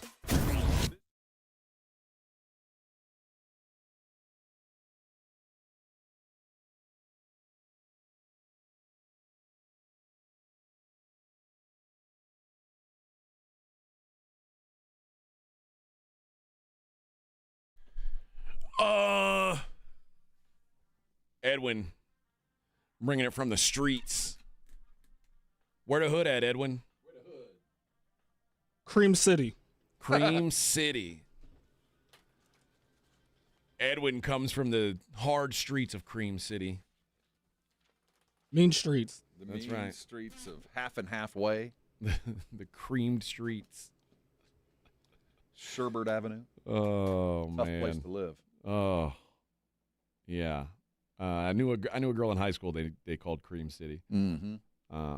Nice gal. Went on to a lot of Nice work. gal. A lot of work. Nice gal. Well, Rob, we are down to one segment remaining in our entire program today. I need some help. I got hammered last night. I did too. I got Lost my some ass money. kicked betting college hoops. Yeah. Roughed me up. I got bamboozled. I said it's like a long-standing rule of mine. Don't bet against Kansas when they're a home underdog. What did I do? I said, I'm breaking my rule. And Iowa State got their ass kicked. Kansas, I mean, it wasn't even close. Yeah, in hindsight, you go, yeah, they were probably due, but my What was I gosh, thinking? gotta show up. What was I thinking? All right, let's take a look at the daily lines. It's the Morning Huddle's look at the daily lines with AJ and Rob on 94.1 San Antonio Sports Star. We are, much like yesterday, it depends on the book that you go to on this Bills-Broncos game. It is hovering around +1 or -1, whichever way you want, you can get. Right now, there's a book where you can get Buffalo -1.5 at even money. There's a book where you can get Denver -1.5 at even money. You can get the other teams usually at +120, or excuse me, -120, catching the 1.5, or you can get about -110 both ways. Yeah. And that's the most typical thing here is -110 on the money line. So basically a coin flip game between Buffalo and Denver. Totals 45.5. I think the Bills would probably prefer this game to be a high-scoring game. I think that's going to be the attempt. I mean, this isn't going to ground and pound, and we'll win it with a field goal at the end of the game kind of game. Yeah. But, I mean, what we did see is Buffalo does not change their game plan based on who they're playing. They ran at Jackson. It didn't work, but they kept running at Jacksonville. They kept doing it. Didn't work, but they kept doing it. 49ers at the Seahawks. The Seahawks are 7.5-point favorites at home here. Total is 44.5. This line's maxed out. Well, yeah. It's not going to go any higher. 7.5, so it might shrink a little bit. But, I think 7 is probably where this thing ends up going off at. I'm more interested in the total, though. I don't think we see 45 points in this game. I think one team's going to score about. I think Seattle's going to score some points. Seattle only put up 13 when they played last time, and that wasn't even playoff Sam Darnold. I agree.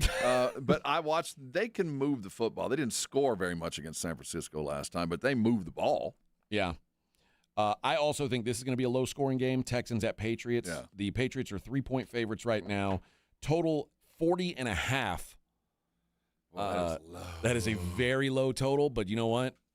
It feels like it's almost destined. Like if you look at the way both these teams played offensively and defensively last week, both really sharp on one side of the ball and pretty bad on the other, quite frankly. It's New England in 3. Is that where we are now? Yeah, New England a 3-point favorite. And you like New England, right? I think I do. I think I trust them a little more right now. What if it grows? What if it's 3.5? No, I'm not interested in that. Yeah. Like 3's the limit. I don't even know that I'd play 3. Like it feels like that number's about right. The closer we get, I'm certainly not Texans money line. I'm not going to buy a win, but that's plus 145. Yeah, I don't like that. But I do like the 3. I do like that. Yeah. And 3.5, I'm all over it. Oh, yeah, I would probably back the Texans at 3.5. I don't see that happening. The LA Rams at the Chicago Bears. The Rams are 3.5-point favorites. The total in that one is 48.5. So they think a touchdown and something is a little bit better. It's going to be 20 degrees. Mm-hmm. Stafford's going to have something on his throwing finger. Yeah. I don't think that necessarily means they're going to lose, but don't you think that kind of limits the points? The Bears defense scares me from saying the points will be limited. And Puka's so good. You don't have to throw it far. You just got to get it in his hands. Yeah. I kind of think that there's going to be a lot of points scored in this game. I have a feeling. Let's see what a parlay would pay between if all you want to do is say the Rams are going to win and the Seahawks are going to win, because I think you agree on both of those, right? I do. I like this bet. So if we're just looking at a money line parlay for these two teams to win, we are talking about, let's say, minus 355, minus 200. We're looking at about minus 110. So it's almost like just betting one bet that this is going to be your. I like that. I think I like that too. I like that. Might be a good way to approach it if you're because that way you don't have to worry about the 7.5 or the 7. Like you don't have to worry about getting beat by a hook with the Rams either. If the Rams win and the Seahawks win, it's $100 wins you it's $110 wins you $100. I like that bet. That feels like a good bet. So I put that down today. I think I am going to put that down today, actually. I am too. So I think we kind of feel the same way about who's going to win these games. Actually, I think you like the Texans over the Patriots. I don't know yet. I think it's the most competitive game because they're the most variables. There's just which quarterback's going to play a better game. Is the weather going to play a role? Can CJ snap out of it? Is the defense as good as I think they are against a better offense? I think there's so many other questions there that I'm not ready to make a decision. I do like the Texans just from experience standpoint. That's the only reason I would lean that way today. Yeah, I like this matchup of head coaches too, Vrabel and D'Amico. It's like no kidding. It feels like a fun game, even though neither one of them played a fun game this weekend. Remember the year the Texans put on those Letterman jackets and flew up to New England? The beginning of the end of the Texans. Oh man, I hope they don't bust those things out of the mothballs. Connor Barwin was such a bad idea. It was so bad. That's one of the worst things the Texans have done in their history. Yep, that was a little naive. It was laughed at in Houston. Like it was constantly laughed at. All right, let's take a look at the association tonight. The Cleveland Cavaliers are in Philly. Pretty good game there. Philly, a 1.5-point home favorite. No kidding. Toronto Raptors. Man, what is wrong with Why are the Pacers getting so much respect in the market? Raptors minus 2.5 at the Pacers? Do the Pacers, are they even trying to win? They're not, but the Raptors are without Barrett and Pirtle. That might be enough for the front line. I don't know if that's enough. Well, Indiana's certainly without Halliburton. No Mathurin or Toppin either. Yeah, so who are they running out there? That's a weird number.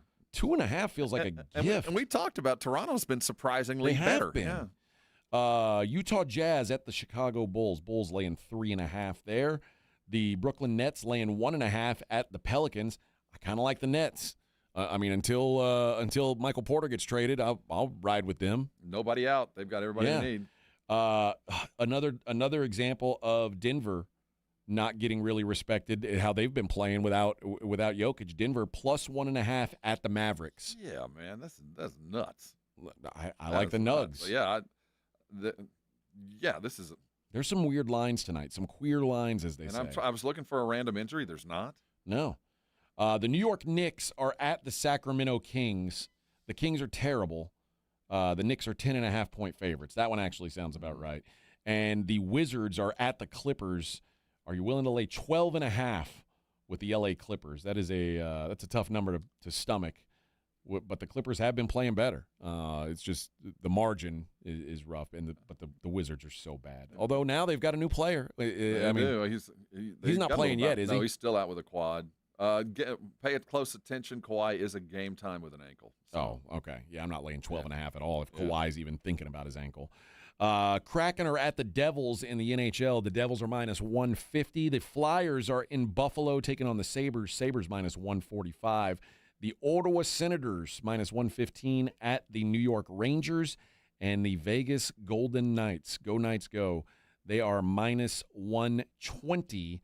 That is at the LA Kings. So hopefully I'm Team Golden Knights tonight. Hope they get the job done tonight. I hope so too. In college hoops, another full day of top 25 action. Iowa heads to Purdue. Purdue a 10.5-point home favorite there. Iowa away from home, no thanks. Purdue tends to blow teams out at home. That's what I kind of expect today. Georgia, I don't know, this might be a little much. Georgia's pretty good, but are they 10.5 points better than Ole Miss? Not so sure about that one. Georgia's had a couple of rough outings the last two. Their scoring's a bit down, so that's the only reason I can see it. They're gonna beat them. They'll beat them. Yeah, Chris Beard doesn't have the talent in place that he wants. It's an uphill climb right now, but 10.5 just feels like a lot. Yeah, that's huge. Illinois laying 8.5. They are at Northwestern, rivalry game, but Illinois is really good. Northwestern's really bad. They've got homework to do up there. Yeah, I think so.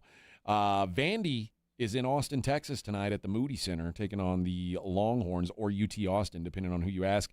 Vanderbilt, a 5.5-point favorite. That's not enough points. Well, I mean, Texas is feeling good about themselves. They are. A sneaky win. They're feeling big after that road win. But Vanderbilt's legit. And Vanderbilt will blow you out. That's a legitimate basketball. Men and women, both those teams are good.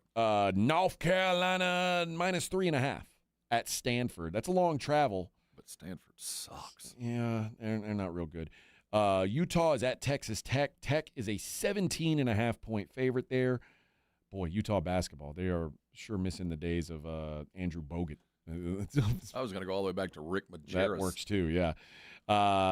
Arkansas, 10.5-point favorite at home against South Carolina.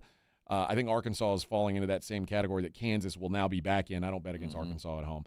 Utah State, a 13.5-point favorite hosting Nevada. That's a big number. Nevada's pretty good, 12-4, 4-1 in the Mountain West. Utah State, low-key good game on CBS Sports tonight if you're up till 9 o'clock. Arizona hosts Arizona State. Oh, blood and guts game. Not according to the line. Arizona, a 21.5-point favorite tonight. His name is Koa Pete, and I covet him. Yeah, Arizona's legit. And they're so good on the glass. They get all these second chances, and they are all huge athletes. Michigan, coming off that loss. I wouldn't want to play them today. I wouldn't want to go up against Michigan today. Coming off a home loss, now they got to travel out to Seattle to take on the Huskies.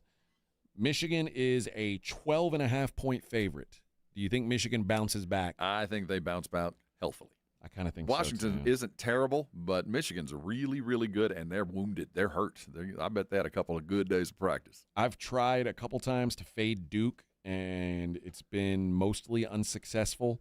They are 15-1 now, number 6 team in the country. They are traveling out to Berkeley, California, taking on Cal tonight. Cal sitting at 13-4 overall, but just 1-3 since ACC play started. Duke is a 12.5-point road favorite. I'm tempted to back the Bears here, but I think I'm just going to sit out and learn more about this Duke team that keeps finding a way to show up and get it done. It's not sexy, it's not flashy, but it's like almost like a crock pot. It gets like it starts and you're like, is this thing on? And then by the end of it, yep, that's a meal. And they're just rolling out 5 stars. It's hard not to. You know, watching the way that the Boozers have played, especially Cameron, they don't lose dumb games. You know, they're going to beat you. And then BYU, the Cougars, they are 12.5-point favorites at home against TCU. BYU's been pretty good. They're that good. You think so? Yeah, they are. Yeah, the jury's still out for me on BYU. I mean, I do think they're pretty good, but when you consider that the schedule has been, I guess they did play toe-to-toe with UConn at the beginning of the year. I watched them go at that game, and I've seen them play some roadies. They're a top 10 team. They're better than TCU. That's what I'm comfortable with. Yeah, I think there's going to be some chances to fade BYU. I'm going to wait. I'm guessing this weekend, in fact, they're at Texas Tech. That game's going to be about Texas Tech -1, -2. That's a national TV blood. I think I'll like that. Game. And then January 26th. Ooh, January 26th and the 31st. There's some spots to fade BYU here. They've got back-to-back games. One's Monday, one's Saturday. Home against Arizona. I'll like Arizona. And then at Kansas. I'll probably be back in Kansas there. Really? Yeah.